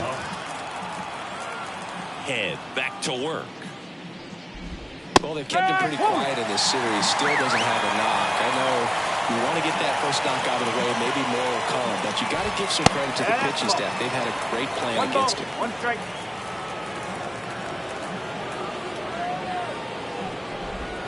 Swing and a miss. Just an outstanding job of spinning the baseball, moving it around, doing what he does. Into the outfield, base hit. So a runner aboard to start the inning. The throw comes in too late, and they don't get an out on the play. Couldn't have timed it up any better than that. Pretty tough for the infielders to do anything with that one. He pulled it hard into the outfield, and even when you keep it on the ground, it feels great when you hit a missile like that. Sanchez in now, takes ball 1 off the plate. Next pitch way upstairs. If you're going to get something going, this is the time to do it. You get the leadoff man on. Everybody's got to look over the shoulder and say, I'm just going to keep the line moving. Don't try to do too much. Late on that fastball.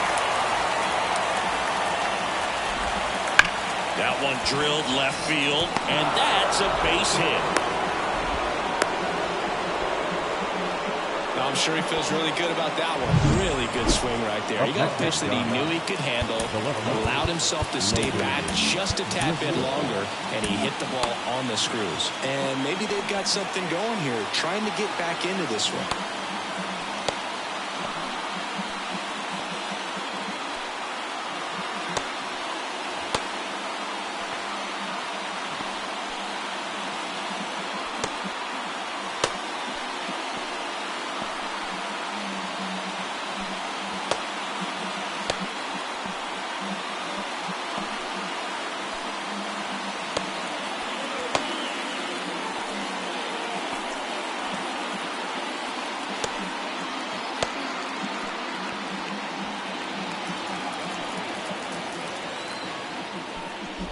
Driscoll in the box now, takes strike 1.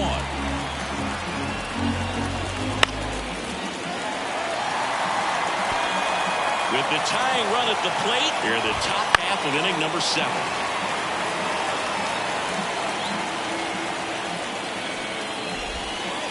And a swing and a miss. And that is a big first out. Classic pitch sequencing there to change eye levels from a punch out. That fastball on the pitch before was off. It was very competitive, and that gets you thinking that he might try to climb the ladder. But then the curveball out of that same tunnel just falls off the table, and you can't make contact. 2 on, 1 out. Nick Fortes will hit next. And the pitch is in for a strike. 1-1.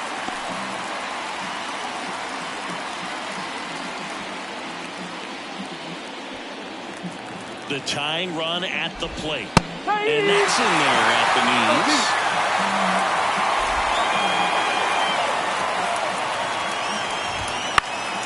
Fights that one away, and the count remains 0-2.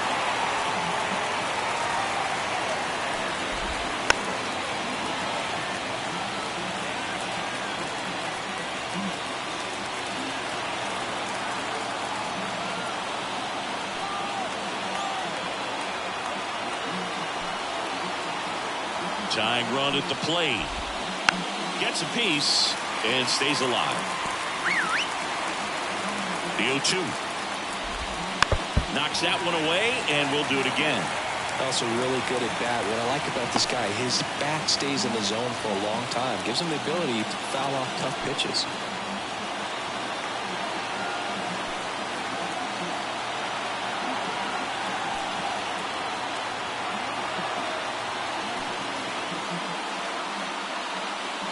The pitch timer expired before he started his windup, so that's a ball.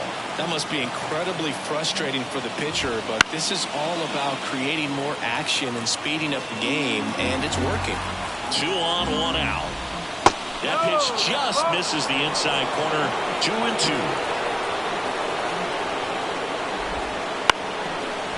Line drive, base hit. Heading for the plate. Now a long throw home.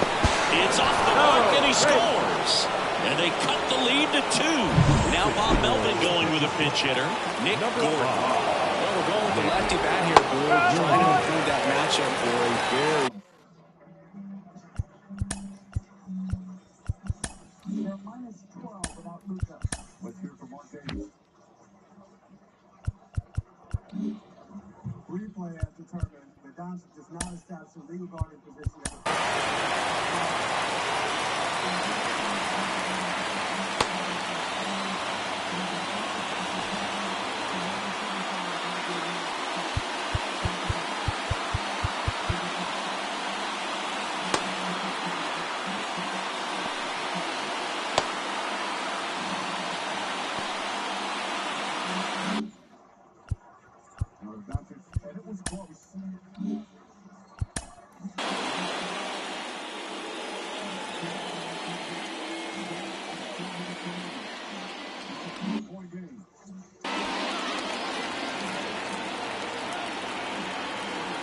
So the tying run at second.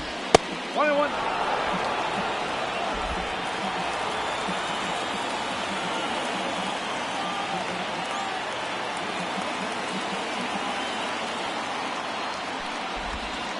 And that one fouled off. With the go-ahead run at the plate here in the third and final game of the series.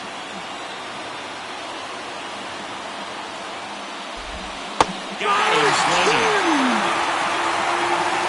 Well, that's always the key to effective pitching, is getting ahead in the count. And as a pitcher, it really allows you to start expanding the zone. Hitters become defensive, and all of a sudden that plate starts to get really wide. And what happens is, because of the pressure, you end up committing to a pitch as a batter before you recognize what it is, and that's what leads to the strikeout. That one down the line, and it's just foul. That was close. Left-hand hitter waits. Foul ball. It stays 0-2.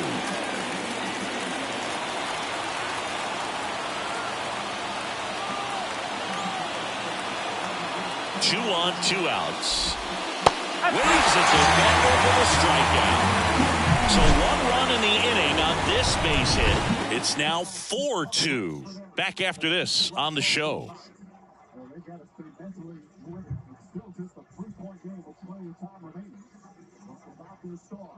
We're back in a new pitcher here to start the bottom of the 7th. Josh Staumont. Pretty tight game, so they're looking for quality pitches out of him right here. Got to do his best to keep the score right where it is. Digging in is the switch-hitting outfielder, Tyler McDonough. Staumont, in his 5th season, 30 years old now. He joined the team as a free agent. Just missed.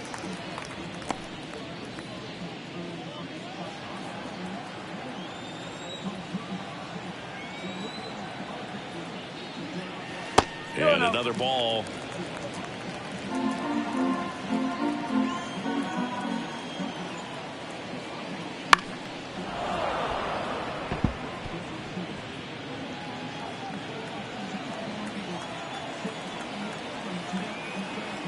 Here's a 2-1. In the air to left center. Driscoll settles under this one. And there's one down. Now the shortstop, Tommy.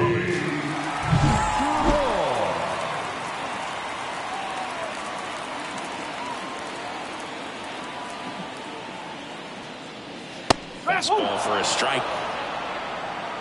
Base is empty, 1 away. Here at the bottom of the 7th. Not even close there. 1-1.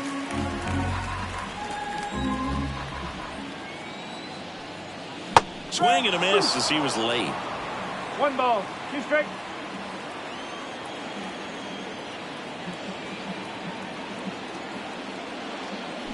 The shortstop takes the ball. Well, he might have to look for a different put-away pitch right here, 2-2. He's already seen the curveball a couple of times in this at-bat, so might have it timed up and ready for it. And a swing and a miss. Down on strikes. 2 gone now. Just a mid-90s challenge fastball right there. Not much to it. And I'm sure he'd love another swing at it because it was in a very hittable location. Those are the swings where you can sometimes start to question yourself as a hitter and say, how did I miss that? But you know what happens.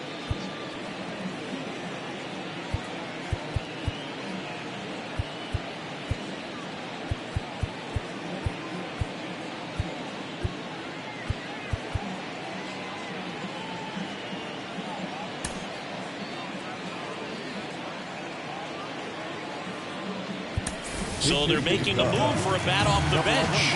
Marvin Randall looking for a 2-out start with the bases empty. Swing and a miss as he was late that time.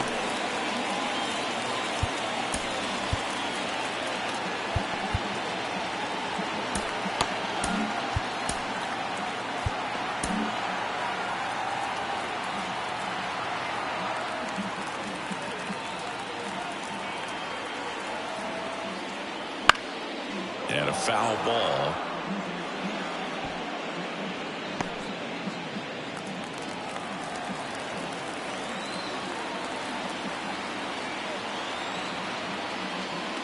Next offering is down low.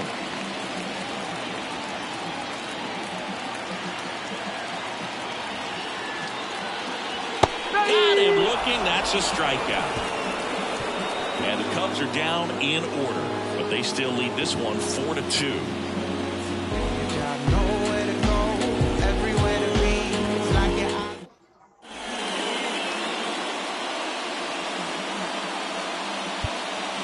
Welcome back, and a new arm on the mound to start the 8th. Tristan Garnett. Well, the best relievers love the opportunity to come in and protect the tight lead late in the ball game. Some of them are just wired different, so we'll see what he's got here. Urshela, the leadoff batter, as he looks at ball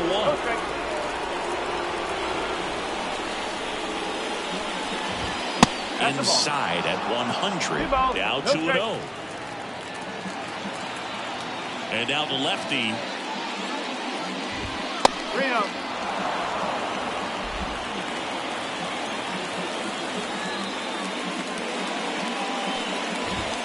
And there's the automatic.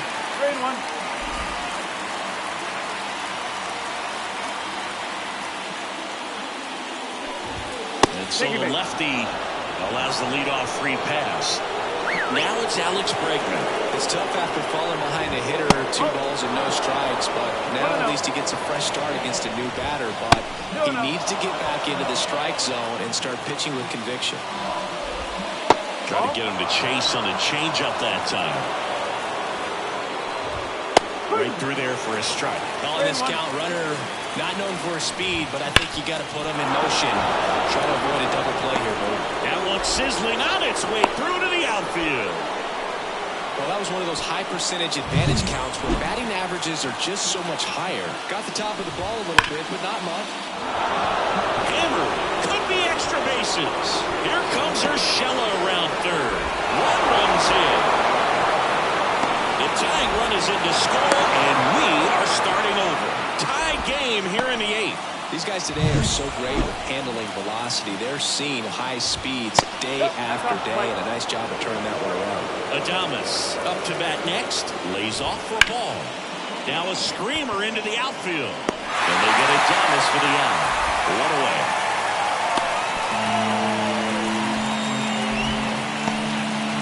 Jesus Sanchez, the next Giant to hit. And that one fouled off. 1 out. The go-ahead run is at 2nd. Hard hit left side. Throws to first in time. Fastball groove right down the middle. Usually a lot of damage done with that pitch. A hard grounder, but he wanted to get that ball in the air, maybe drive it into the gap. So 2 down now, and here is Logan Driscoll. And that one just misses a ball and no strikes. Lifted in the air, out to left. McDonough under it. And that's the third out. Well, they'll pick up a couple runs here, both coming on this two-run double. All even now at 4 apiece. You're watching Cubs baseball on the show, Chicago. And now a meeting near home plate, so it looks like we're going to have a double switch here. On to the bottom of the 8th, and now it's going to be Osiris Johnson. Now playing left. And the pitch. There's a strike. It's good speed at the top of the order here. You want to get it on, see if you can get a stolen base, maybe get around the bases and pick up a run. Kicks and fires. And this one could be extra bases. Not stopping. He's going for 3. And he's got a leadoff triple. That's how you respond. Leadoff man comes up, gets into scoring position. Now, there are several ways that they can get this run across. Runner at third, nobody out. Now it's the second baseman. In the dirt. Wow, that's a great job behind the dish there. Go ahead run in scoring position, nobody out. Swing and a miss. 0-2 now. Action in the San Francisco bullpen. Josh Spores preparing to come on if needed. Sims also getting ready. Swing and a miss. Struck him out. Huge strikeout there. And now the first baseman. Number 20.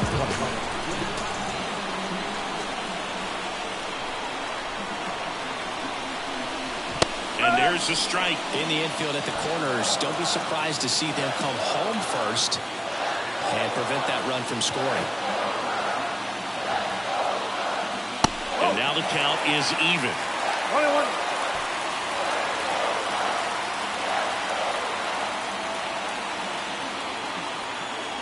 Tied at 4. This one blasted the other way, down the line, and it's a foul ball.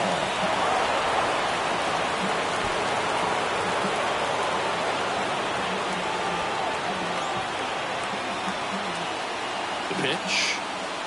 That one almost got him.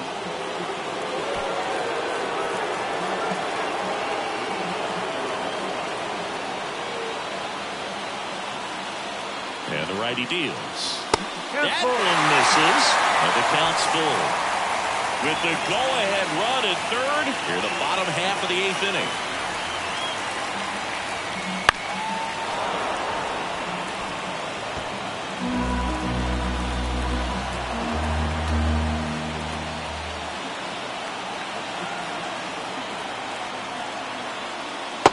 Struck him out looking. Afraid to throw it right there. That's trusting your style. Just one out away from getting out of a huge jam.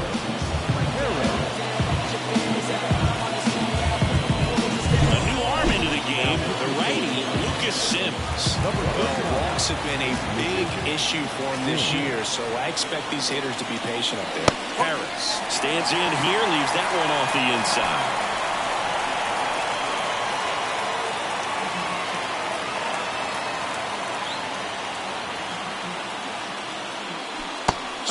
And a miss. And the count 1-1.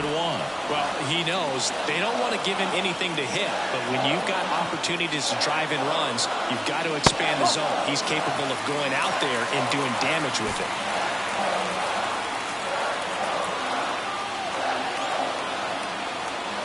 Righty to the plate. Just missed. Get ready for some action here. Good RBI guy at the plate. Runners in scoring position. Hitters count. Davis Webb waits on deck. And that clips the inside corner. One way to make a guy real uncomfortable at the plate is pounding inside with good velocity. They're doing that right here. He fouls it off. We'll do it again. 2 down. Go ahead run in scoring position.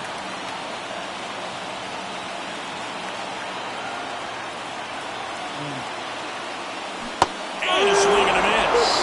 And we stay tied as the New inning getting started. Now it's the Giants catcher, Nick Fortes. Here's a high fly ball out to center. Johnson gets under it. And a quick out, number 1. And stepping in, the rookie left fielder, Kyle Teal. That one in triple digits.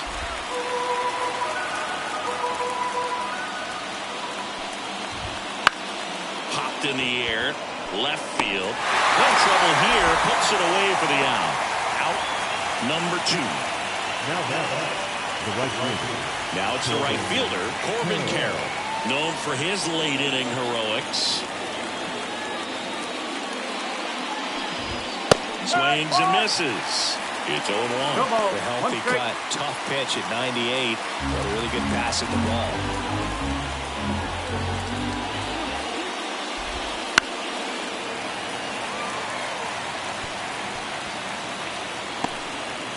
All tied up here at the top of the 9th.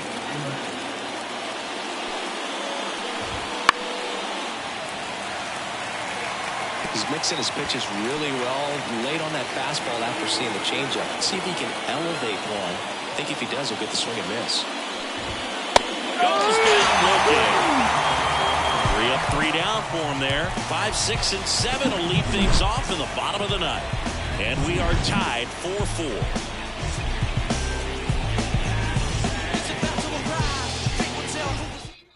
New arm for the Giants, Yennier Cano. And this could be a tough first test for him right here. His numbers against lefties aren't great this season. Number 7 Yennier Cano.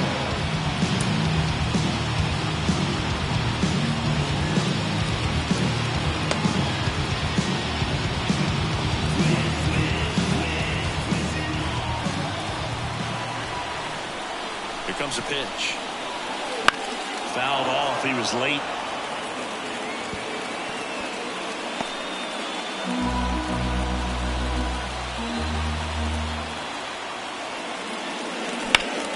Fall off foul.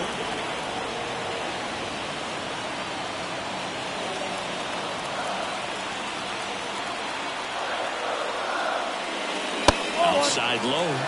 1-2 to count.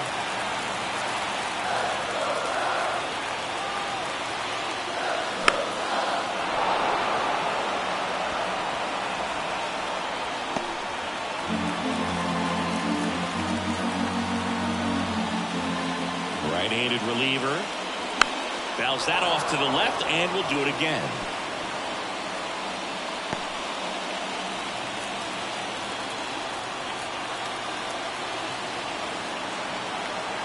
Four in the 9th. Checks his swing. Now an appeal to third. No swing. Just held it back there. Righty delivers. Keeps the at-bat going with a foul ball.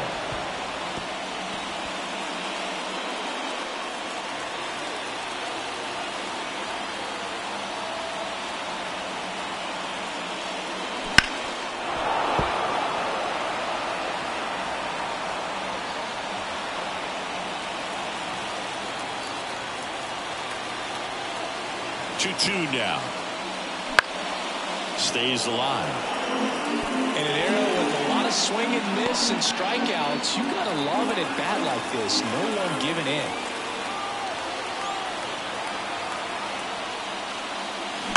That ball is foul, and the pressure is building.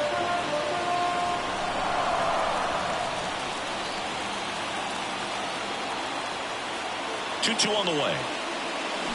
Battling here as he fouls it away.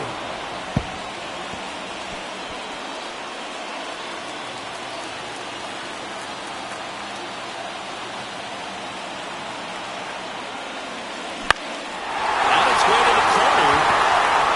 And that is foul.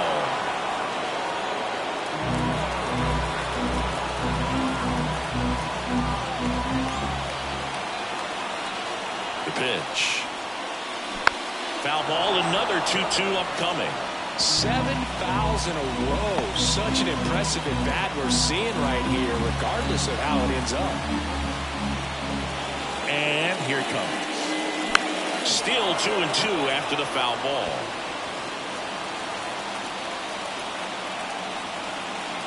Kicks and deals. Missed with a changeup. Full count 3-2. Taden Hall on deck for the Cubs. Tied at 4. Spoils the 2-strike pitch, and he'll see another. Y'all, this is a good time to step out of the box, take a deep breath, reset. A couple of changeups. Probably won't see another one here.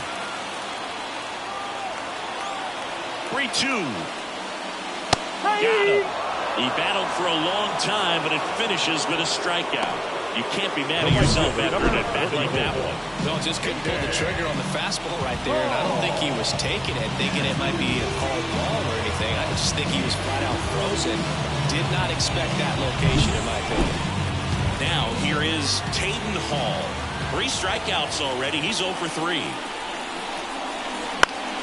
Foul back our way, and that's out of play.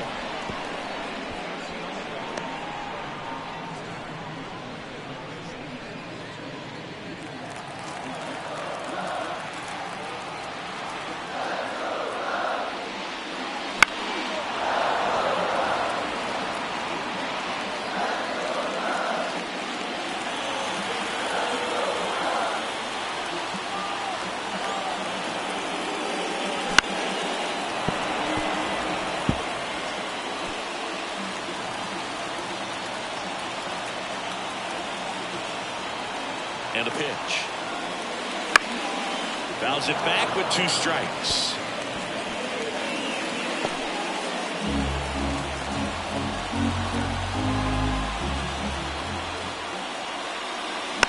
And a foul ball. He stays alive. 5 foul balls in a row. I have no idea what that feels like, but you got to love this battle. Just wondering who's going to blink first. Fights it off. You'll see another. Base is empty, 1 away here in the last half of inning number 9. Swing and a miss, struck him out. Couldn't catch up to the heater. So up now for Chicago, Tyler McDonough. 0 for 3 with 2 flyouts and a strikeout. He was late there, strike 1. 2 down, nobody on. We're in the last half of the 9th inning. Deal 1 is outside, and it's a ball and a strike.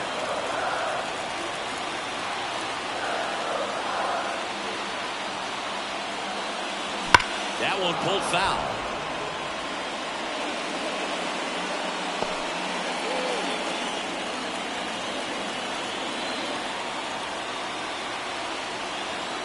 At the belt and fires. Checks his swing, appeal to third, and he won a round. Not an easy call there, but that puts an end to the inning. Nothing across here this half. 10th inning coming up, and we are tied 4-4. And welcome back to the ballpark. And here's the first baseman, Gio Urshela. The first baseman, Gio Urshela.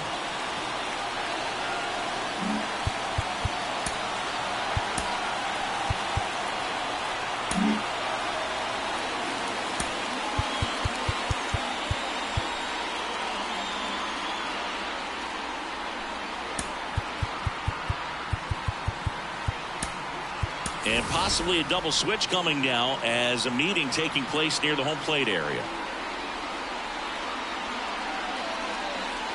Now a right-handed arm out of the bullpen, Jacob Delabio. And he's been really shutting down hitters from the right side of the plate this year. Not a lot of hard contact, not a lot of hits, period. Number 45, Rick Jackson.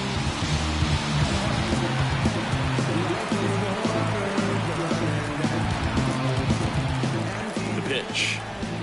And that gets the inside corner for a strike. This one high in the air to left center. Touches down, that's a hit. And they get it in quickly. First and third now with nobody out. So they hold the runner at third, wanting to play it safe. Think that comes back to bite them? Boy, it's hard to say. That runner on second to start extras is critical. You want to make sure you don't waste him. If they don't score this inning, there'll be some second guessing for sure. And the right-hander deals. And that one is lifted in the air. He's under it. He's got it. Runner tags from third. The throw is offline. He's saved. 5-4 now as they take the lead. So here's the cleanup hitter, Nolan Gorman. DeLavio, a 6'5" righty, 235 pounds, and they traded for him earlier this year. Urshela leads off first with one away.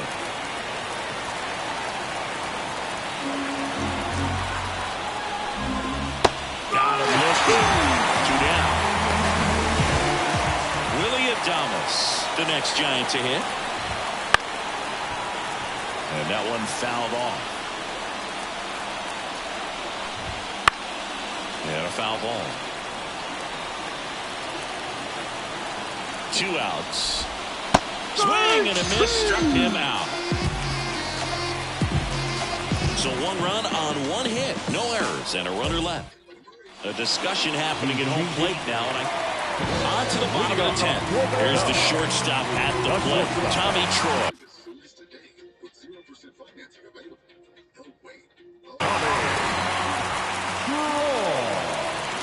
And a pitch. And he bunts, but that's a foul ball. Well, Boog, this is a real tough place for visiting teams to come in and close out ball games for a win. So the tying run at second. 2 pretty nasty sliders to get this hitter in an 0-2 count. If you're up there at the plate, you got to look up in the zone and spit on anything that's down. And a swing and a miss. And they get the leadoff man in the 10th. Now the left fielder, Chris Jackson, came into the game on defense. So his first trip to the plate here. That one is upstairs.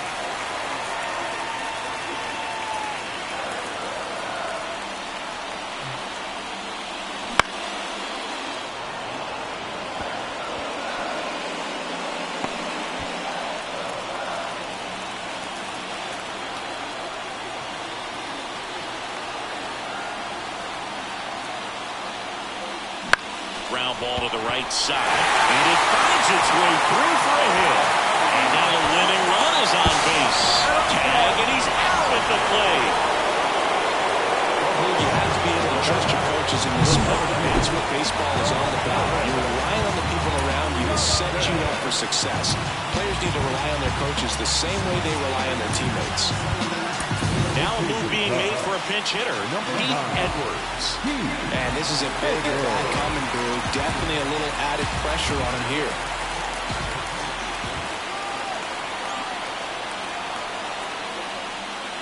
That misses, and it's 1-0.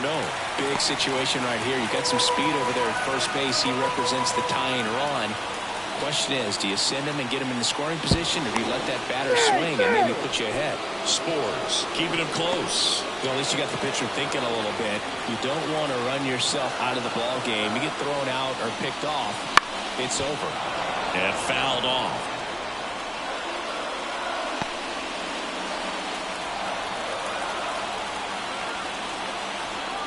The pitch. That one finds the zone, and it's 1-2. Really going after him here. All fastballs to get ahead in the count. The Cubs down to their final strike. Hard hit, right side. Steps on the bag himself. Ball game. Well, this is a big win on the road and going extras into 10. So hard to pull those out, but I think this team did a great job of keeping the crowd out of the ball game late. When you can do that, it kind of calms everything down, keeps the adrenaline of the opposing team down a bit, and you can steal a win and get out of here happy. Close one here today, and your final 5-4. A 1-run extra inning win for Chris Singleton and our entire crew here at MLB The Show. Thanks for stopping by. I'm John Shambi. Talk to you soon.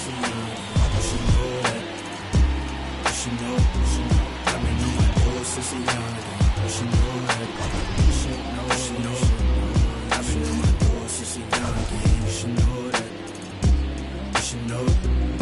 They said the paper I get hot turn you to ashes. Only thing is I don't remember me asking. Fill up my bag of chips and I ain't sharing a fraction. I'm down for whatever, know I'm about that action. He asked me for a ballpark price, I pitched him double. I'm texting like they uncle, but I gotta keep it subtle. And even if he notice, I know he don't want no trouble, cause it's nothing like that. Our final line score this afternoon. First for the victorious Giants, 5 runs on 9 hits. No errors, they left 8 runners on base. For the Cubs, 4 runs on 8 hits. 2 errors, they left 4 runners on base.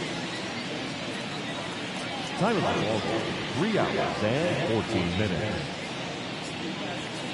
Our paid attendance at Wrigley Field this afternoon, 41,649. As always, we thank you for your support of Chicago Cubs baseball and remind you to please drive home safely.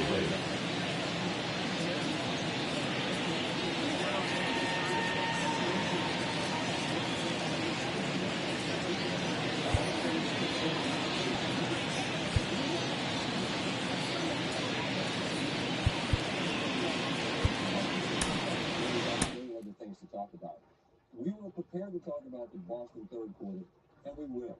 But that whole fourth quarter just felt like it was mayhem. Can you make sense of it in some sort of coherent answer? Yeah, well, it was what happened? Yeah, incredibly bizarre. We're up there talking. I said to you, like, as that comeback's taking place, I said, I've never been so certain of what I was about to do on a touch screen as I was at the end of the third quarter.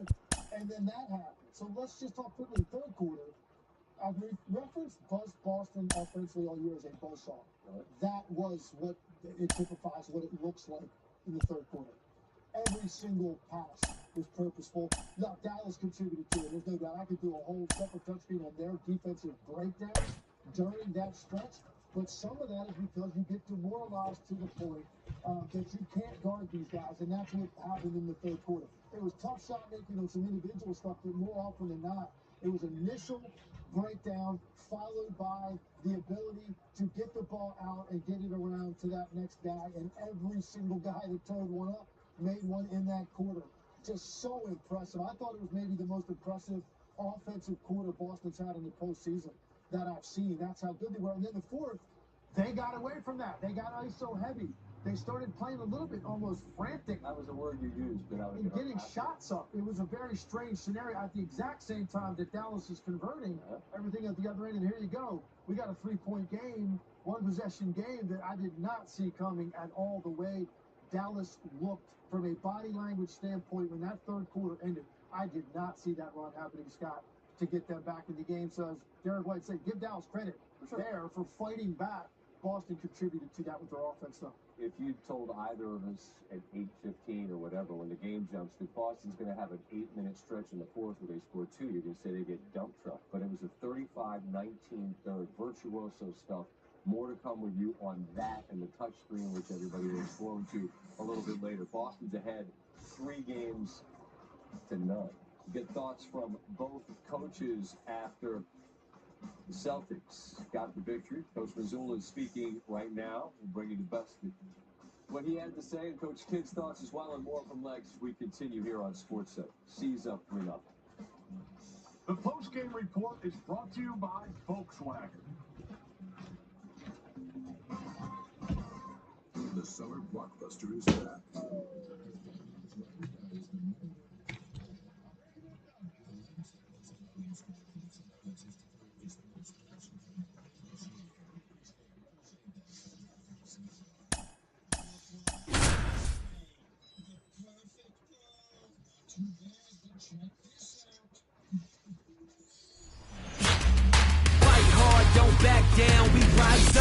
Hello, baseball fans, and welcome. We've got baseball on the show. It's the New York Mets and the Chicago Cubs. We stand tall, we push through, don't give up. And we'll be back with the first pitch right after this. So open your eyelids. Yeah, we're breaking down barriers. You are not scaring us. You can keep up with the pace. I am in love with the chase. You better get on my way. About to get started here, and on the hill here today, Tyrone Jenkins. And singing, he likes pitching at home. truly for him, there is no place like home. He's been so dominant here, and as a teammate, you expect him when pitching at home this year to go out and dominate just as he has. The fans expect it, and I think everyone around here knows that he's a good pitcher. Even though we don't see the same splits on the road, we're going to start to see that translate as well. Slapped foul.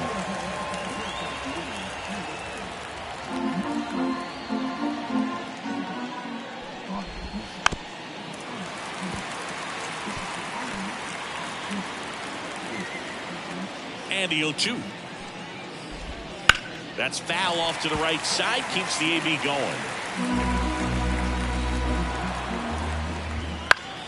Knocks that one away, and we'll do it again.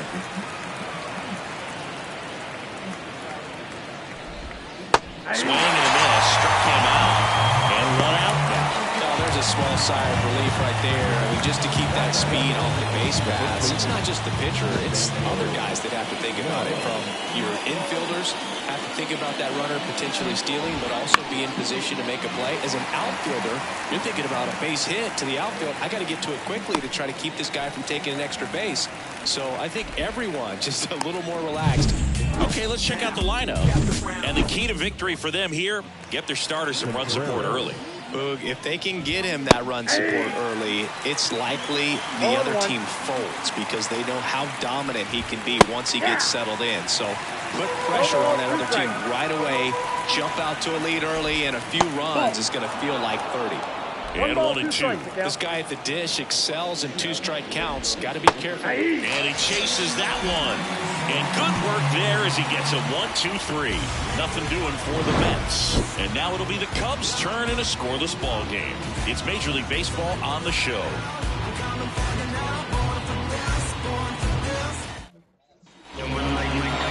Back here with my pal Ziggy. And on the hill, the big righty, Corbin Burns. And Chris, pitching on the road has not been particularly kind to him. But yeah, you don't want to be too quick to say that he can't pitch on the road. Sometimes it's just a matter of luck. It's not having a feel. Difference between the bullpen mound to the mound out there on the playing field. Don't know what it is, but I know this. He's got good enough stuff to overcome and get it done on the road as well as at home. So we'll see what he's able to do in this one. Cruz makes the catch, and there's one gone. Time now for the Chicago Cubs lineup.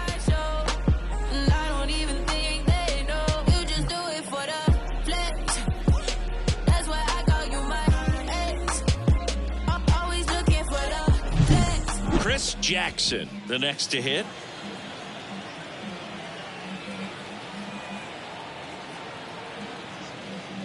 The part about Burns' journey that's so interesting, former fourth-round pick out of St. Mary's, where he pitched alongside Tony Gonsolin. Left-hand batter waits. There's a strike. But you go back and look at Corbin Burns in 2019. He threw 49 innings and had an 8.82 ERA.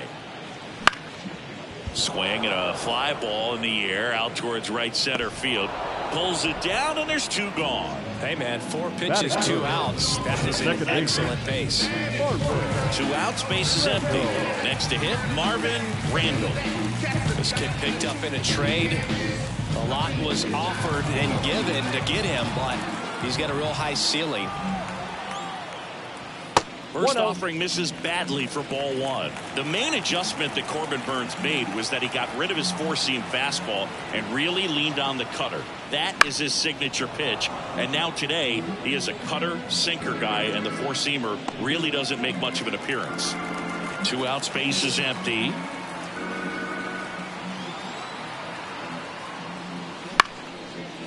Bounced up the middle. Rengifo sends it to first. And that is the inning. So nothing on the scoreboard through 1. We're back on the show from Wrigley in a few. Top of the second. And stepping in for New York, Giancarlo Stanton.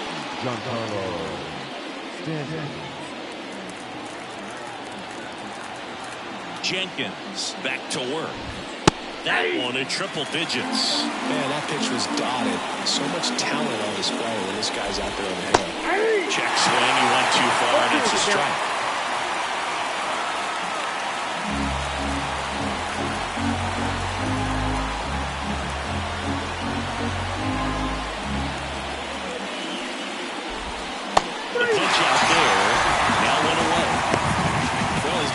strikeout stuff on the mound, doesn't he?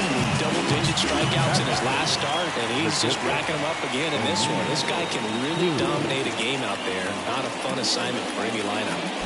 Here's O'Neal Cruz. And immediately pumps in a strike to the left-handed hitter. Well, here's a deal not everyone remembers. Cruz was actually signed by the Dodgers in 2015, but Los Angeles dealt him to Pittsburgh in 2017 for Tony Watson. That's a rare trade the Dodgers just might regret.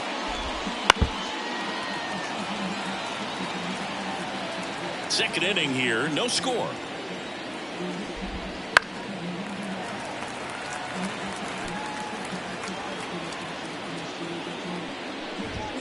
Swing and a miss for the strikeout. Blew the express right by his bat for strike 3. Yeah, there's no doubt, Boo. Electric stuff from the jump. I mean, there's just no messing around right now. It's still very early, but we could see a pretty impressive outing here if the strikeouts keep coming in the way they are. The one thing you have to be aware of, though, is a high strikeout rate might impact the pitch count as the innings roll on.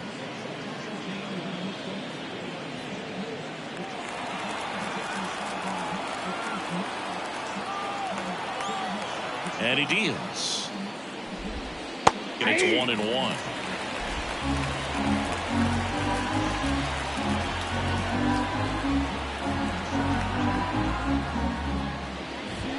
Swing and a miss. That one at 1-0-1. Ooh, VIA. You got to remember to take the donut off the bat, partner.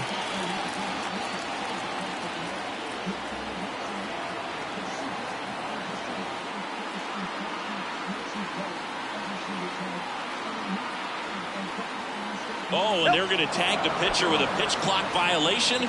That's an automatic ball. The pitcher must begin his motion before the pitch timer runs out. We're looking for a little more urgency out there.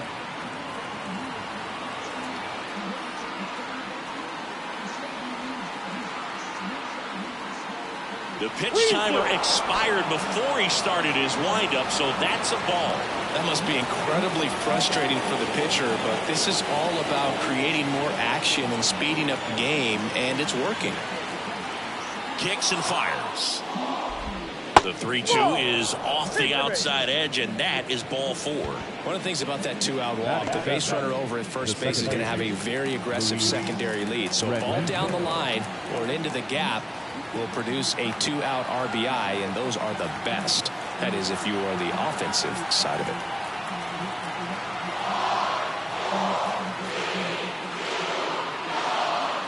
Oh, and they're going to tag the pitcher with a pitch clock violation. That's an automatic ball. The pitcher must begin his motion before the pitch timer runs out. We're looking for a little more urgency out there. Luis Rengifo gets a chance to hit here. That's off the mark, and that's ball 3. 3 balls, no strikes.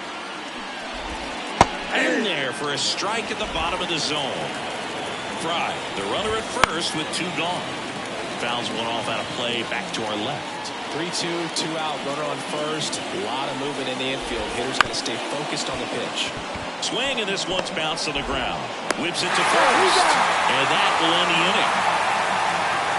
Mets lead 1. We'll go to the bottom of the second. No score.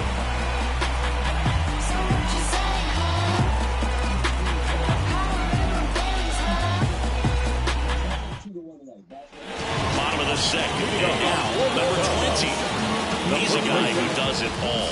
With the lack of contact in today's game, this guy hits for contact, so he delivers average, but there's on-base and slugging too. There's a strike, 95 of that one. Early in the count, you have to be real careful because of that power, but then if this hitter gets a strike or 2 on him, he's still very comfortable because he has the ability to get the barrel to the baseball. He's a threat deep into the count as well. Ball to strike, the pitch, and there's a foul ball.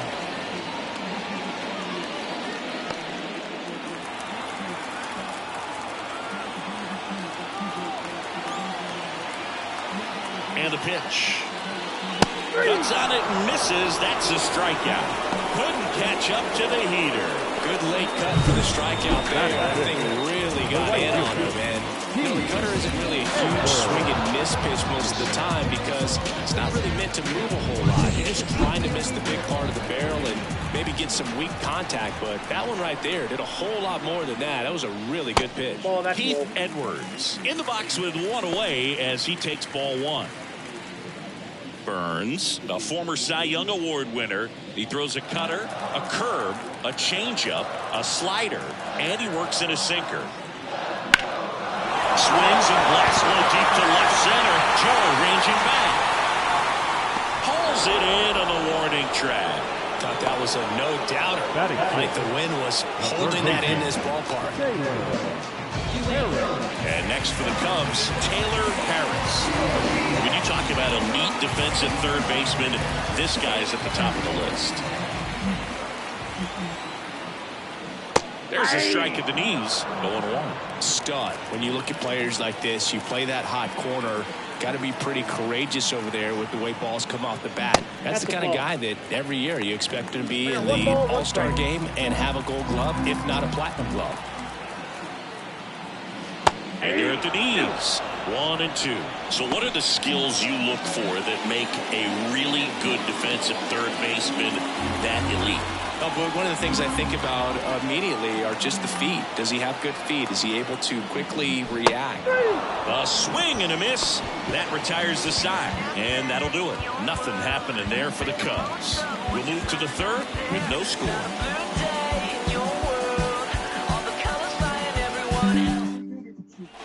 Well, here we go. Top of the third. Scoreless game. And stepping in for New York, Connor Joe.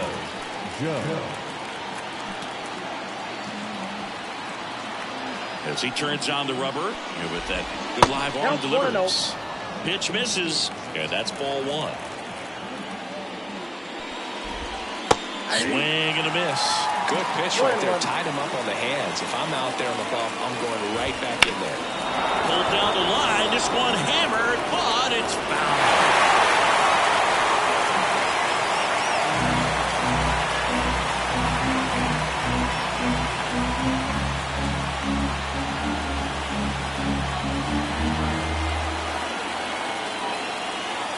Right-hander kick steals. Hangs and misses. It's a strikeout. And down the pitcher, Corbin Burns. Definitely scuffling at the dish lately. No hits over his last 5 games.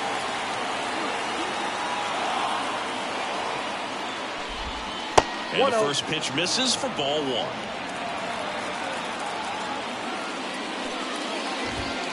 On the ground right side. And a base hit.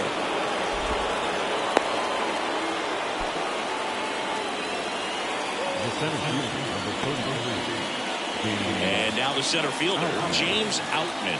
He struck out swinging in his first at bat. A pitch in for a strike. 0-1. Outman in his second season, 26 years old, and he was a second-round pick in 2024.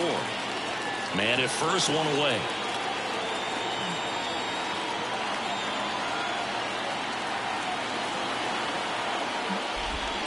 And that's off the inside edge. And the count even 1-1.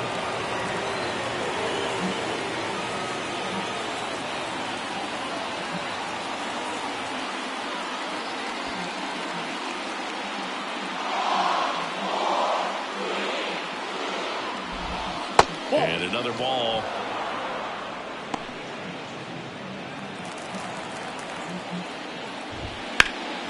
In the air out to center. In position. Drops into the glove. 2 down.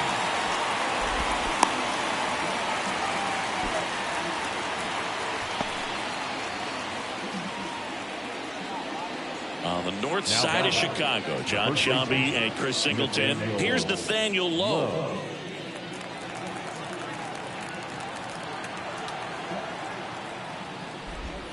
Down and in, moved his feet. That one misses. And that's ball 2. Well, usually a high level of confidence when you're facing a young pitcher out there on the mound. In this situation, ahead 2-0. He's put himself in a really good spot. Swing and a ball lined out towards center. And he makes the catch. And that is that. Mets strand 1. Still no score.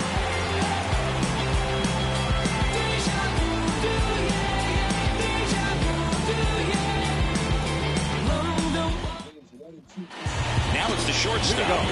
This kid is so special. The shortstop by trade and big time power.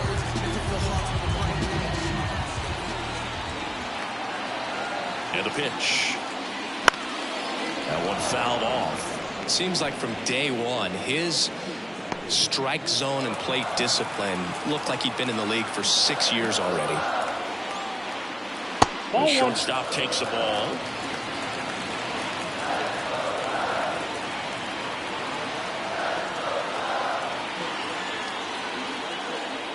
Top of the zone for a called strike.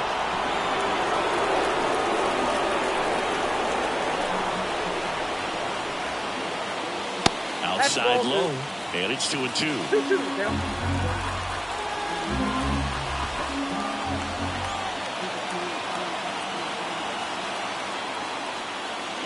That one missed.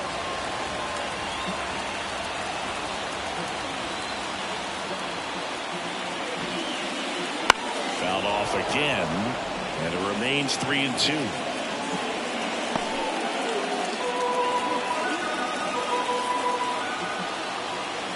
Righty to the plate. That one back up the middle, and it gets through. So a man on base to start the inning. Well, the last 10 games or so have been anything but fun at the plate for him, so that one has to feel good. Just kept it simple, played it up at the middle of the infield and took it back where it came from, and there's just no one there to knock it down. And now they've got some speed on first, so we'll see if they try to get him into motion. Andre White, the next to hit, takes ball 1.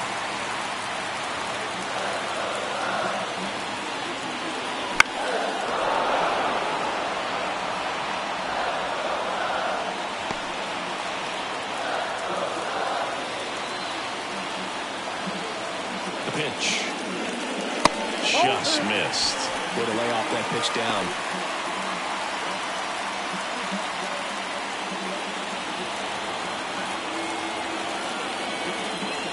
And here it comes. Tapped at the plate, but it's a foul ball. With 2 strikes, may see some movement over there at first base, trying to stay out of the double play right here. And another ball. They tried to get him to go, chase the pitch down and away, but he wouldn't bite. Tyrone Jenkins up next.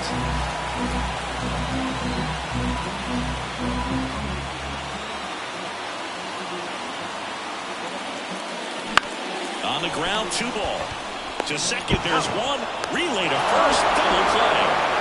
As a former player, watching 5-4-3 double plays brings back some adrenaline. It's such an exciting play, and it's always a great reminder of baseball being such a team sport. And next is a pitcher that can swing the bat a little bit. Tyrone Jenkins. Off the mark there. And that is ball 1.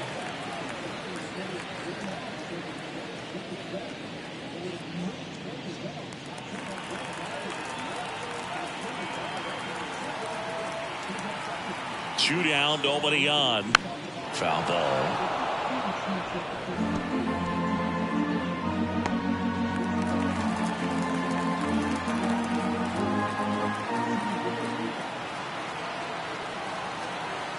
Two outs.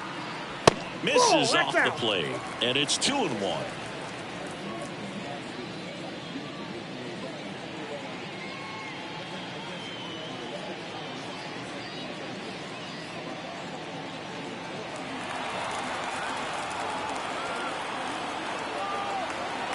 Pitch and a foul ball. Instead of letting the hitter get his arms extended, tied him up a little bit, slightly up, slightly in.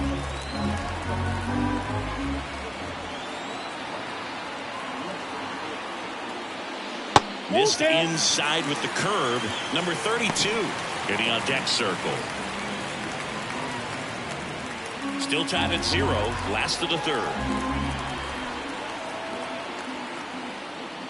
And down on strikes he goes. And a nice inning of work there as he sets him down 1-2-3. Back here at Wrigley Field, on to the fourth. Here's the catcher, William Contreras. First pitch, and he just misses. Well, these Mets, as this game goes on, have to be more disciplined at the plate. So many of their outs have come from weak contact on pitches they're chasing outside of the strike zone. You can't do much of anything with those locations, and that's been true again today.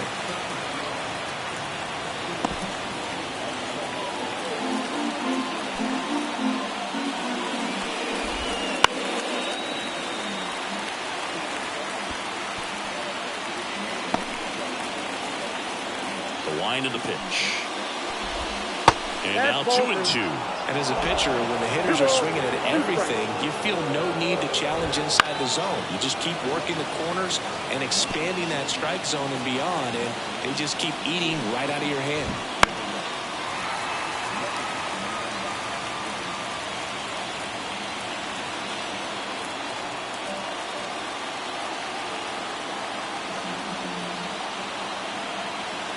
Line of the pitch. He didn't make it easy for him on the mound, but they still get the strikeout. Here's Stanton now. Struck out on just 3 pitches last time.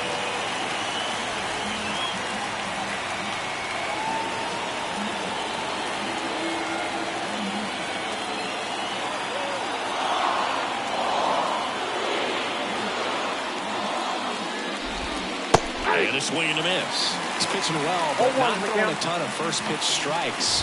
Usually does.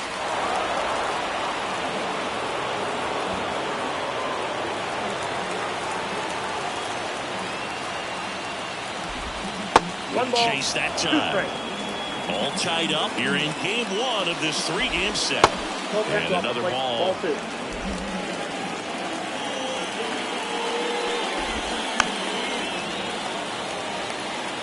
Pretty good pitch there to take a rip at. He wants to get his arms extended. He likes the ball away from him a little bit. He's just not able to score it out.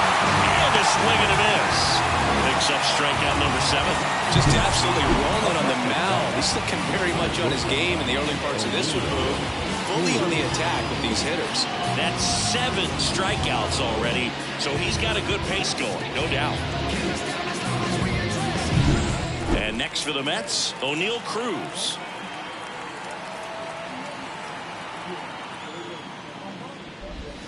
The shortstop takes the ball.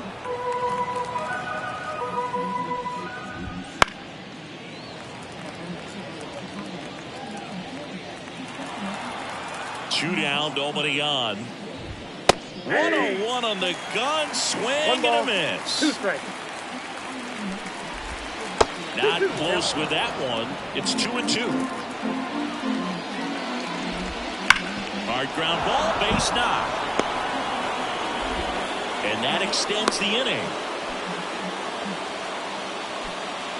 Now the third baseman, David Fry. That one in triple digits. Next offering upstairs. 1-1. 4th inning underway, no score. That missed by a lot. And it's 2-1. Foul ball there. 2-2.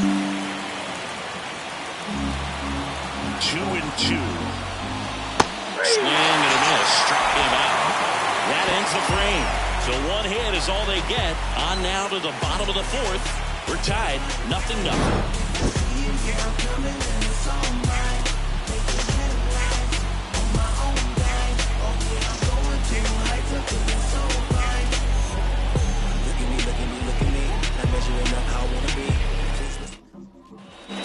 And we're back. And stepping in is the speedy number 32. The pitch. And that one fouled off.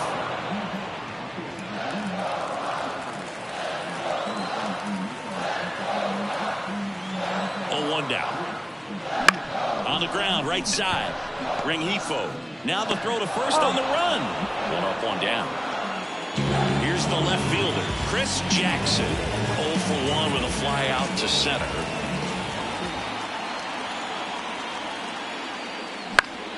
Swinging a foul over the screen and back out of play. Base is empty, one away. We're here at the bottom of the fourth.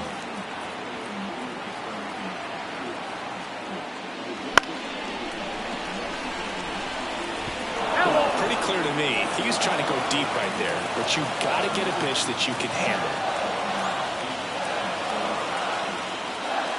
Gets a piece, and it stays 0-2.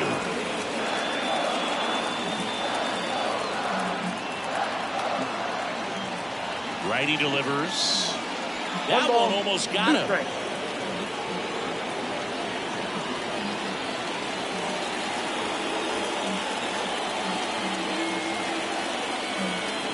One down, base is empty. To the right side, low. And he handles it himself for the out. Well, a well-thrown slider like that one can be tough to get in the air. One down with a break on that one. Second baseman. Here's the second baseman, Marvin Randall. Grounded out his first time up.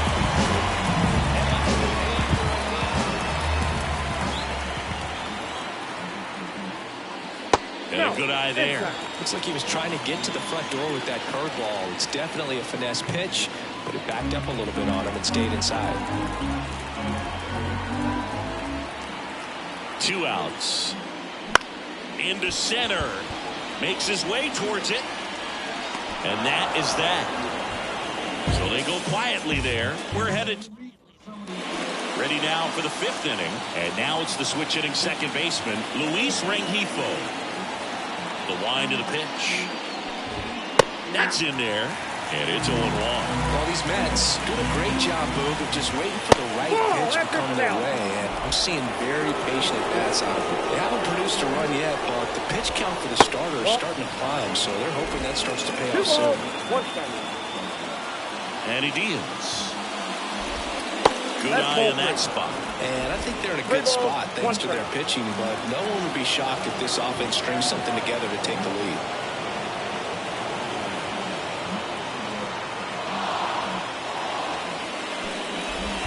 It's a leadoff walk, and that's the go-ahead run. Maybe a little loss of focus on the mound right there. Pretty much gifted in first base with a quick free pass.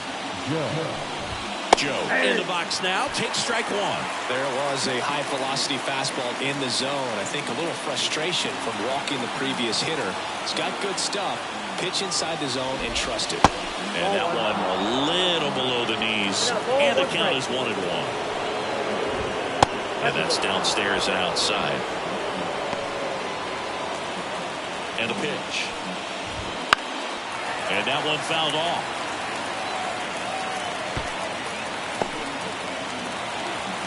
And the righty deals.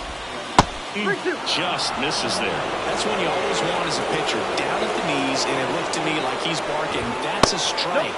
Doesn't change the call, but sometimes it helps to let that frustration out a little bit. Corbin Burns digs in now. He's making things difficult for himself right now out there on the mound, but you know his confidence should still be high enough to get out of this, but he's going to have to buckle down right here. Throw over to first, and he's back in safely. And the right-hander deals. Puts a bunt down. Can't pick it up with the bare hand. Well, he's just giving himself up to move 2 runners into scoring position right there, but somehow the defense can't get an out anywhere, and this is quickly turning into a golden opportunity for this offense. Now a chance for James Outman. And ball 1. Next pitch misses way outside. Just missed. You need a strikeout. You need a ball, perhaps on the ground for a double play, or get yourself a pop-up something, but you've got to make some pitches. But if he can battle and get through this, he can earn some points. Bases loaded, nobody out, and we're at the top of the 5th. Got it! And that is a big first out. Nathaniel Lowe up to hit. Golden opportunity right here. Misses off the inside. 1-0. At the dish, looking to lift the ball in the air in this spot. Anything but the inning double play, boo. And there's a breaking ball that drops in there. Relifo at third. Joe on second. Burns at first. 1 gone. I think ultimately you want to tie him up, get the ball in on the plate. So he goes down looking. Oh, that was such a great opportunity to grab the lead. You have the infield back. All you've got to do is just put the ball in the play on the ground, and you drive across a run. It's a frustrating outcome for the hitter. Now, he'll still have a chance, but it's probably going to take a clutch hit with 2 outs. And a swing and a miss there. And he was really tardy on that fastball. Great job of setting him up by throwing the curveball. Add some velocity to it on the next pitch. Can't catch up. At the belt, fires. Gets a piece and stays alive. 2 outs. On the ground at first. And that chance handled. Takes it himself out to escape a bases-loaded jam unscathed. Mets leave him loaded, and we are still scoreless.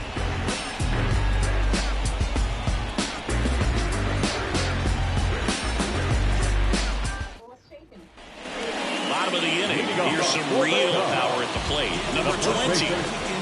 Number 20. Now the right-hander ready to go. Still no score. Oh, he doesn't get the call. Ball 1.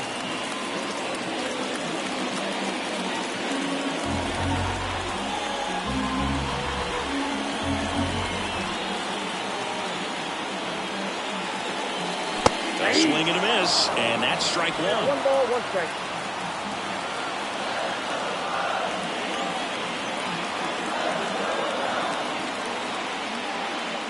And another ball. 1 strike.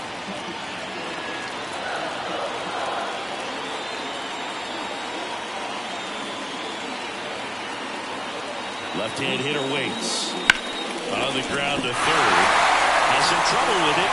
He decides to hold on to it, and they come away without an out. Everything came together for him. And now a chance to maybe get creative on offense with good speed on first. The next cut to hit. Scoreless here, but now he's got to deal with a guy who's got some power. Got to be careful when you're talking about a hitter with this type of slug and these type of home run totals.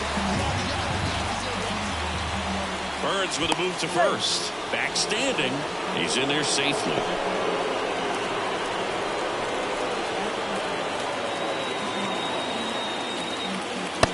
Low. This is one of those situations defensively where you can't try to do too much. You got to make sure that you field the ball cleanly and get 1 out first. It's going to be tough to get 2 with this kind of speed in the batter's box.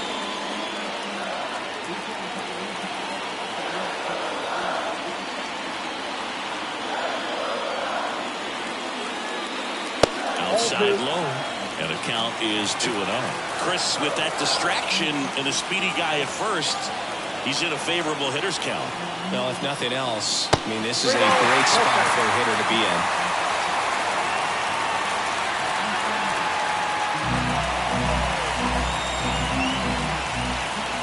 Let's see if he gives him anything to hit here. Late with the swing there. 3 balls, 1 strike.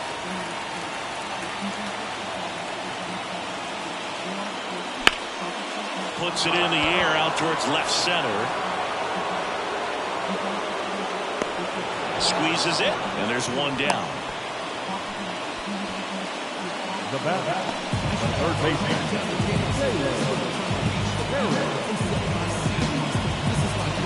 Taylor Harris getting ready to hit. Went down on strikes his first time through.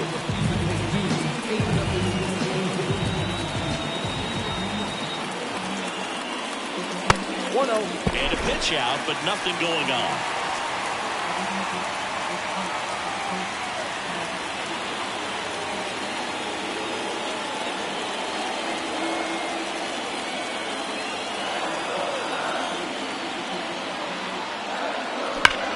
Line drive. Pulls it down, and there are 2 away. Not fooled at all right there. He was clearly all over it, but sometimes you hit it too hard and right at someone. Looking for one of those blue chance to get a knock sometimes. The batter will be the shortstop. We talk about guys with good speed, and definitely he has it. But pushing the offense aside for just a second, Chris, it's the defensive side that I think the speed factors in the most. The other way, and that's a base hit. Throw stops the lead runner at second. 2 on and 2 out. Waste no time there. Runner in scoring position now, and a good opportunity to push across the first run of the ballgame.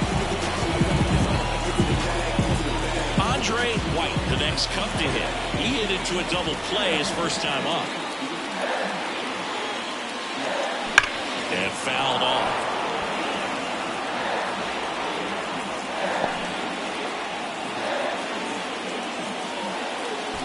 First and second, 2 down. Last half of inning number 5.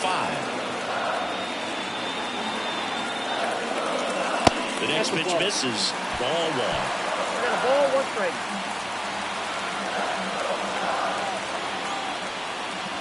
Swing and a miss, and he got him to chase. Wow, good luck catching up to that one.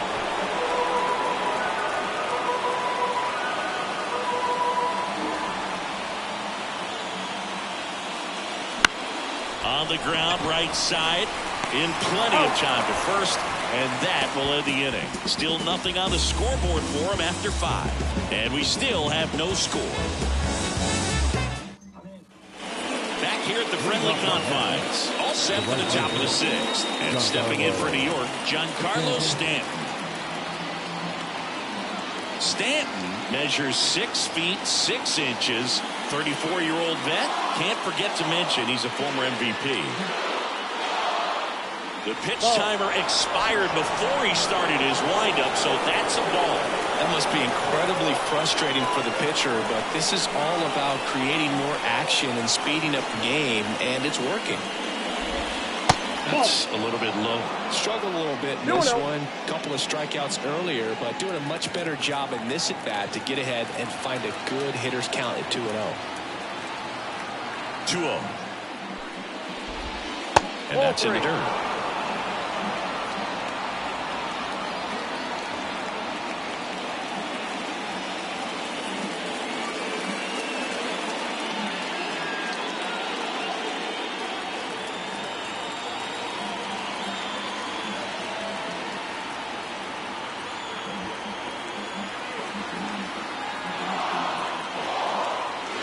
Let's see if he gives him anything to hit here. And a 4-pitch walk. Gosh, another walk in this one. Man, he is having some real issues with control. And now the shortstop, O'Neal Cruz, 1 for 2.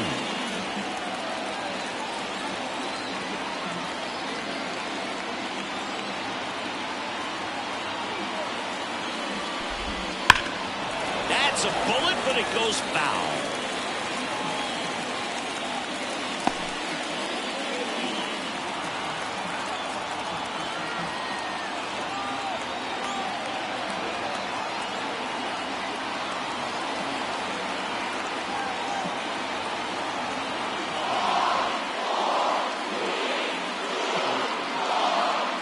And they're going to tag the pitcher with a pitch clock violation.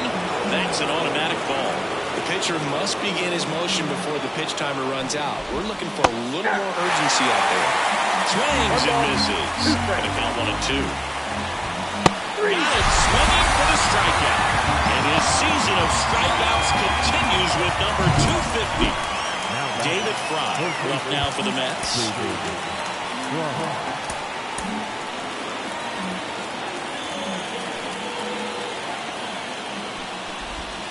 And that's a strike. Man, this guy's got a great feel for his breaking ball today.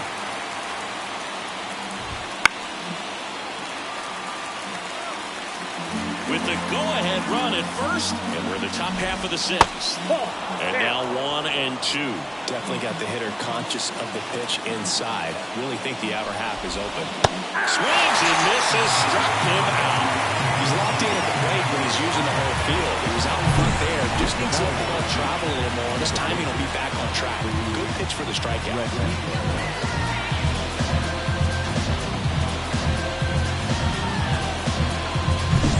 Now a it's the second baseman, Luis Rengifo. He's 0 for 1.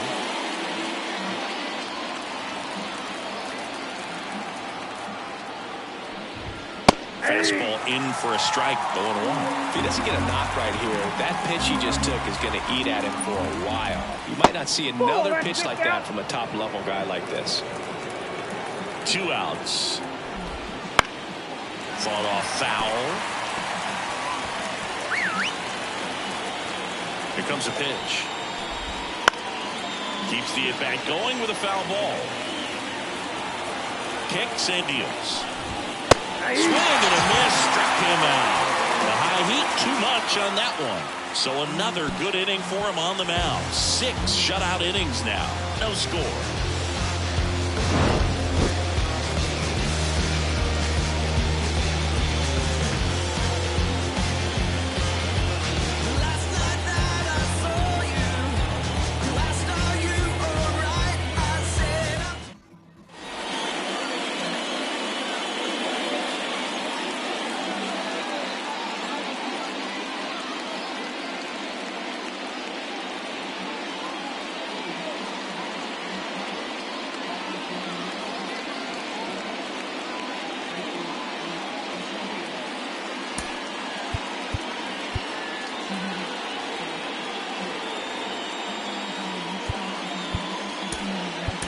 Bottom of the 6th now, and it'll be a pinch hitter to lead it off. Osiris Johnson. Well, with his speed, he can really make some things happen leading off. Swings over the top of that one. 0-1.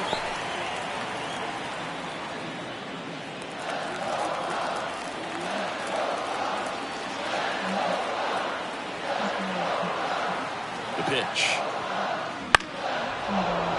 Fouled off. He was late.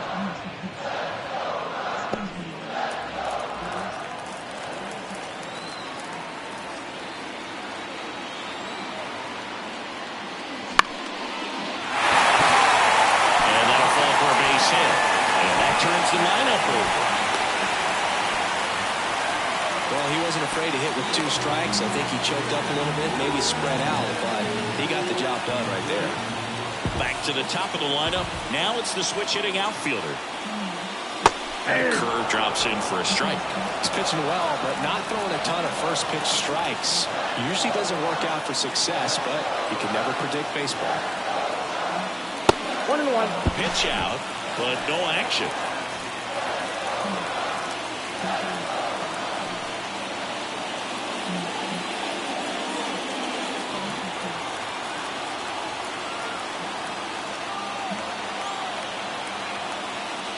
Trying to move him over here. Low. Acrobatic throw for 1, and he'll eat it and be happy with the out.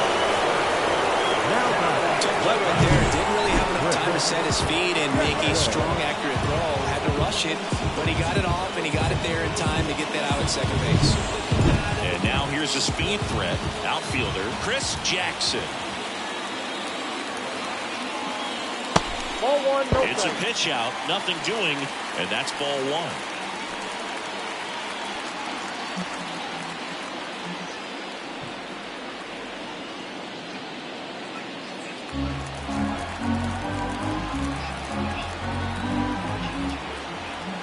Kicks and fires. In the dirt, but kept close. No advance, good job behind the dish.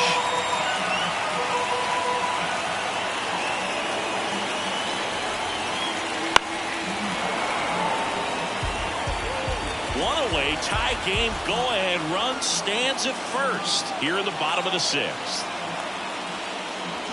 Ground ball right side, could be 2. Off-balance speed, there's 1, and that's all they'll get. Well, there's a lot riding on that at-bat right there. Nice job of the pitcher to bear down, make the pitch, get the ground ball. Excellent piece of work. So up next, Marvin Randall. If you don't get ahead in the count, you can forget about having any success against it. Line drive. He's got it, and that'll end the inning. 1 left for the Cubs, and we're still knotted at 0.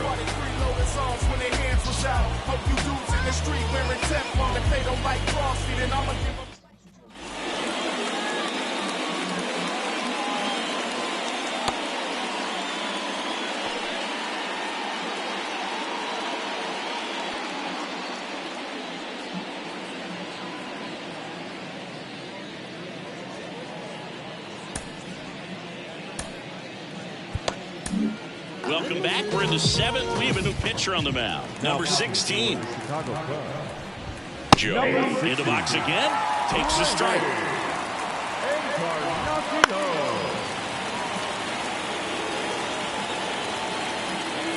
The 0-2. Spoils the 2-strike pitch, and he'll see another. Here's the 0-2. Swings through that, and it's a strikeout. And now one away. Really nice job working both sides of the plate for that strikeout. Started him off inside, then away, back inside again, and that one set him up for that last pitch on the outside part of the plate that he just swung right through. Pretty smooth sequence right there. All tied up here in the top half of inning number 7.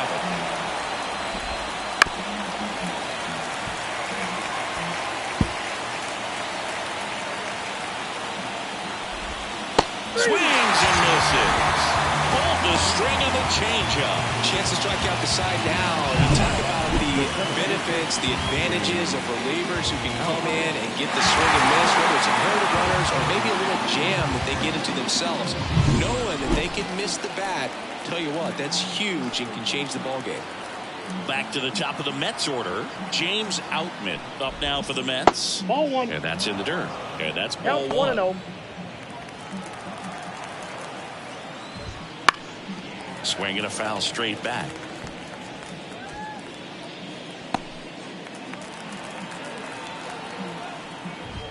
Next offering in there for a strike. Yeah, the count 1-2. 2 strikes.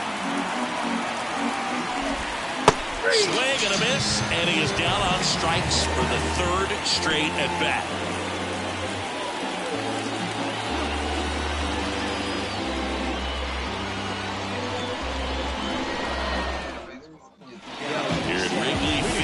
Set for the last half of the 7th. Now it comes 4-hole hitter, number 20.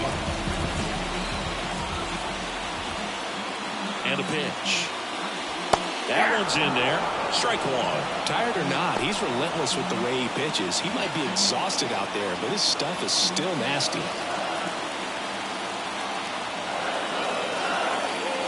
And a pitch. That misses. 1-1.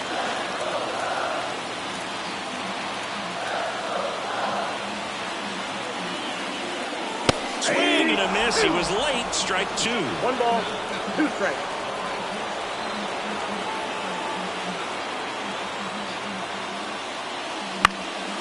Swing and a ball popped up. Cruz heads towards it. He's got it. And there's one away. Now batting, right fielder, Pete Edwards. Pete Edwards now at the plate. But be careful with this guy. He's got power. He can untie it with one swing. He's a big, strong guy. Can untie this game with one swing.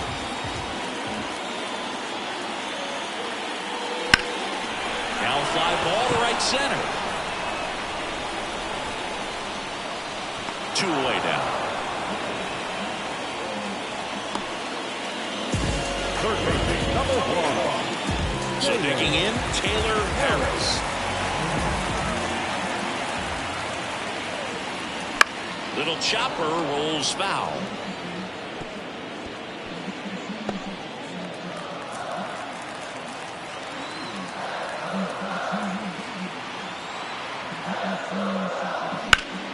That one fouled off.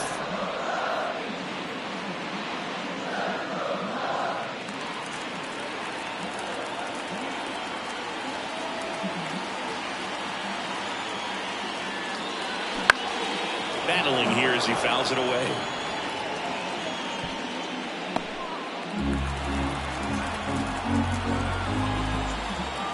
Two down, nobody on. Swing and a miss. That one in the dirt. In time. So the drop 3rd strike doesn't hurt him, and that's that.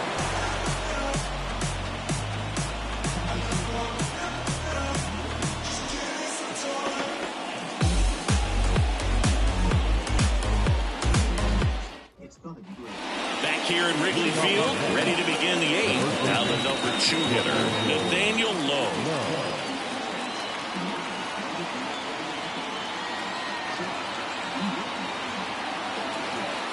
The pitch. In the air to left, down the line. And just fouled.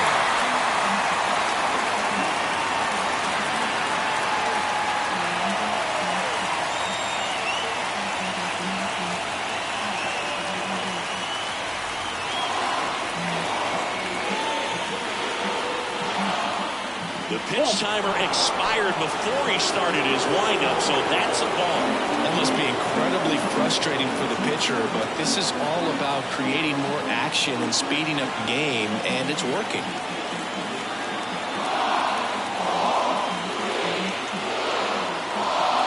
Oh, and they're going to tag the pitcher with a pitch clock violation.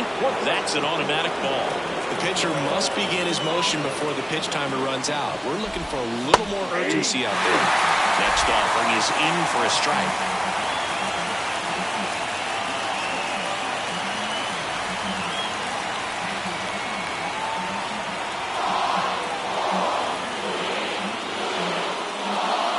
The pitch timer expired before he started his windup, so that's a ball.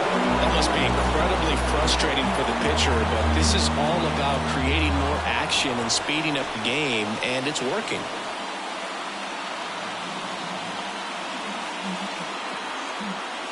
Righty to the plate. Strike three, got him swinging. Looks like he's picked up right where he left off. And now it's William Contreras. 0 for 3 with 2 strikeouts and a ground out.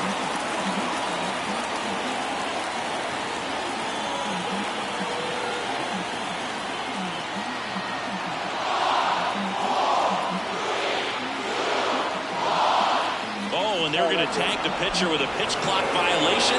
That's an automatic ball. The pitcher must begin his motion before the pitch timer runs out. We're looking for a little more urgency out there. That's the outside corner with that one.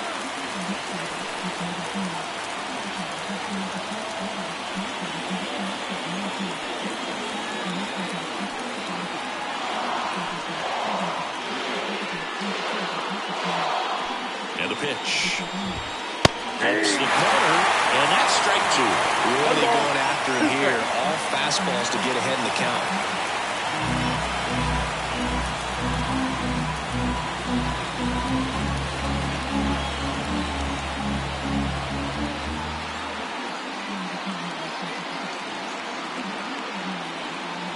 The pitch timer expired before he started his windup, so that's a ball. That must be incredibly frustrating for the pitcher, but this is all about creating more action and speeding up the game, and it's working.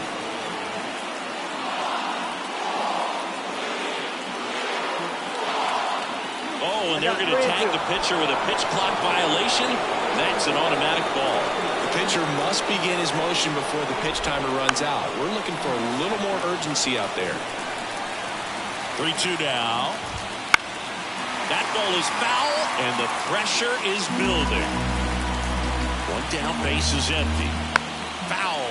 We'll see another payoff pitch. 9th pitch of the at-bat due next. Foul ball, and it remains a full count. That's a really good at-bat. What I like about this guy, his bat stays in the zone for a long time. Gives him the ability to foul off tough pitches. Right-hander kick steals. Outside corner, got him looking. He can't believe it. Not afraid to throw it right there. That's trusting your step. Just 1 out away from getting out of a huge jam.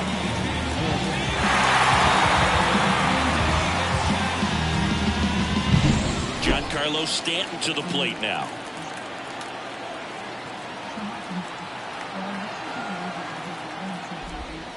And that skips into dirt. Headed towards the corner. Moving under this one. He's there. He's got it. And that'll do it.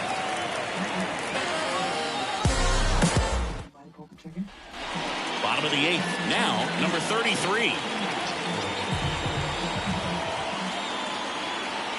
The right-hander back to work. Bounce to the left side. Over to low. And that's one away as the leadoff man is out in the 8th. Andre White, the next Cub to hit. And time called at the plate. Maybe trying to slow things down here in a crucial spot.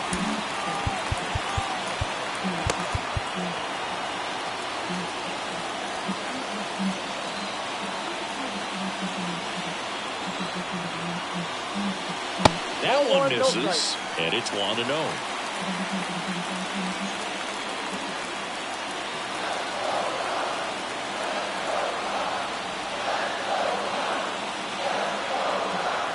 And here it comes. There's a swing and a miss. 1 ball, 1 strike.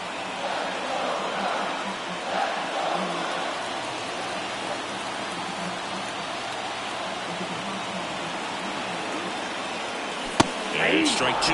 This guy's got such a good sinker. As a hitter, you've got to look up in the zone. If you look down, you're going to be chasing stuff in the dirt.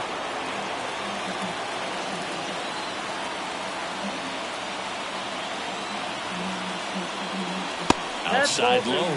The count now 2-2.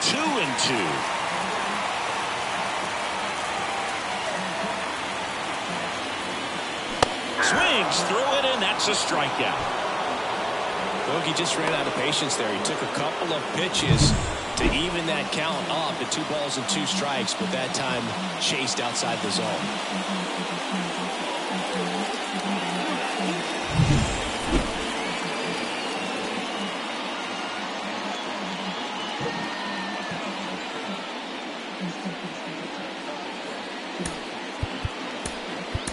So now a pinch hitter, Davis Webb. Well, they're turning to a guy who can definitely put the ball in play right here. So good move at a big spot like this. Counts 1-0. That hits the dirt, and that's ball 1.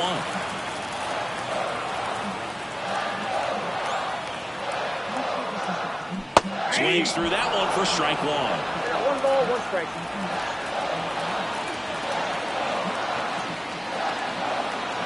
The 1-1. Swings and misses at the pitch off the plate. Talk about tying a guy up. That was ugly.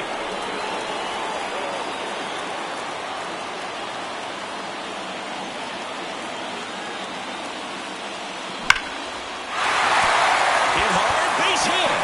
So a 2-out knock keeps the inning alive and puts the go-ahead run on base. Everything came together perfectly for him right there. Just a solid swing right there. Caught it out front and ripped it into the outfield for the base hit. Those always feel great. And here comes the Mets manager to the mound. Pitching change coming. That's it for Corbin Burns. And it's a tie ball game as he heads for the dugout. Back with a new arm after a quick break. On the mound now, Wade Miley. He comes on for the 35th time this year.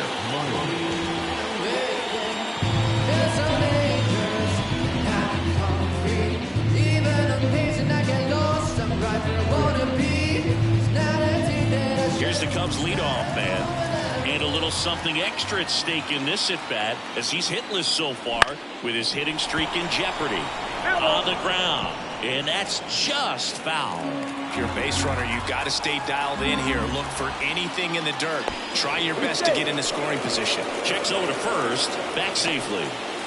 2 gone. The possible go-ahead run at first. Swings through that one out in front that time.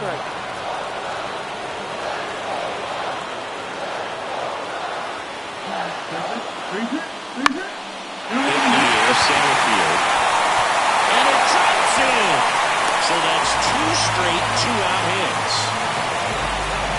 And that keeps his hitting streak going. He's making this look way easier than it is, Boog. Setting the record is hard enough, but to keep upping it every day like he is, I don't really know what to say anymore.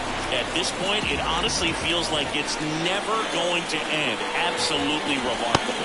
Jackson in the box now. Takes strike 1.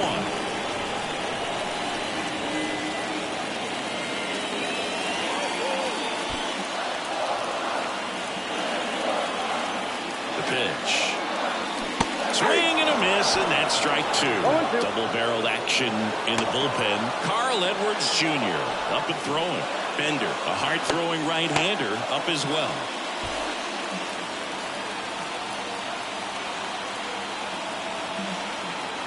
And now the lefty. Got him swinging.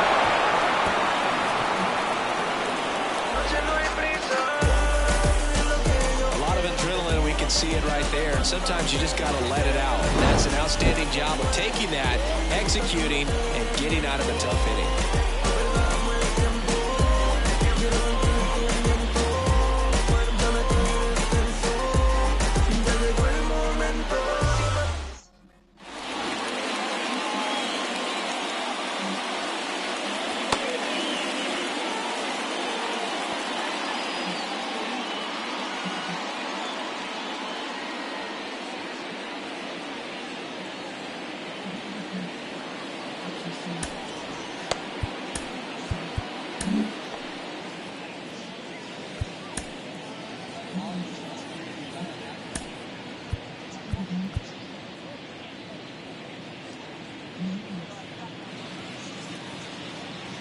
Manny Basso into the ball game on the double switch, and he inserts into the 2 spot in the lineup.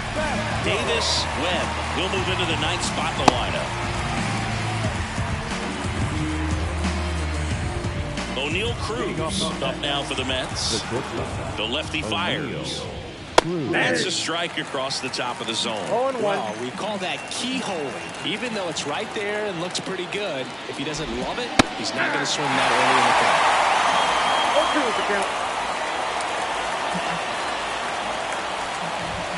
Hits and misses. It's a strikeout.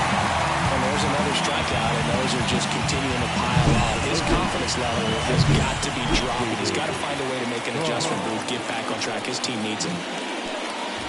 Fry swings through it for strike 1. 0-1's the count.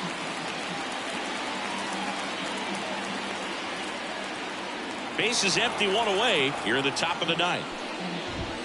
And that one fouled off.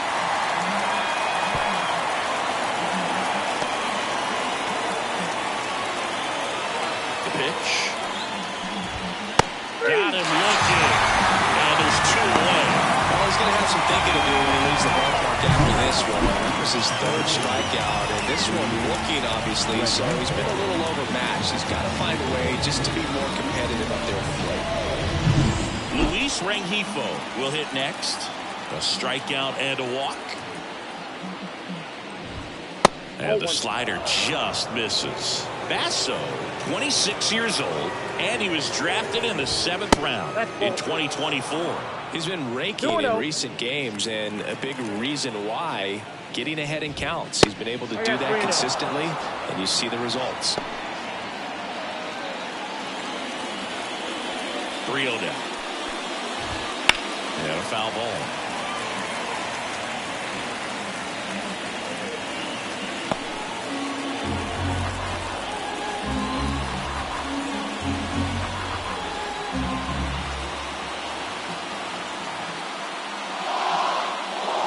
Two outs. And that's ball 4. Take the base. Second walk of the game for him, and he's been really patient at the plate. The game plan that he's sticking to, he's just not going outside of what he's looking for up there. Joe in the box now, takes strike 1. Got one out to right. Tracks it down for the out. And that's the 3rd out. No runs on no hits, no errors, and 1 left. Hard in the order, 3, 4, 5 will get their shot in the bottom of the 9th. And we still have no score. And welcome back to the ballpark. All set for the bottom of the 9th. Here's the second baseman, Marvin Randall. Miley back to work. Now a pop-up on the infield. Lowe has a beat on it. Puts it away for the out. The batter, number 1. So now it's the Cubs hitter in the 4-hole. 1 for 3.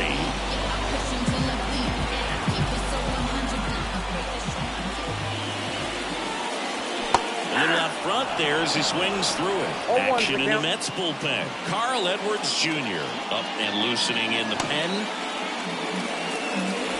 All tied up here in the last half of inning number 9.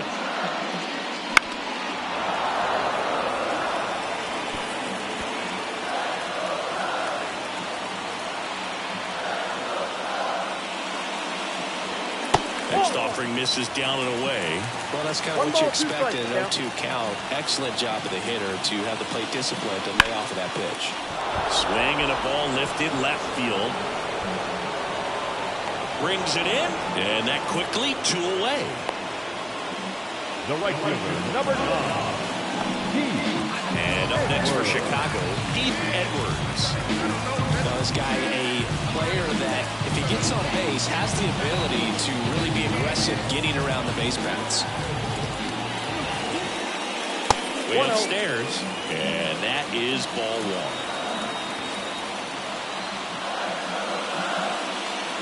And there's a strike on the outside corner. This guy's got good power. With one swing, he can win it for him. And another ball. 2-1.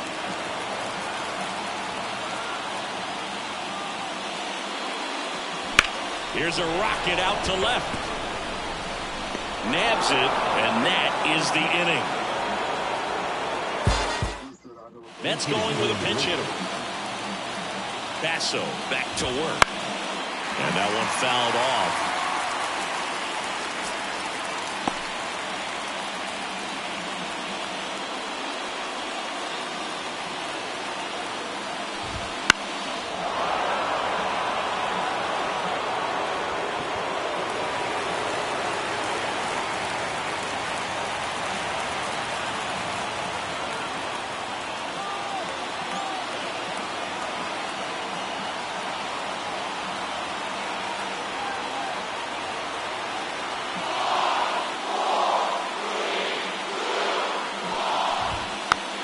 Foul ball, he stays alive. A defensive swing right there. Some cheese on the inside part of the plate, but the hands are still stinging after that one. Gets a piece there. We'll do it again. Well, he's desperately looking for that swing and miss. He's going to have to just change speeds a little bit, try to move it around, create just... Got him looking. That's a strikeout. Yeah, just excellent location on that inside fastball. Really locked him up. As a hitter, it's not typically what you're looking for. You're trying to protect away and then in, so you can be a little bit tardy with 2 strikes. It's hard to tell if he was fooled or if he thought it'd be called a ball, but either way, that's a really nice pitch. Looks like we've got a substitution at second. On a pinch run, Christopher Morel. So the batting order turns over. And now James Outman, 0 for 4 with 3 strikeouts and a flyout. And fouled off. Man at second. That one misses, and it's a ball and a strike. What a run on the gut, swing and a miss. Well, if he's going to do something special. Got him. 2 in a row set down to start the 10th. Nice work there to get the strikeout, and that's a big second out. I'll tell you, this whole crowd will be fired up. They can get out of this and leave that go-ahead run stranded in scoring position. This is a big moment in this game. Nathaniel Lowe digs in now.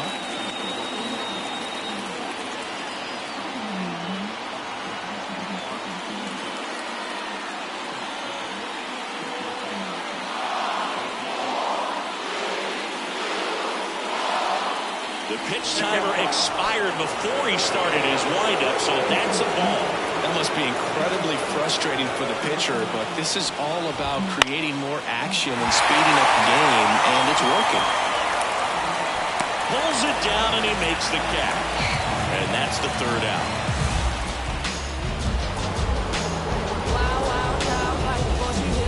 Body grown, full grown, and it's never out of stock. Can you match it? Never met her match it. Talking about We still need your help.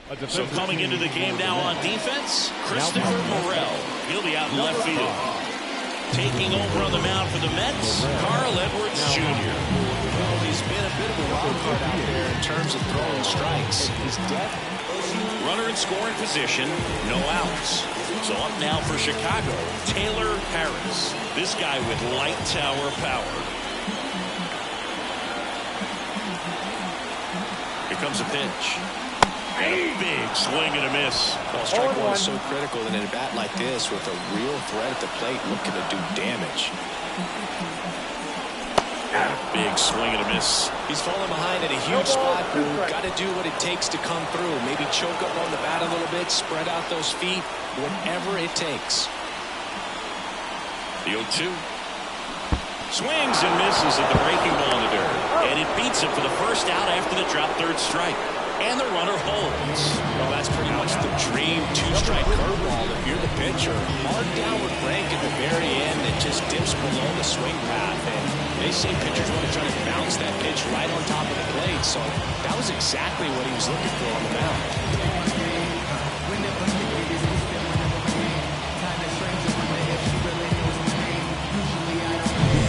Here's the shortstop at the plate.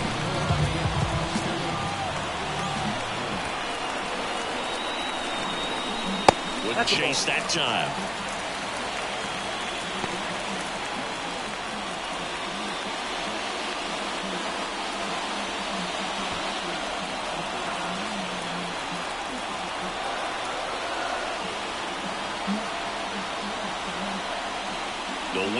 run on second base.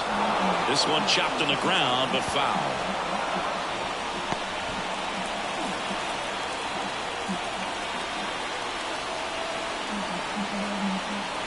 The pitch.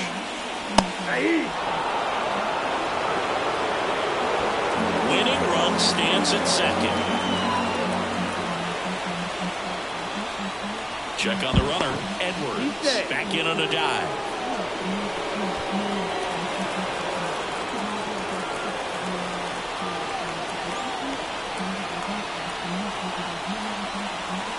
He's trying for third. Pitch in for a strike. Save. And it's a stolen base. Now at the plate, Andre White. Over 3 with 2 groundouts and a strikeout.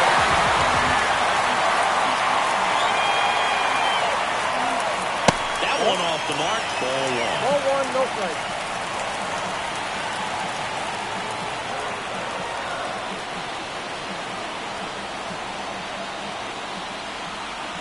Righty delivers. Nope, that one missing inside. Boog, he never moved because he never had time to. With that kind of velocity, you'd prefer that pitcher work away.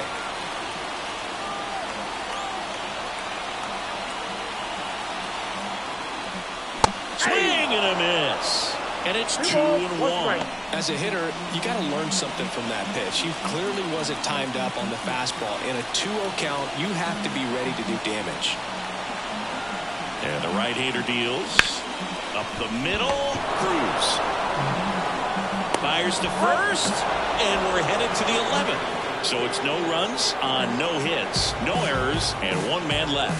On to inning number 11 we go. No score. Back here at the friendly confines. 11th inning set to get underway. Here's the catcher for the Mets, William Contreras. The pitch. That's in there. Strike 1. Right through there for a strike. 0-2 now. And a base hit on the line. Headed for the plate. Here's the throw. But it's offline. He will score. And it's 1-0. Well, they didn't waste any time as they knock home the runner from second to get on the board. Huge for team confidence and how you approach the situation. Still have a guy on base, and now they'll try to add on. Stanton in the box here lets that one go for a ball. Up and in, and it's 2-0. Right through there for a strike. At the belt and fires. There's a strike. Contreras aboard here at first with nobody out. The next offering misses. Full count now.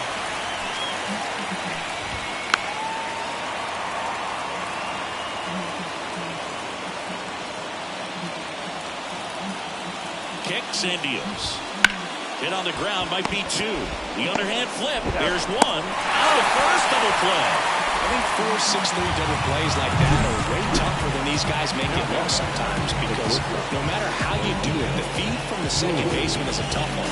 That's where footwork really comes into play, but right there, very well done. So up next for New York, O'Neal Cruz.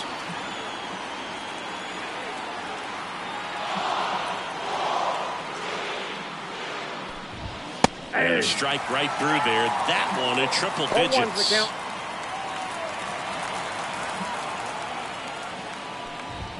Fastball for a strike. He doesn't seem to like the pitch up. Hasn't offered on either one of those pitches. 0-2 count now. I think the guy's going to climb the ladder out there. They tried to get him to chase on a slider down and away.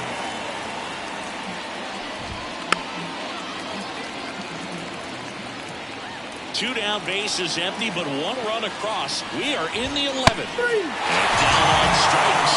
It is a 3-up, 3-down inning. But the RBI single pushes across a run. It's now 1-0. You're watching Major League Baseball exclusively on the show.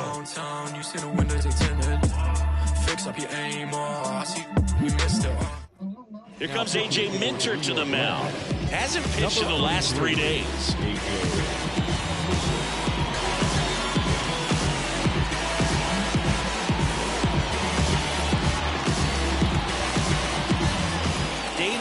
Webb getting ready to hit.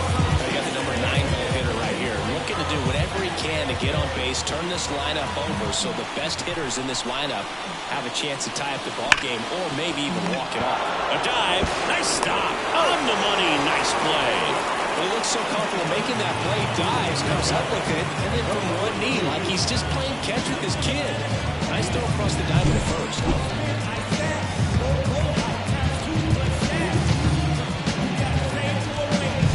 Back to the leadoff spot in the Cubs lineup. Digging in is the switch hitting outfielder.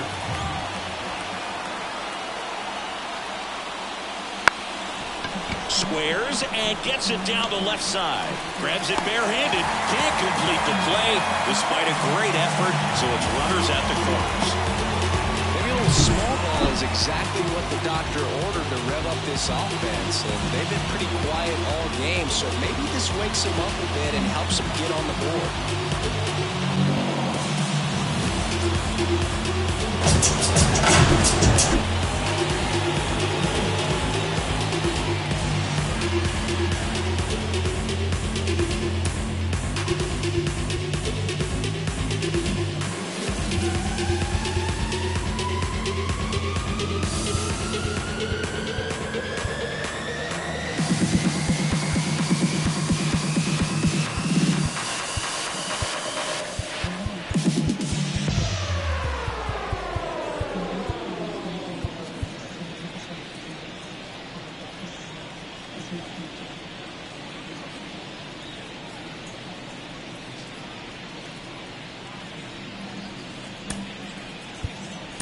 So now pinch hitter for the Cubs, Tyler McDonough.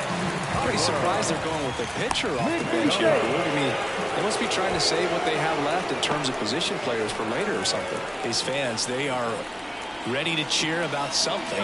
Runner on the goal. Pitch in for a strike. Safe at second, and that was not close. They're being real aggressive to put some runs on the board. Get two runners now in the scoring position. Excellent job of stealing second base and staying out of a potential double play. Now that can kind of backfire and kill your rally, but it worked out nicely. Now a chance to do some damage. Big spot, tying and winning runs aboard with one down.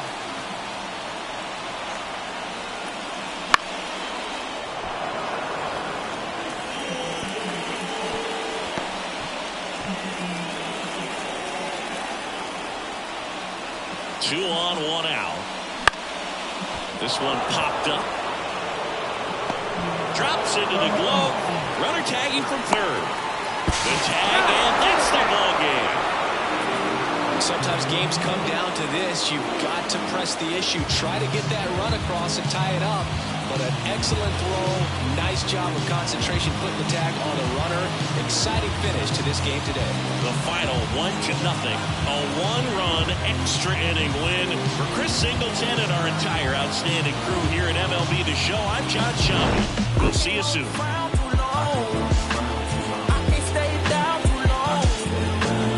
Running from strain, running from things, running from schemes. I can't hold a frown too long. I can't stay down too long. Look, running from pain, running from strain, running from things, running from schemes. I can tell you my problems, meditating my silence. But I keep pushing my pen, rotating my stylus. Brokenness feeling like sin, now no Creflo Dollar. Used to be left on red, now all the girls go holler. Now all the girls go follow. All the fake fans gon' pile up. I need peace to borrow, get that right back tomorrow. Somehow all the fans go borrow. The final line score for this afternoon's ball game. For the victorious New York Mets, 1 run, 4 hits, no errors. They left 9 runners on base. For the Cubs, no runs, 7 hits, no errors. They left 8 runners on base.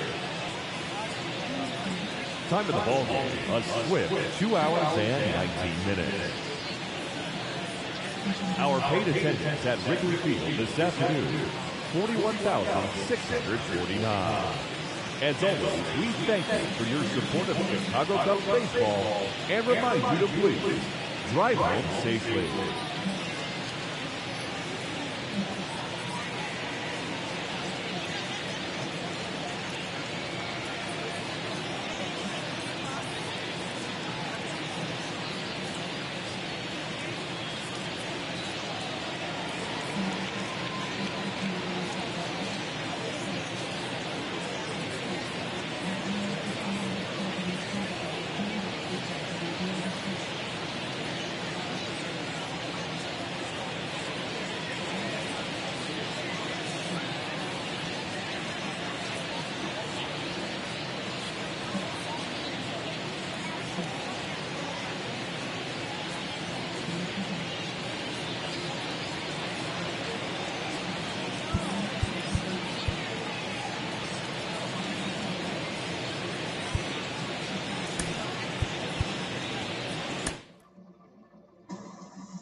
It's today.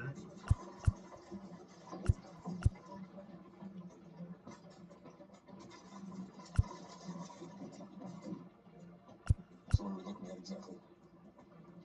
Here's the bullets you pulled out of Lomax, Weber, and Brewster. Notice the identical striation pattern? Yeah. It's the exact same as the striation on the bullet I just fired into the water tank.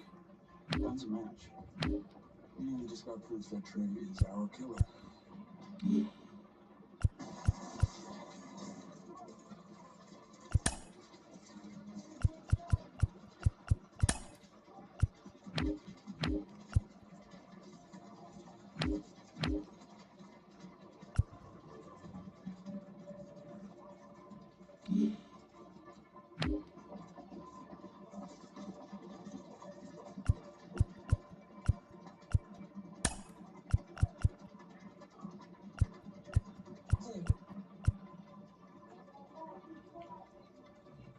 Nina, this safe is empty.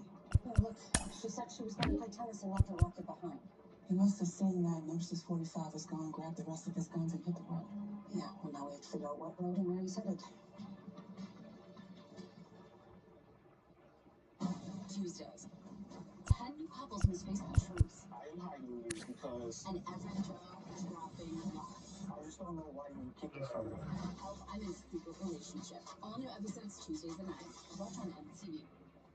What's up at DQ? These two are debating which $7 meal deal with fries, drink, and a sundae is the best full-size meal deal of all. Cheeseburger, chicken strips. There's something for everyone in the $7 meal deal at DQ. And it tastes good. I was stuck. Unresolved depression symptoms were in my way. I needed more from an antidepressant. Vraylar helped give it a lift. Adding Vraylar to an antidepressant is clinically proven to help relieve overall depression symptoms better than an antidepressant alone. And in Vraylar clinical studies, most saw no substantial impact on weight. Elderly dementia patients have increased risk of death or stroke, report unusual changes in behavior or suicidal thoughts. Antidepressants can increase these in children and young adults, report fever, stiff muscles, or confusion, as these may be life-threatening, or uncontrolled muscle movements, which may be permanent. High blood sugar, which can lead to coma or death, weight gain, and high cholesterol may occur. Movement dysfunction and restlessness are common side effects. Stomach and sleep issues, dizziness, increased appetite, and fatigue are also common. Side effects may not appear for several weeks. I didn't have to change my treatment. I just gave it a lift. Ask about Vraylar and learn how AbbVie can help you save. Who just picked up Buffalo Wild Wings Go? The Hagster! Hey! What? Jimmy already got B-Dubs Go. Yeah, Jimmy already got B-Dubs Go. Jimmy already got B-Dubs Go? Jimmy already got Okay, Jimmy already got B-Dubs Go delivered. But did he get 6 free wings? Yeah. No!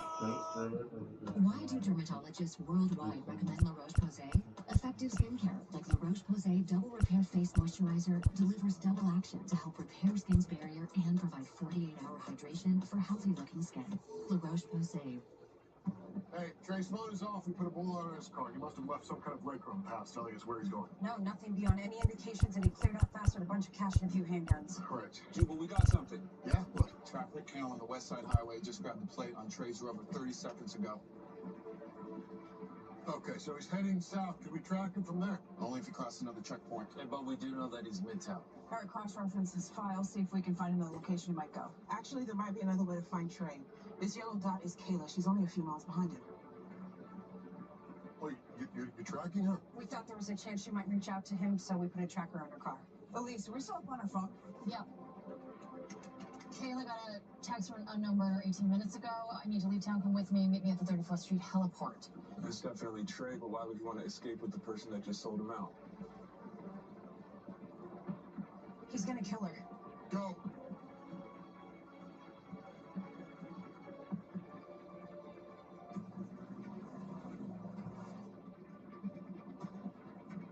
There he is. Come on, hurry up.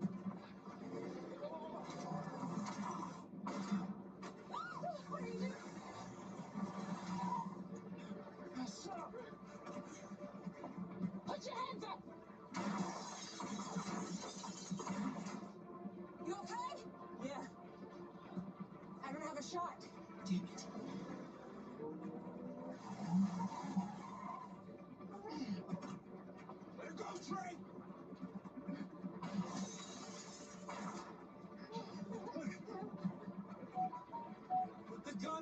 Mr. Cooper, make it easy on yourself. You got nowhere to go. Look, get back up off me. I'll blow her dumb ass away right now.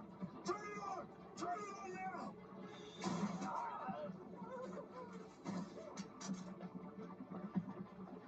Hey, put your hands up. Kayla. Okay, come with me. We're gonna need an ambulance. Good shot, Tiff.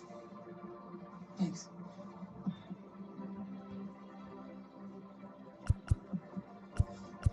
It's okay. Just stay here, okay?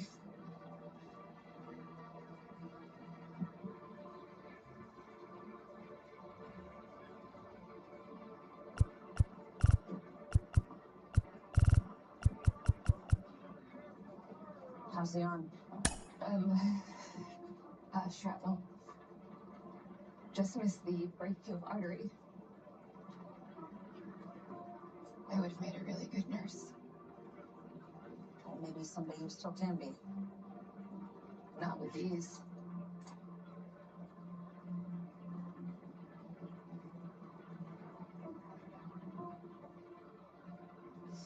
You were attempting to flee the country with a fugitive. It's called aiding and abetting. We told you Trey was bad news. I just wish you would have trusted us. Trusted you.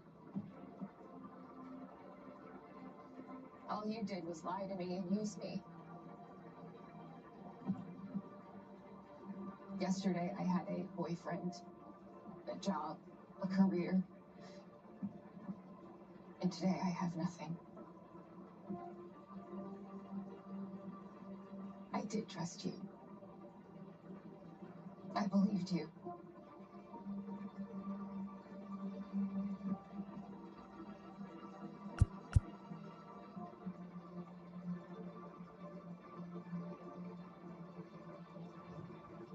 All right, time to go.